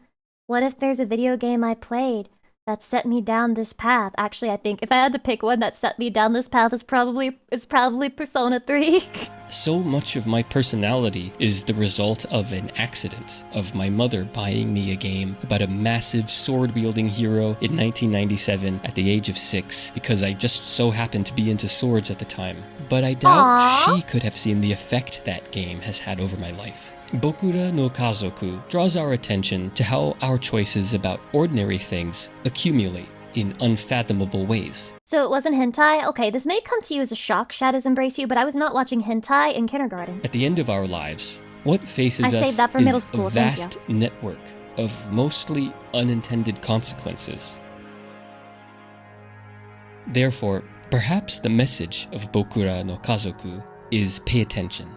It's certainly not the So this most whole thing was an ad for that game? Yes, Psychopathic Turtle. It was an ad for a PS2 game that's not being sold anymore. You fucking caught him. Patcholino, welcome. What was your first hentai? What the fuck kind of question is that? I'm trying to remember. Does Bravo Girls count as a hentai? It has like hentai-esque scenes. Does it count? Do we count that? Then it's that one. If it's not that one, I think it was, and this is like a crazy first hentai.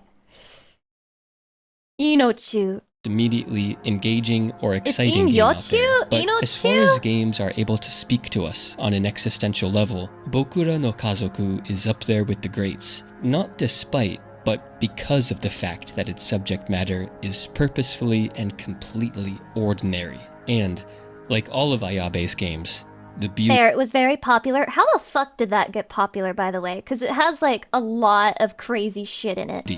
of the ordinary. My first hentai was the Bible. Yeah, you're talking about that scene with Lot and his daughters? Yeah. Oh my god, I'm gonna play Bokura no Kazoku now! Okay, one more video.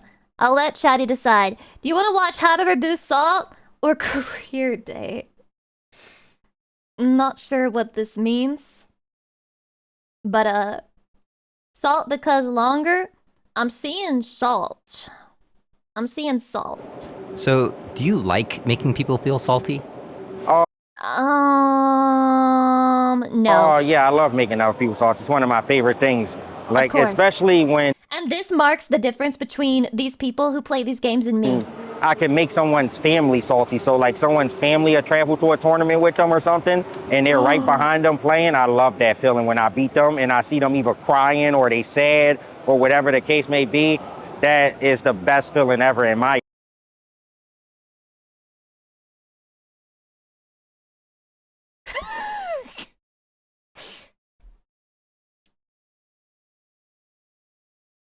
You're a fucking psycho. opinion. While any competitive game can breed salt, fighting game formats make it an extremely efficient distributor of it.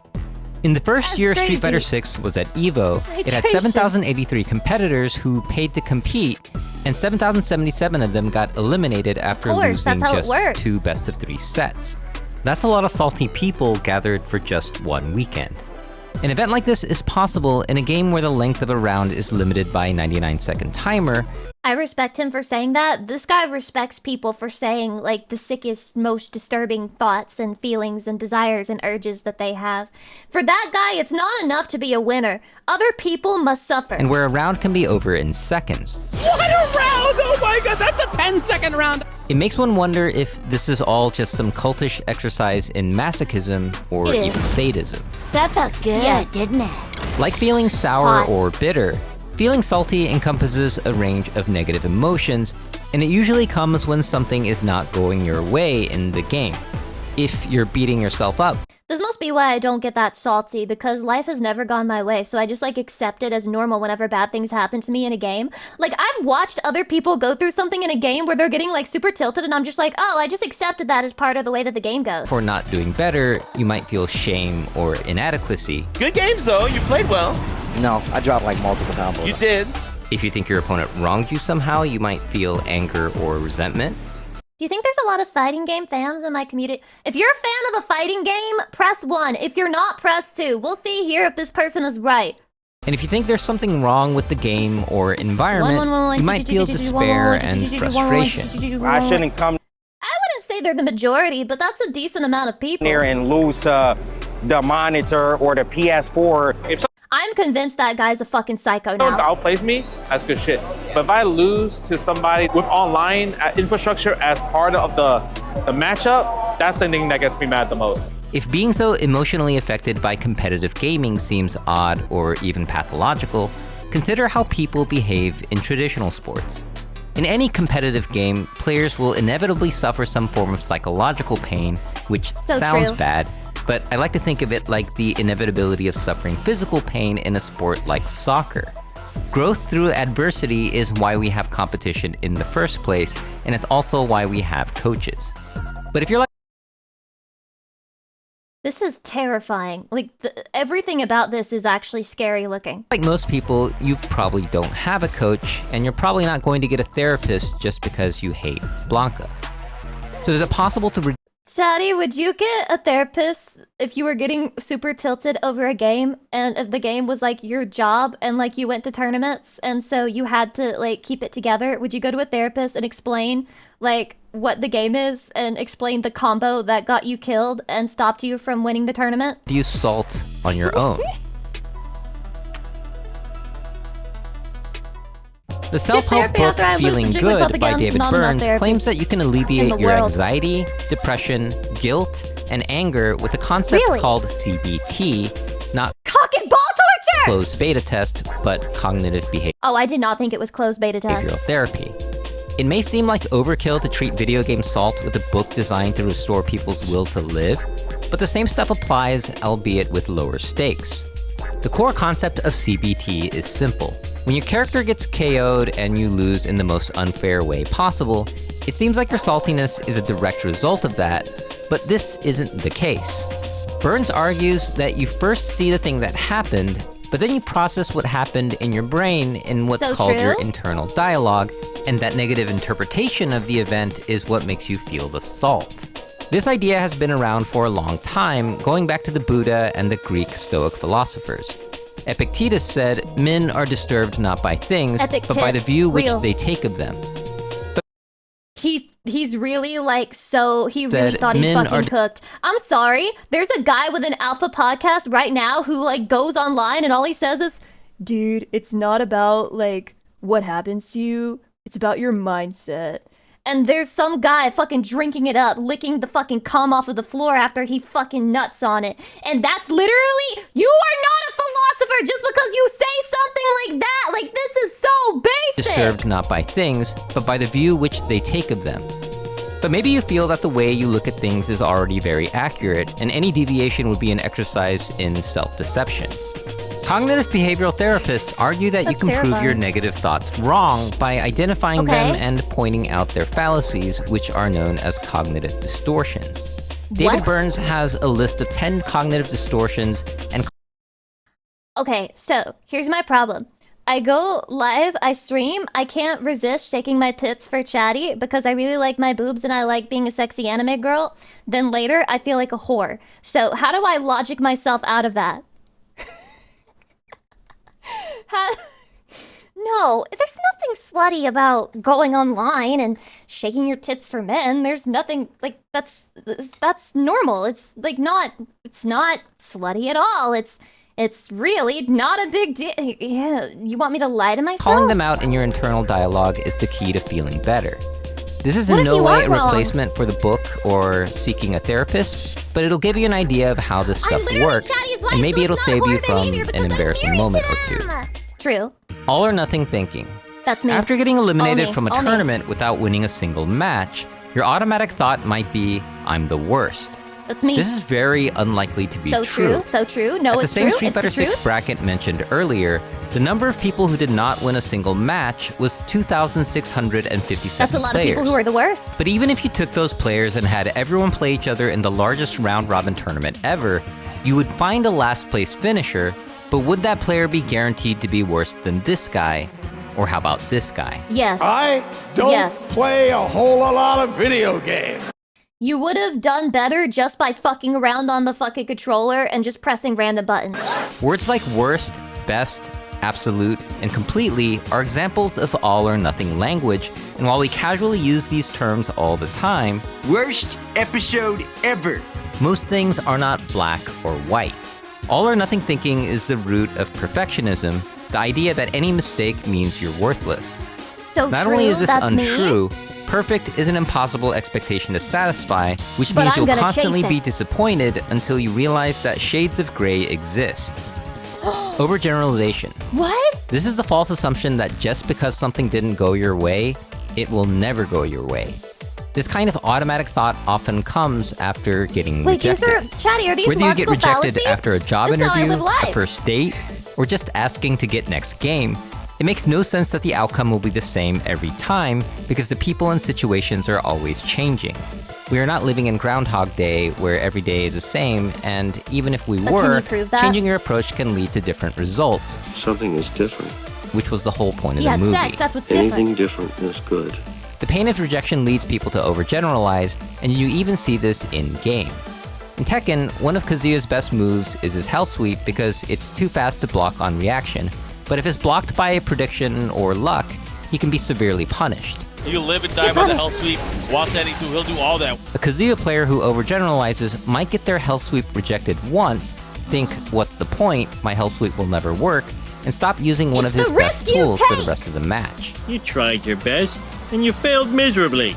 The lesson is, never try. The best Kazuya True. players refuse to let this happen.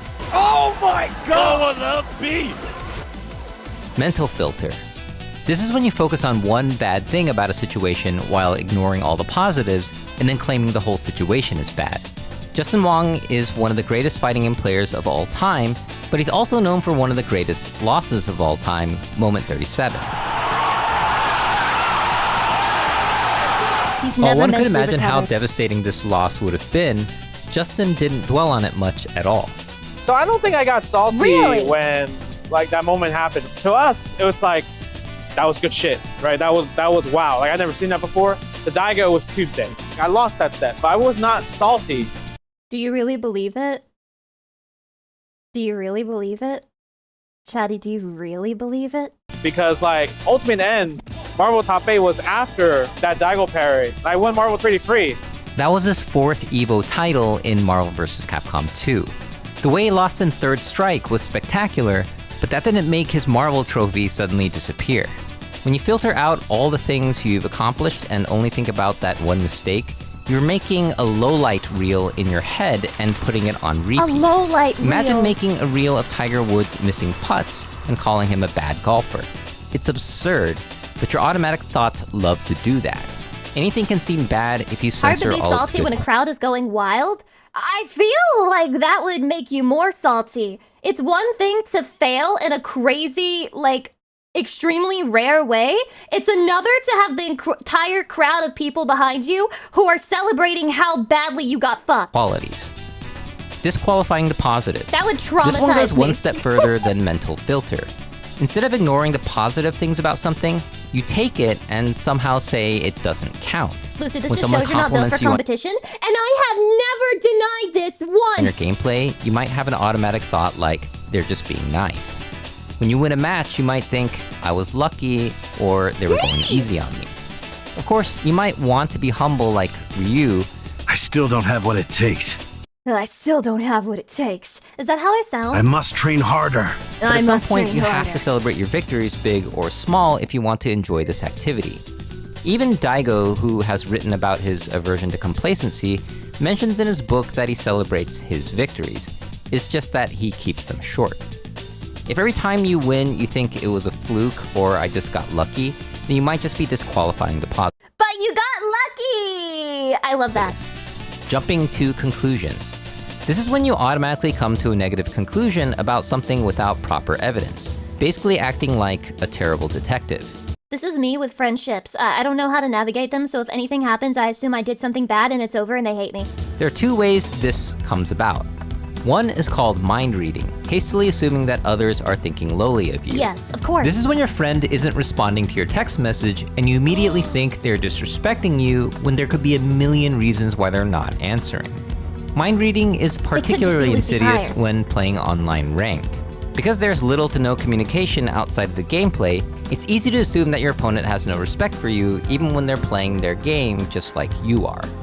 The only way you can know for sure what your online opponent is truly thinking is by having special powers. Let's talk about power.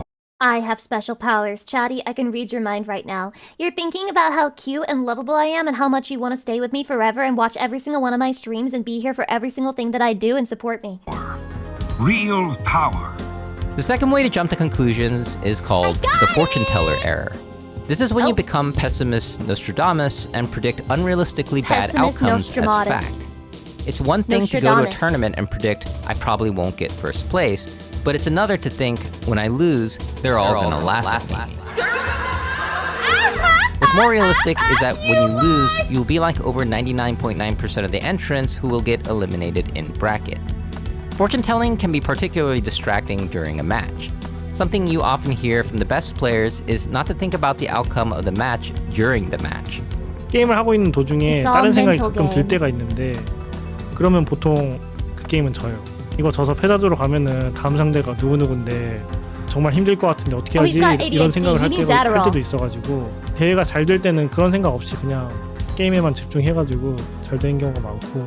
And that's gonna do it! Our first ever Tekken World Tour Tekken 8 champion is gonna be Barrel Rank 2! Every moment you think the thought, I must not lose, is a moment taken away from thinking about your opponent's next move.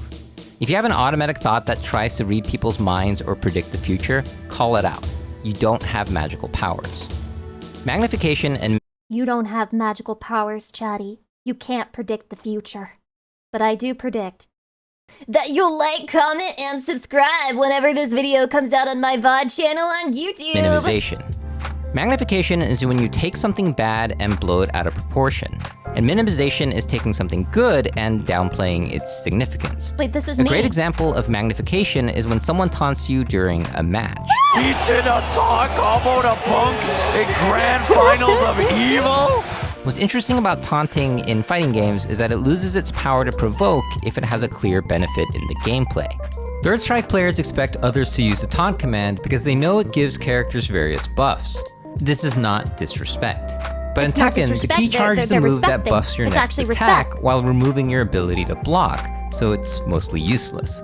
But it's now widely seen as a taunt even though it was designed as a move.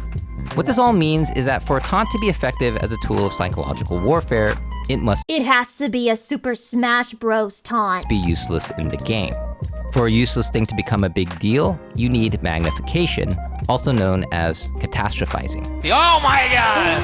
Knuckle dude! On the other end, you can minimize the significance of a good thing. Smash. A common way of doing this is making your accomplishment seem smaller by comparing it to another accomplishment. Winning your first match in a tournament is a big deal until you tell yourself that it's not as good as making it out of pools.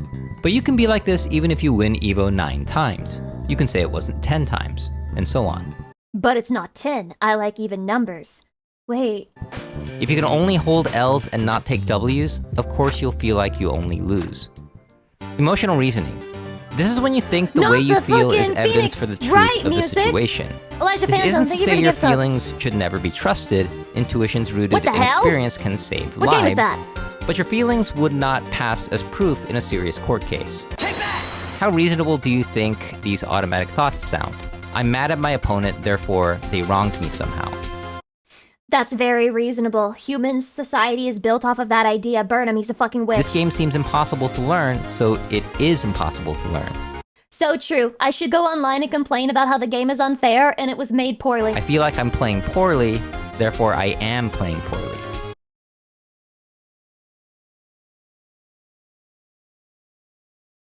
This one actually makes sense to me. Case closed. Is this crazy? Well, look at that. When spoken out loud, these statements sound ridiculous. In competitive gaming, you often need to be your own coach and spit out some facts to counter your emotional reasoning. Are you actually playing worse than usual, or did your opponent find a counter to your strategy? Should or must statements. The psychotherapist Albert Ellis described 3 thoughts we're that getting hold us back. psychology in here, okay. One is the idea that I must do well or I'm worthless. The second one is that others must treat me well or they're worthless. And narcissism. Finally, the third one is that the world must give me exactly what I want now or the world is worthless. Because of the must. If you didn't masturbate, then you wouldn't awfulize, terribilize, catastrophize, say I can't stand it, and put yourself down. The problem with saying I should or must do something is that it creates pressure, guilt, and anxiety. I must train harder. This makes training feel like a burden because it's now an obligation you can fail to uphold. But if instead you were to say, I will train harder, it changes the focus from pressure to passion. There are many alternatives to saying should or must that convey your values without whipping yourself. If you're only stuck with... So you gotta gaslight yourself into thinking that you want it? No. Implant the information into my head, make it instant, make it easy. No effort, I'd like very much to do well, but I never have to, then you wouldn't disturb yourself. Now, when you say someone else should or must treat you a certain way, you're putting your expectations of people unreasonably high, and when they fail to meet those expectations, which is inevitable, you will feel resentment, hostility, or anger. When playing online, someone might taunt you and you might think, God, her fucking fat ass is taunting me to put my dick in. They should not disrespect me like that. But if the Roman emperor and Stoic philosopher Marcus Aurelius were alive today, he would not be surprised in the slightest. In Meditations, he writes, begin the morning by saying to yourself, I shall meet with the meddling, the ungrateful, arrogant, deceitful, envious, and unsocial. What an arrogant statement by itself. I shall meet with the meddling, the ungrateful, arrogant, deceitful, envious, and unsocial. What? You're assuming those people are all those things. Maybe. Has he ever heard the saying? Do you think Marcus Aurelius has ever heard the saying that if you, everywhere you go, everyone's an asshole, you're the problem? A Stoic reminder that instead of spending energy on things you cannot control, use it on other things like getting good. He was the last emperor? way to use I don't should trust or anything must that bitch statements says. is that the world should be a certain way this instant. When it's not, you feel helpless and frustrated. Perhaps you want a fighting game to be more balanced. You can't change it right now, but you can adapt. Gaslight yourself into being okay with bad circumstances. What if in Street Fighter, instead of saying you lose each time you've lost, it said you are a loser? This change would not go unnoticed because we know there's a huge leap between losing a game and becoming a loser. That's because the word loser is a label, and the problem with labels is that it reduces a complex human being into a simple stereotype. If losing in a game made you a loser, then the best players of that game are all losers because they've lost more games than anyone. Using negative labels on yourself only serves to make you feel worthless. Conversely, you can use negative labels on others to protect your ego, but it generates hostility and prevents self-reflection. If you call your opponent a coward, it's on them to change, but if you call them a defensive player, it's on you. It might feel good to label others, but it won't help you win. Oh my god. At Evo next year after learning to control my salt level in the stream. Will you cheer me on, wife? Happy 16. Of course I will cheer you on. Shaddy, if any of you go to Evo, I will cheer you on. Aggie, thank you for the 60 butts. I appreciate it, by the way. Good luck in all your fighting games and in anything you're doing in life. Maybe this really will help you. Personalization. This is when you put way too much blame on yourself for a negative outcome. It's me. This can lead It's to me. guilt and even apologizing for things out of your control. I was playing against a player and I was about to lose the set. It was like a pretty close set. I played this character named Hawkman. He had the super that he could charge up to full charge and it would become unblockable. It's really bad. You have to be like asleep at the wheel to get hit by this. But I was like, wow, I'm gonna lose the set. I gotta make something happen. So I go for this really gimmicky setup and I win. And I'm like, oh my God, I am so sorry. It turns out when you lose in a tournament set, the last thing you want to hear is the guy apologizing to you. Being a stupid kid that I am, I was like, I'm sorry for saying sorry, and then it just like kept getting worse and worse. And then eventually, one of my friends said it, Willie, he said, they shouldn't call you wall jump man, they should call you apology man. We do this because taking accountability is respectful, and it's why when accepting a loss, we say things like, this loss is all on me, I didn't train enough, and I will work hard to do better next time.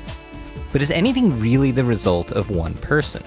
Imagine how strange it would be to win a tournament, go on the mic, and just say, this win is all because of me, and I deserve all the credit. Holy Not base! a single person helped me in Holy any way base! to get to where I am today, so thank me. This win is all me. I did everything. I am responsible for it. And if anyone doesn't like that, they can slob on my knob. Goodbye. And good night. I hope that whenever they have the VTuber Awards, whoever accepts their awards will just say shit like that. Like, yeah, I won this because I'm the best, I'm the funniest, I'm #1. The fans voted for me, not because they had to, but because they knew that. It was just a matter of course. And honestly, it's not thanks to them. It's all thanks to me for being the funniest in the world. Neither of these statements make much sense. Whether the one who loses can attribute the loss to anything else without sounding like excuses monitors at the is thingy were another super matter. laggy, barely But the playable. truth is, no outcome, good Yeah, or most bad, humble can too. be entirely Number attributed to one, one most humble. person. Now that you've gotten an idea of the 10 cognitive distortions, you might have noticed a couple of things. A person who purposefully tries to exacerbate your distortions is often called a bully, and someone who tries to fix your distortions are usually called a friend. We tend to be our own worst bully. You'll die by your own hand. But rarely do we treat ourselves like a friend when we have a negative automatic thought. That's a nice jacket you've got there. When you call yourself a complete failure, you're basically saying a villain character's win quote to yourself when you would never You call are your a friend a failure. complete failure who's in the same situation. You would likely say something like, a single loss doesn't make you a failure, which is true, so you Yeah, wouldn't you're just right. be lying to spare their feelings. Why not treat yourself like your own best friend when you have cognitive distortions? This is what David Burns calls the double standard technique, and it's powerful because it makes sense. Yeah, that makes sense. Yeah, that makes sense. But even I with like ways that. to I like reduce that. salt, not everyone wants to be salt-free. If you could press a magic button that made all your salt and negative thoughts go away, would you do it? No. Yeah, but 3 days of losing in a row? These techniques are good if you deal with occasional loss, and they lose a lot of power if you deal with constant loss. However, I will say, if you are dealing with the constant loss, individual losses will stop meaning as much to you because you're so used to losing that it no longer matters to you. OGK, welcome. I would never press that button. I would never press that button because sometimes, you know, we get motivated by salt, I think. People who don't get salty aren't winners, in my opinion. I don't think there's a player that I know that don't get salty that wins. Every single player that y'all see win Street Fighter or NBA championship, NFL, Super Bowl, whatever the case may be, every agree. last one of them you can find He might be a psychopath, but he's completely right. People who don't get salty aren't competitive. extremely salty clips about They them. wouldn't so want to do something like I this think anyway. no one who wins anything in life is happy all the time. You know, it's just impossible. You have to have that little salt because that's like the competitive edge.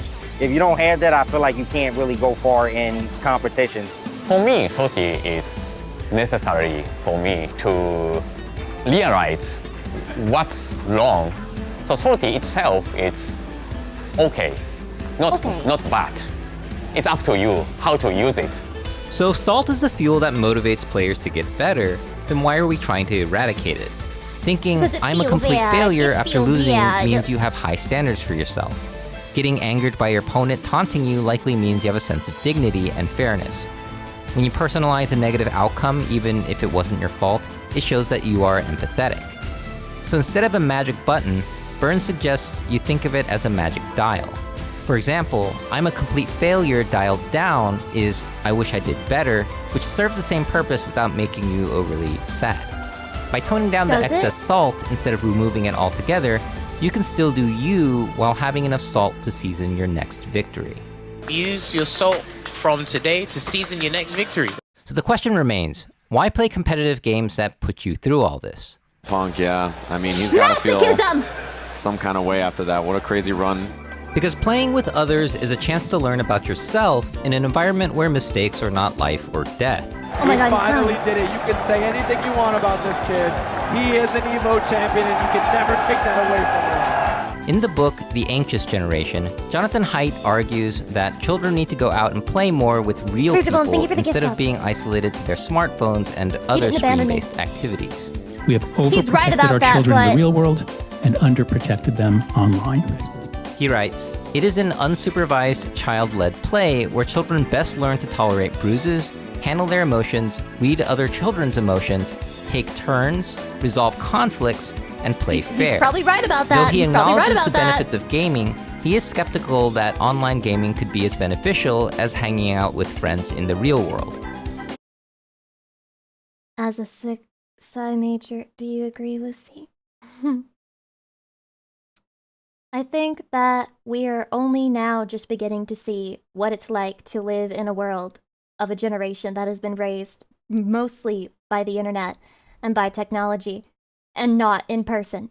I agree, which is why I think offline gaming is the perfect It's going to complement. get so much worse. This is where your ability to accept defeat and handle emotions is tested in front of. The only reason that I'm not terrorizing you working at a Starbucks right now, acting weird and being super antisocial, the reason why is because I'm employed as a streamer by you. You kept me off the street! I would tell the salty guy, you know, that whatever your behavior is, be it salt or rage, it's gonna affect other players. Most of the people, when I told them that, you know, they tend to control their salt better. They're forced to control because they don't want to look bad, you know, as a human. And in that way, they slowly improve, but they start to learn how to control something they never ever do. So it's a effect that, it's a chain effect that eventually I realized it works very good and it became very healthy for the whole community.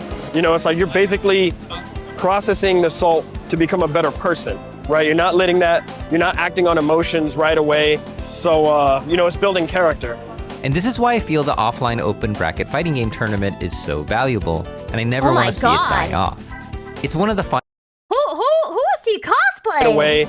So, you know, it's building character. Dude, just walking And this around is why I the feel the fucking offline Evo with open his bracket tits fighting game out? tournament is Who the fuck is that? so valuable, and I never want to see it die off. It's That one was of the a final cosplay. Am I supposed to believe he just walks around like that? vestiges of face-to-face human interaction in competitive gaming where anyone can join, get salty, and fist bump afterwards. This was Gerald from Corey Gaming. Thanks for watching. The real winner of Evo right there. How do you have time to work out that much and become like a fighting game pro? This video is sponsored by all you patrons and YouTube members who... Chatty, this stream is sponsored by you. Can you believe it? The stream sponsored by Chatty? By Chatty's help, we were able to stream today? And by the grace of Spectrum, which was in fact stable for the duration of this stream. Let's fucking go! I can't believe it. No, I actually can't believe it. I can't believe... I literally did not have internet for the majority of 11. And then it turns 12. And suddenly, it's ready for me. Let's fucking go! I just saw something really disturbing in a thumbnail. And I kind of want to raid them over it, but I think they're doing an 18+ stream, which makes me think that Chatty might get seduced, so I'm not going to do that. I don't want Chatty to get seduced. I don't want Chatty to be taken away from me. I refuse. I won't let it happen. I won't let it happen! I won't let it happen! I won't let it happen! No! Okay, we're gonna raid Miniko Mew. Let's do that. Why not? I don't see any reason why that should not be an option that is available to you and me, Chatty. Wow! Thank you for spending a Saturday with me, Chatty. We watched a lot of videos and saw a lot of stuff. I had a good time. I hope that you had a good time. I was entertained. I hope you were entertained. I love a nice React Slop Saturday to end the week. I'm sorry about yesterday. Spectrum is piece of shit.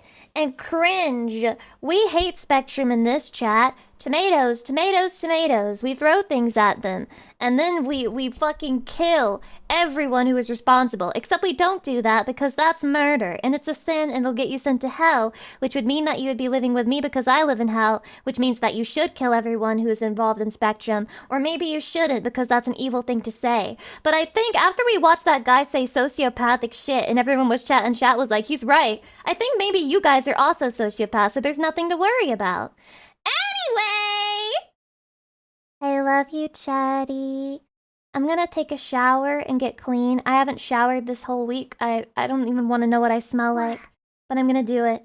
I hope that you guys have a good rest of your weekend. Take care of yourself. I will see you again very soon. Much Chatty love and Chatty.